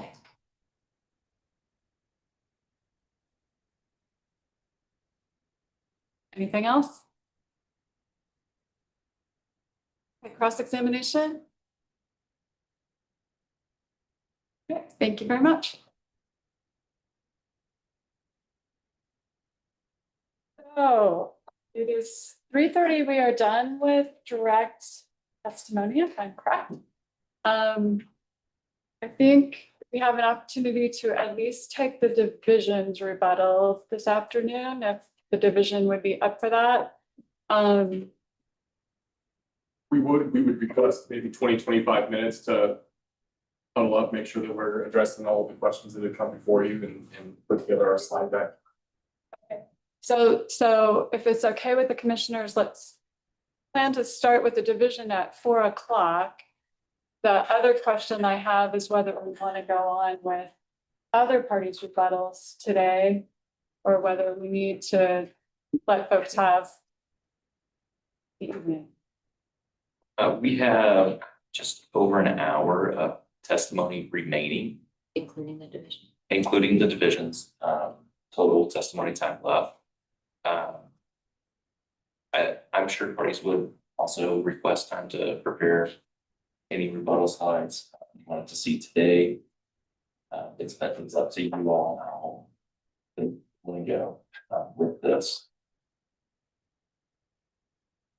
And then I think the plan would be regardless, we'll do deliberations tomorrow morning. So with permission from the other commissioners, I might ask the parties if anybody would object, if they've got a half an hour to prep, if we can go ahead with rebuttal this afternoon. But if folks object, we'll defer till tomorrow morning. I would prefer to wait till tomorrow morning in terms of just having a chance to soak on information and be better Even prepared to for the ask division? questions about outstanding issues tomorrow. Since the division has a server model at the end, I'm fine hearing from the division Okay. today because that would give me still one more chance to ask them questions tomorrow without trouble. Okay, that's it then. I don't know if folks heard, but so we'll do the division rebuttal this afternoon. Everybody else will do in the morning, and Jeremy's going to advise me on details of timing for that later. Okay. All right, so see you all back at 4 p.m. sharp. Commissioner Milburn, Yeah, sorry. do you want to do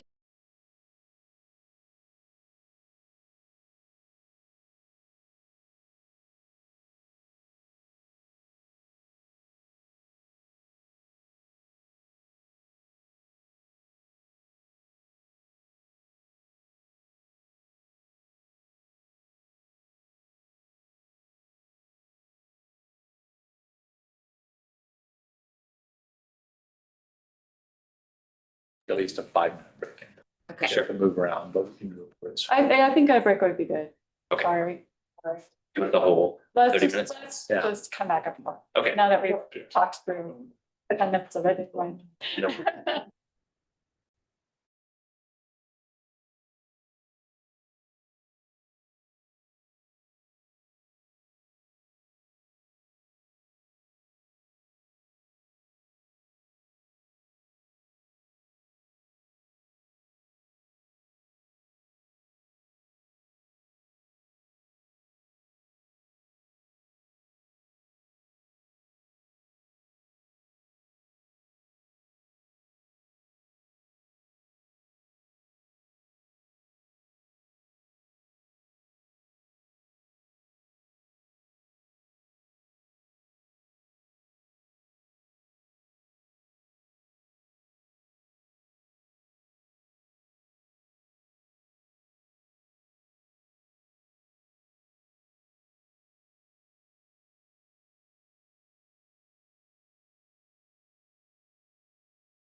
Who's doing LGC?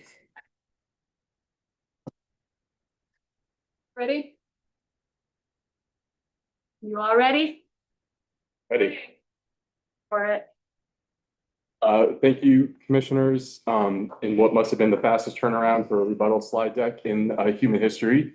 We put something together for you. I want to start by thanking everybody and reiterating the gratitude to all the parties and stakeholders that have gotten us to where we are today on this. It's been a huge lift. You make a lot of small changes to a very complex rule and you kind of end up where we are today. We are hopeful that we get to a good spot at the end of all this. We are also cognizant of the fact that we're not satisfying any one party's desires or all parties' desires at all. We're trying to find the balance and strike that. We do that throughout this entire process, both in selecting when and what rules to revise or adopt, what goes into the notice, what goes into the rulemaking proposal. And so each of those steps along the way requires some narrowing and some thought and analysis based on what we're seeing from the data, what we're seeing from the rule progress, as well as what we're hearing from stakeholders. And so, no rule is going to solve all problems. We hope that Rate 27 continues to solve some very important ones from Colorado, including the decarbonization of our industrial sector as we move towards a less carbonized future and hopefully net zero by 2050. So with that in mind, we're going to walk through what we think are we kind of gathered as being the highlights from both commissioner questions and party presentations. A good chance that we're not going to hit on something that you might be interested about, and we're happy to answer any questions on specific language or specific issues that we may not touch on. So without further ado, we'll dive right in and I'll hand it to Cecilia. Hello again. So we're going to start with the big issue on the table. We've heard a lot from different parties around this double counting concern. And we really want to dive in and just make some final clarifications. We turn to the next slide. Thank you. So let's dive into the definitions, make sure we're all on the same page to start off with. So when we're talking about greenhouse gas reductions, we're talking about the mitigation or abatement of on-site direct greenhouse gas emissions that would have otherwise entered the atmosphere. So that's on-site emissions that would have gone to the atmosphere, but are actually now no longer going to the atmosphere. Greenhouse gas removals.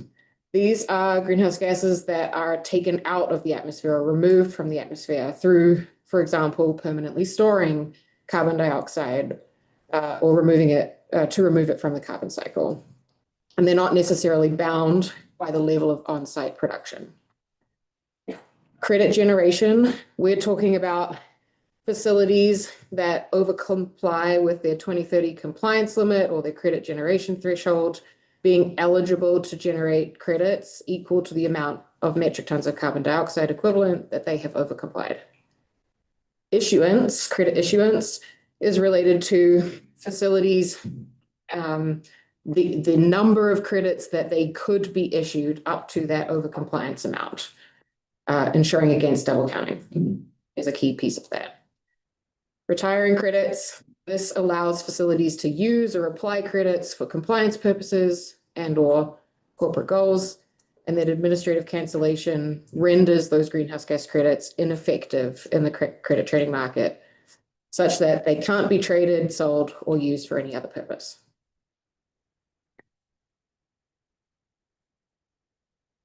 This slide is our attempt to visualize the difference of interpretations between division and other parties such as JBS and Suncor's interpretation of this double counting issue.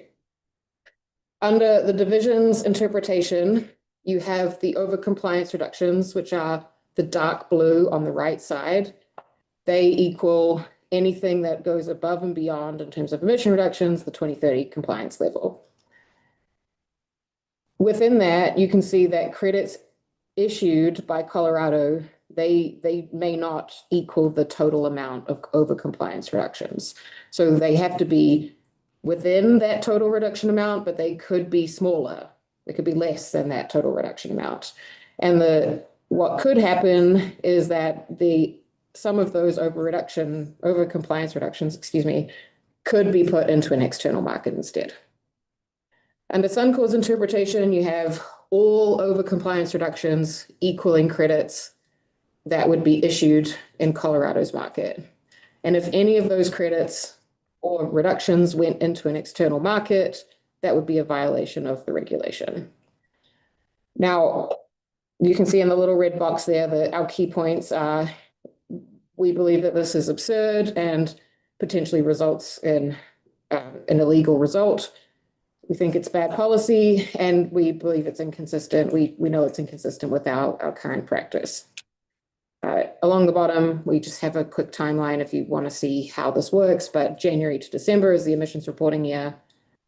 The facilities report to us in March, and then in May, we issue credits. So that's just the time frame. I'm going to go back. Sorry.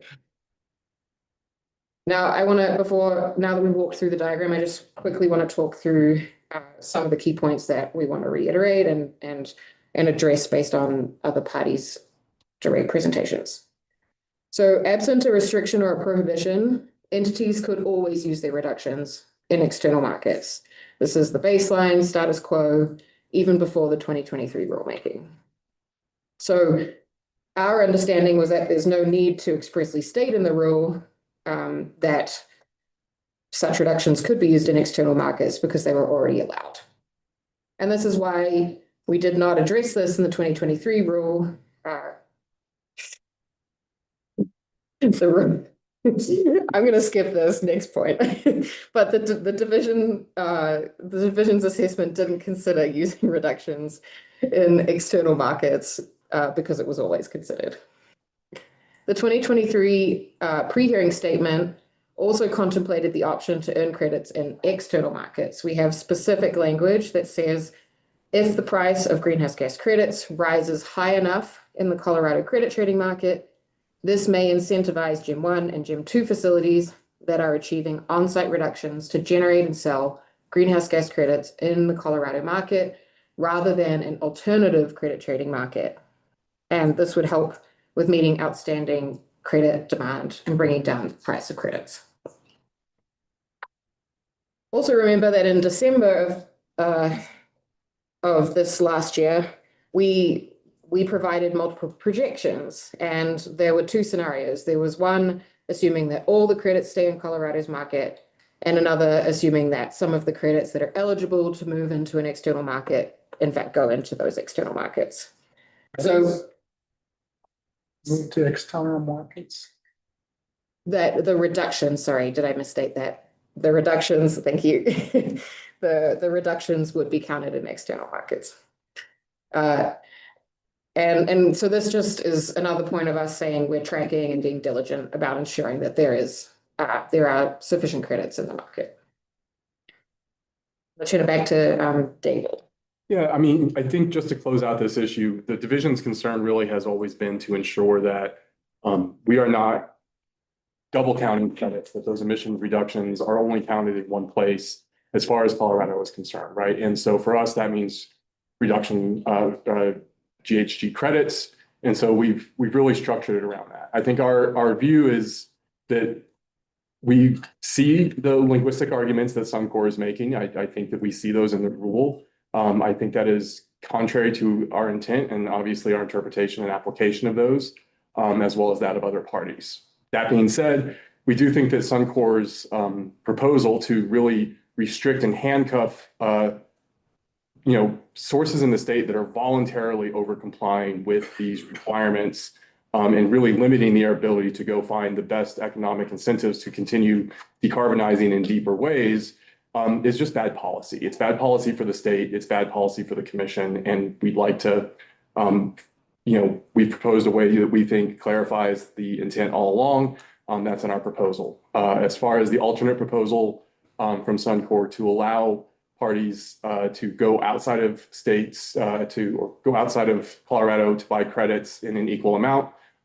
We have no analysis on that. I think one of the biggest concerns we would have, among others, is that that is something that was not discussed in any sort of meaningful way with parties. There's been no stakeholder and there's no been analysis. And at least under current proposal, there would be no sort of parity analysis between what an external market requirements would be around sort of verifiability, permanence, and additionality that we have here. And so there would just be no way for us to confirm that. I think that would be a pretty far beyond what we had thought about in this rulemaking. And so, like what I said, we understand where Suncor is coming from with the linguistic argument. We don't think it's fully incorporates the entirety of the rule, but we think that we would strongly advocate to move forward with the division's proposal on this and oppose Suncor's. Moving to the next topic, we wanted to touch base on the HJC's proposal around additional outreach procedures. I think this is something that we just want to be really clear on. The division includes in this proposal effective outreach procedures that we think are illustrative of things that we can do. Those are in the SBAP. They are not directive to the division, but rather exemplary of things that could be a very good way to get outreach. But I think it's important to remember that the EJ Act applies to the commission and is binding. The procedural rules apply to the division and is binding, and we are committed to and will continue to follow those. And nothing that we're putting forward would undermine that. So to the extent that the proposals being put forward by the HJC are required by the EJ Act or procedural rules, then they're really unnecessary to include more specifics in this rule. And in fact, we would think would add some confusion and potential problems. To the extent that the proposal would take those EJ Act requirements that are incumbent upon the commission and move that obligation to the division, we think is improper under the statute, and also could create duplicate or confusing efforts onto who is responsible for carrying out that outreach under the EJ Act. Same with to the extent that there are additional requirements that are outside of or beyond the EJ Act procedural rules, we're not opposed to those in concept. We just think that those shouldn't be just part of a Reg 27 rulemaking, and that Reg 27 shouldn't have a whole new subset of procedural rules applicable only to it. And that if the HJC or if other parties do want to see some of this outreach be codified and applicable to future proceedings, that really would be something to bring up in the procedural rules as a more appropriate to apply to all commission rulemakings and division actions. So, and finally, to the extent that the SBAP has directive language instead of permissive or exemplary language, we really have concerns around that. Not only is there some question about the enforceability of that as between the commission and the division based on that legal relationship, but also just the cumulative resource burdens of these continued directives from the commission to the division really do start to add up. And for what it's worth, the team you kind of see here in the room of the division would be the ones doing all of that. And, if each rule has one more thing, it just be the cumulative impact of that on our resources can get really, really strained. And so we want to minimize that. And to the extent that the commission does want to see more of that, we would want a sort of more fulsome analysis in the future. All right, next slide, please. So finally, we hear what the LGC is saying around the carbon capture protocol timing. We don't think it's consistent with our read of the rules regarding whether or not facilities that install carbon capture and start capturing and permanently storing carbon this year in 2026 might be able to use those reductions when they sort of submit their compliance obligations next year. We think as long as that protocol is in place before that compliance report has to be submitted and the calculation of emissions is consistent with that protocol, we think that that should be allowed. We think that that is good policy and is consistent with the rules. Incentivizing those decarbonization efforts now and allowing facilities to start doing that as soon as possible and exploring this sort of new realm of decarbonization, we think is really, really important for the state and good policy. We also think that the commission has already made the decision that carbon capture is an appropriate compliance methodology that was stated in the 2023 rules as well as the SBAP. As we discussed earlier with Commissioner Milford, we do think that the protocol that we're developing that we're working on now we would want that to fit and would make sure that that fits with the SBAP language from 2023 around what those parameters are and what that needs to cover. So I think with that, those are our main topics, except that I will hand it over to CC for our final rule package. All right. So some of these slides are a little duplicative, but just so that we have them on the record, we are supporting changes to Part A2M, double M, for the greenhouse gas crediting and tracking system definition. Also to... Just a second. Could you point out where these are different than what we saw this morning, or if they're all the same, you can say that now? Yes, these are not different. These are the same as what we either stated or we included in our direct slides. Yeah. Okay, so greenhouse gas crediting and tracking definition. The next slide is Part D3B and the associated SBAP language associated with credit issuance delays. Waterfall step 1, which you saw in our direct. Waterfall step 2, which you saw in our direct. Waterfall step 3, the only change here is the yellow highlights, which we stated the change. We just didn't show it on the slide. And then this slide, the post-auction transfer enforcement. So I do want to make one statement here in regards to the Chamber's direct presentation, where they stated that it would be unreasonable to require a non-compliance pathway for underreporting.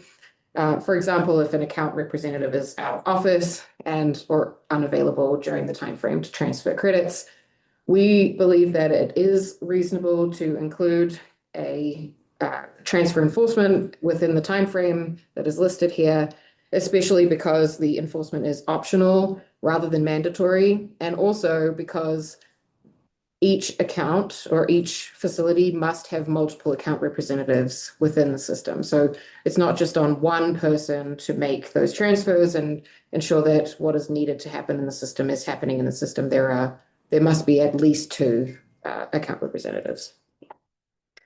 And then Appendix B, just so that you have it on the record, these are the specific changes, slides 1 and 2. And with that,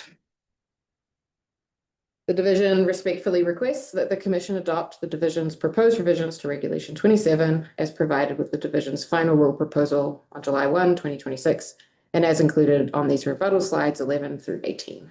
Thank you.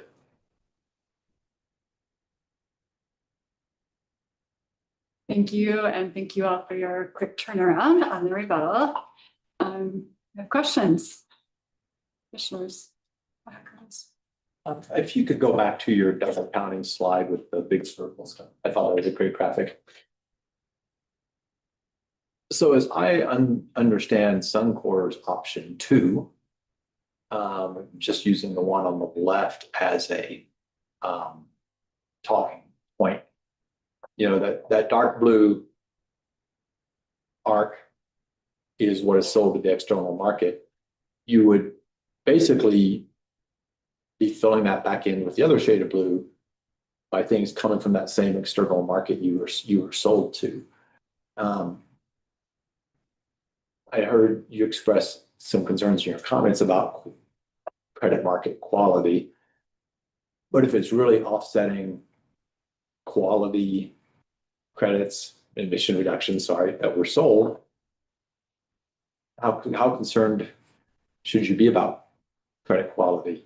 From the perspective of, I'm assuming that's a good market if the company that achieved the emission reductions found better prices there than they did in Colorado. They're probably, maybe it's just a supply and demand thing, but it's probably saying there's not low quality credits in that market, if that makes sense, right? If the prices are higher there, it is more restrictive in terms of credit quality, possibly. It's a lot of thoughts, but hopefully you understand. There's a question. Yeah, I do, and I thank you for the question. I think part of the concern there is just a lot of assumptions, right? We have no idea, and we do not intend to, and we never intended to restrict what types of markets those extra over-compliance reductions go into, just so long as we know what they are, we know how much they are, and so we only credit for the piece that doesn't go outside the state. And so I can't speak to the quality of those markets. Even if they're a higher price, there could be a lot of reasons for that. And so, we have a lot of faith that the reductions that are happening in Colorado under this program are additional, verifiable, they're trackable. We in this commission have put in a lot of work to make sure that that's the case. without a lot more research and a lot more, frankly, restrictions on what other what other markets might be allowed, I just don't know that we would ever have that assurance. And I think that we would be very, very hesitant to even approach that, because that introduces just a lot of really challenging GHG accounting issues for us beyond just the quality of those credits. Can I just add a couple of thoughts here? The external markets, they're not always one project type, right? So it could be multiple project types from different methodologies, and all of those credits could be worth different, they have different monetary values. And so I think, just to put a finer point on what David was saying, is we don't know necessarily what projects are being implemented, what methodologies they're following, what verification processes and review that is happening of those reductions. And it's really hard for us to have any control. We also don't know if those reductions are occurring in Colorado, right? And so that would be another piece of it. I think in our proposal, it's only offsetting those reductions that occurred in Colorado. There's a little bit of a right. There's gray area. Commutative property, if you remember that from third grade addition and multiplication or whatever, credit went here and when did it, and you basically, in some ways, are buying an equivalent credit back. Maybe not an equivalent credit, but you might be able to make. This is a question. Is there an argument to be made that because you're selling credit of known quality out, you're buying the credit may not be of the same quality, but because you've sent one out of known quality, you're essentially, in some sense, bringing that same credit of known quality back into the state? Again, I don't know that we know the answer to the same quality issue, right? I think in the future, maybe looking at how we might connect with external markets and allow trading of equivalent credits is something that we might look into, but that's going to be a pretty significant undertaking and require a lot of analysis that we haven't done, and to our knowledge, Suncor hasn't done and hasn't presented that here. And so I think in the future, something like that is something that we might be interested in and would be potentially part of a bigger state program. I think for now and in this rule and where we are, the degree of uncertainty just makes that pretty impossible and could run into statutory issues that we haven't fully analyzed under 25.7.1051F and the requirement that regulated sources are the only, as defined in that statute, are the only ones that can generate and use credits. I think would end up being some problems for us. Thank you. Thank you. Thank you. Thanks for indulging. Could you repeat more slowly the statutory reference you just gave? Of course. Sorry, Robin gets after me for that too. Or she did when she was my boss. The statutory site there is 25.7.1051F. That's in the State Air Act, and that is the statute that discusses the GHG credit trading market. And I would just follow up on that. Would you expect that if that second Suncor proposal were being entertained, there would be stakeholders who aren't parties to the current rulemaking who might be interested in that discussion? Yes. So in that sense, it could be seen as being beyond the scope. Yeah, I think that is a very big conversation and a very big diametric shift on how compliance with the GEM program can be met. I think that would be a potentially large issue for us, and I would have some concerns about it and would refer to your attorneys on that scope issue. Other questions, John?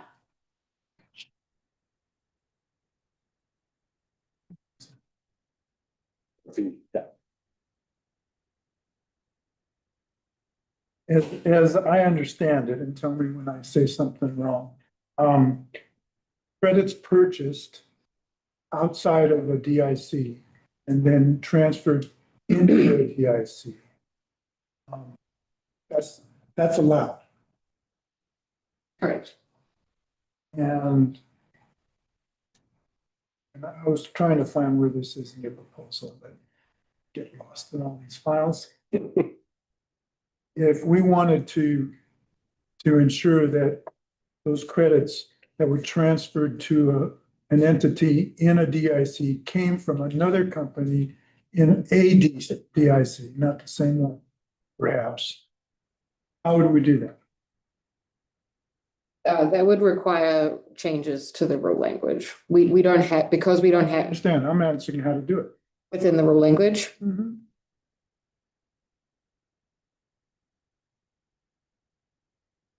That's a status. It's basically meaning the DIC status would have to be the same between the offeree and the buy purchaser. So to answer your question, Commissioner Slutsky, I think first that is not part of our current proposal. So we have not done sort of the whole analysis of what all in the rule would have to change in order to accommodate that request. I think there would have to be some pretty significant changes on how credits can move around and be used and retired for compliance based on that DI designation that doesn't exist in that rule now. I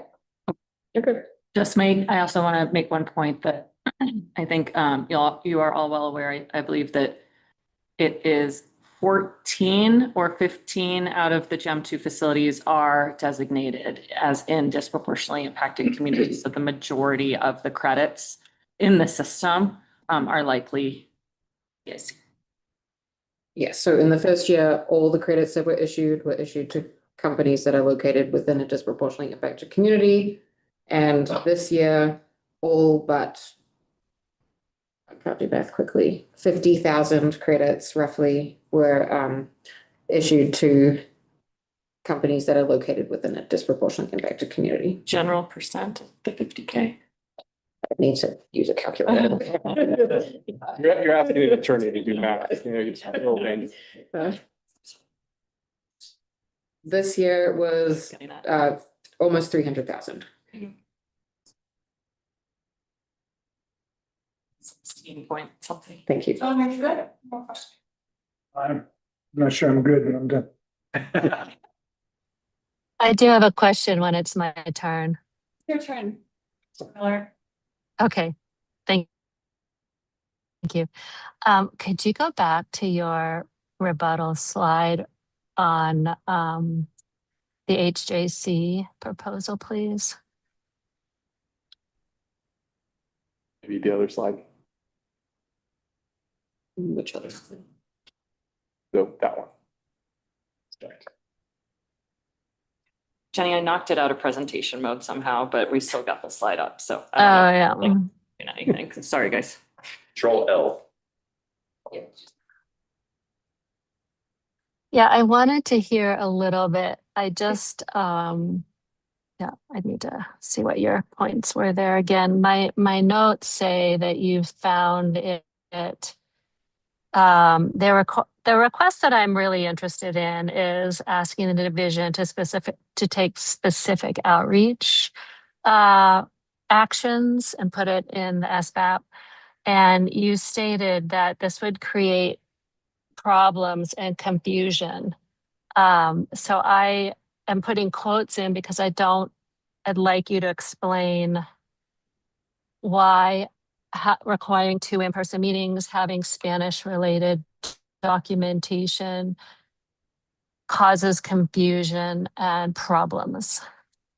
Sure. Thank you, Commissioner Miller. I think, and apologies for using such imprecise language, I think the issues that we identify is that the procedural rules and the EJ Act apply broadly to all commission actions and all rulemakings, right? And so we would want to be consistent between rules of what those procedural rules are, what has to happen for outreach in advance of a rulemaking, and to include some specific requirements for just Regulation 27 in the SBAP of Regulation 27 would create this new sort of subset of procedural rules applicable just to this rule moving forward.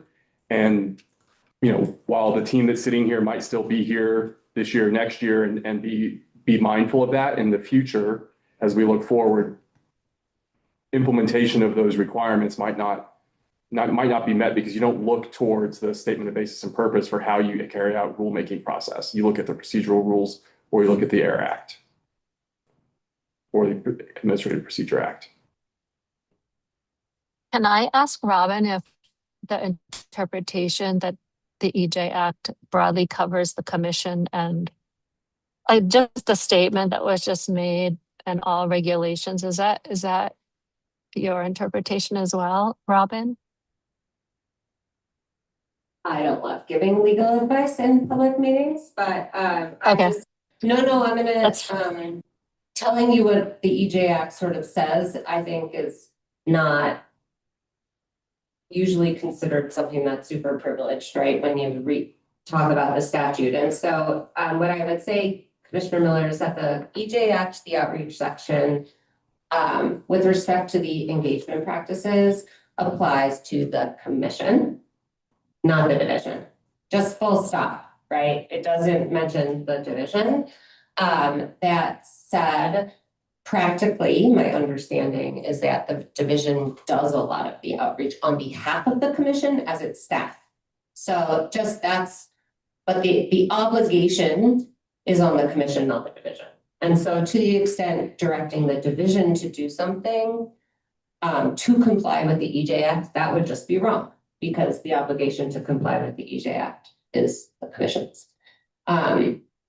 That said, so I think it would be confusing in that regard. I already think the EJ Act is confusing as to what it does and does not require. Does that? Yeah, thank you. So I would like to see a way in which we could address these issues. And if you don't think it should be in the SBAP, where do you think it should be? So was that a question for us or for Robin? Keep in mind that we'll have a chance for deliberation tomorrow. But I had a question for the division, which is, you said it shouldn't be in the SBAP. So is this a deliberation question? I need to ask this question where, because I am not, that you said procedural rules and you said something else. So can you answer that question now? Yeah, I believe so. Yeah, absolutely. I think that if the commission wants to see outreach requirements that exceed the EJ Act or the existing procedural rules that are required for rulemaking, those would be most appropriately adopted into the procedural rules to apply to all rulemakings and not a subset in Reg 27 to apply to just one regulation. Okay, thank you.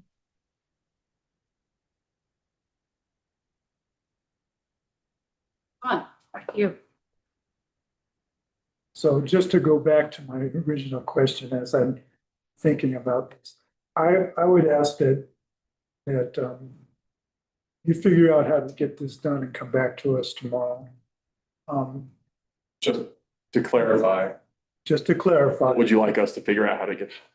John, this is not a question from testimony. Maybe it's better for deliberation. No, this is a question for. Okay. Okay. Doing something that you don't want me to do next. Predictable. Ensuring that transfers between of credits are from DICs to DICs. That's what I'm referring to. And how complex that could be. That was sort of what you were saying, is that me just shooting from the hip here, I don't know, those answers, but I think you could. And I really, that's because we're making this rule not for the 300 credits that are available, but for several years down the road. And I would like to know how to do that. Understood. We can put something together and be ready to discuss it tomorrow. I'm not sure we'll be able to cover that in a 2-minute Sir rebuttal. Well, I'll ask the question and you'll have all the time. I mean, I think we can sketch out potential kind of challenges, process of what that might look like. I know that there are considerations to our trading database and interface that we would need to think through as well on how to transition our current system, if that's what you're kind of looking for tomorrow. What would it take? I'm looking for something that we can incorporate into your proposal. So I guess like follow-up question with that, do you consider that to be within the scope of this rulemaking? No, I do not believe we would think that is in scope. That is a pretty significant change to the compliance obligations as we understand them.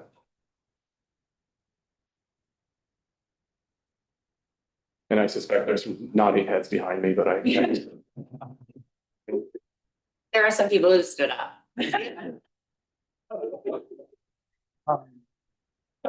No, being the lawyer that I am, I say you're wrong. I'm not actually an attorney anymore, so well, not paid as one, so there you go. I do also just want to point out beyond scope issue that under the GEM program, GEM facilities do get disproportionately impacted community credits.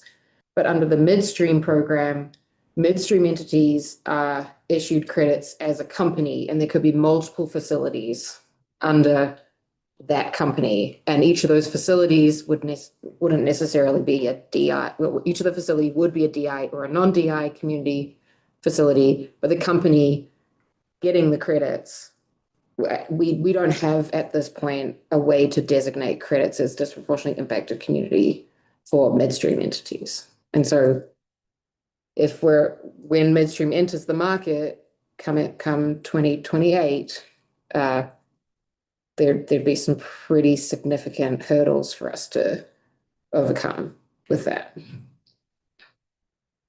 All of which I would say could be resolved through a rulemaking, if this commission so desires, but it would be a pretty big shift from where we are today. Yeah.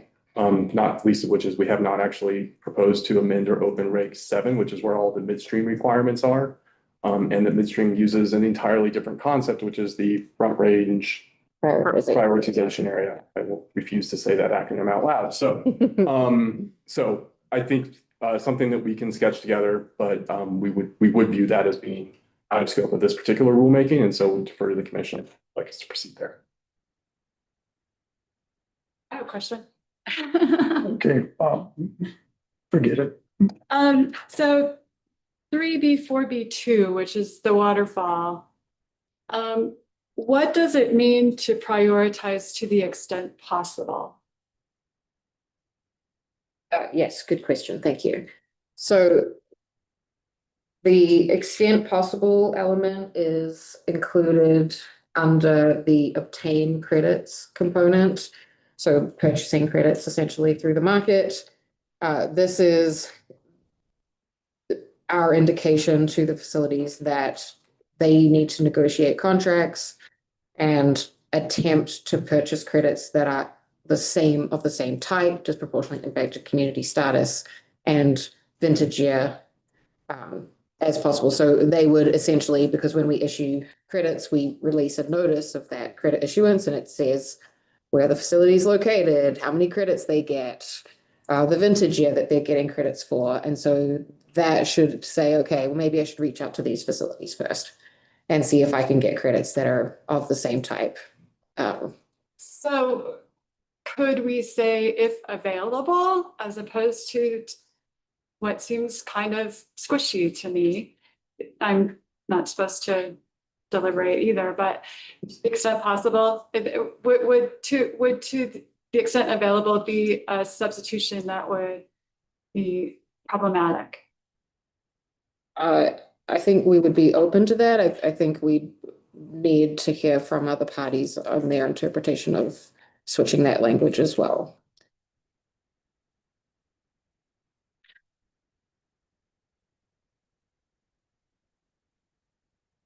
Other questions? I see a hand, but I can't see who it is. Can you go to your CCS protocol slides, please?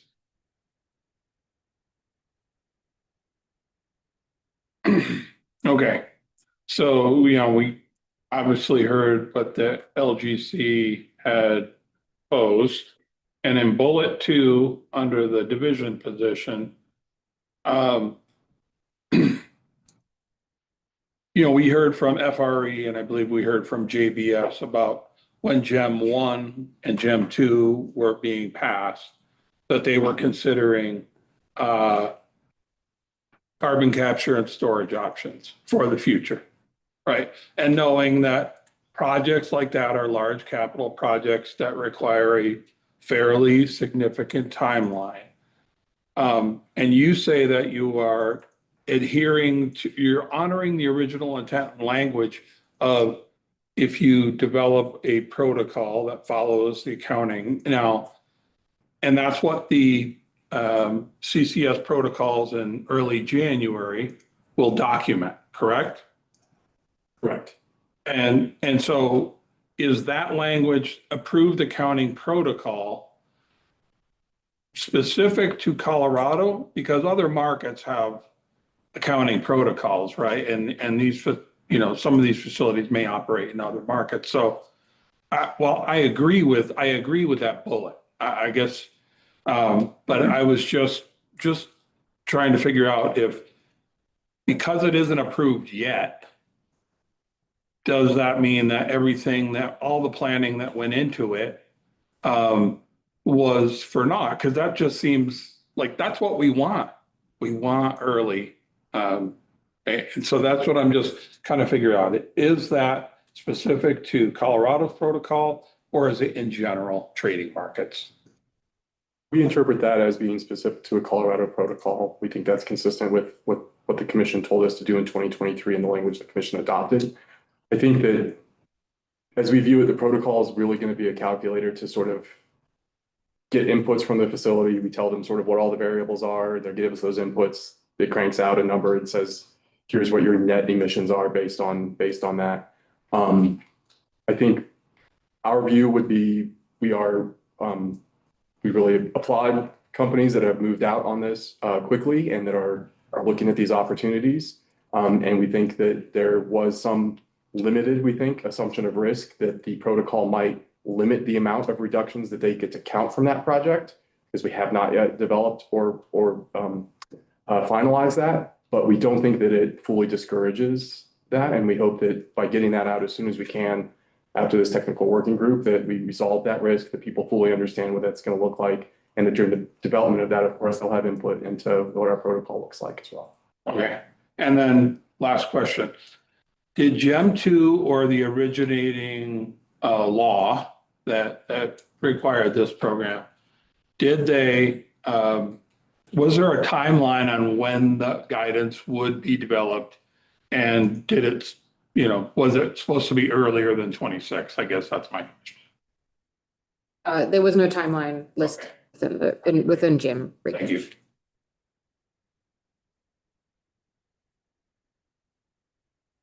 Any other questions? Commissioner Miller? Any other questions? No, I'll discuss my issues at deliberation. Thank you. All right, then I think we will close for the day. What do I need to do? Hand the gavel to, all right, I'll do that. With pleasure. Thank you, everyone. We will wrap up for the day. We will reconvene at 8:30 in the morning and get rebuttal presentations into Jenny by 8 o'clock. 8 o'clock. And we will continue with rulemaking at that point. Thank you all and have a good evening. 8 o'clock a.m.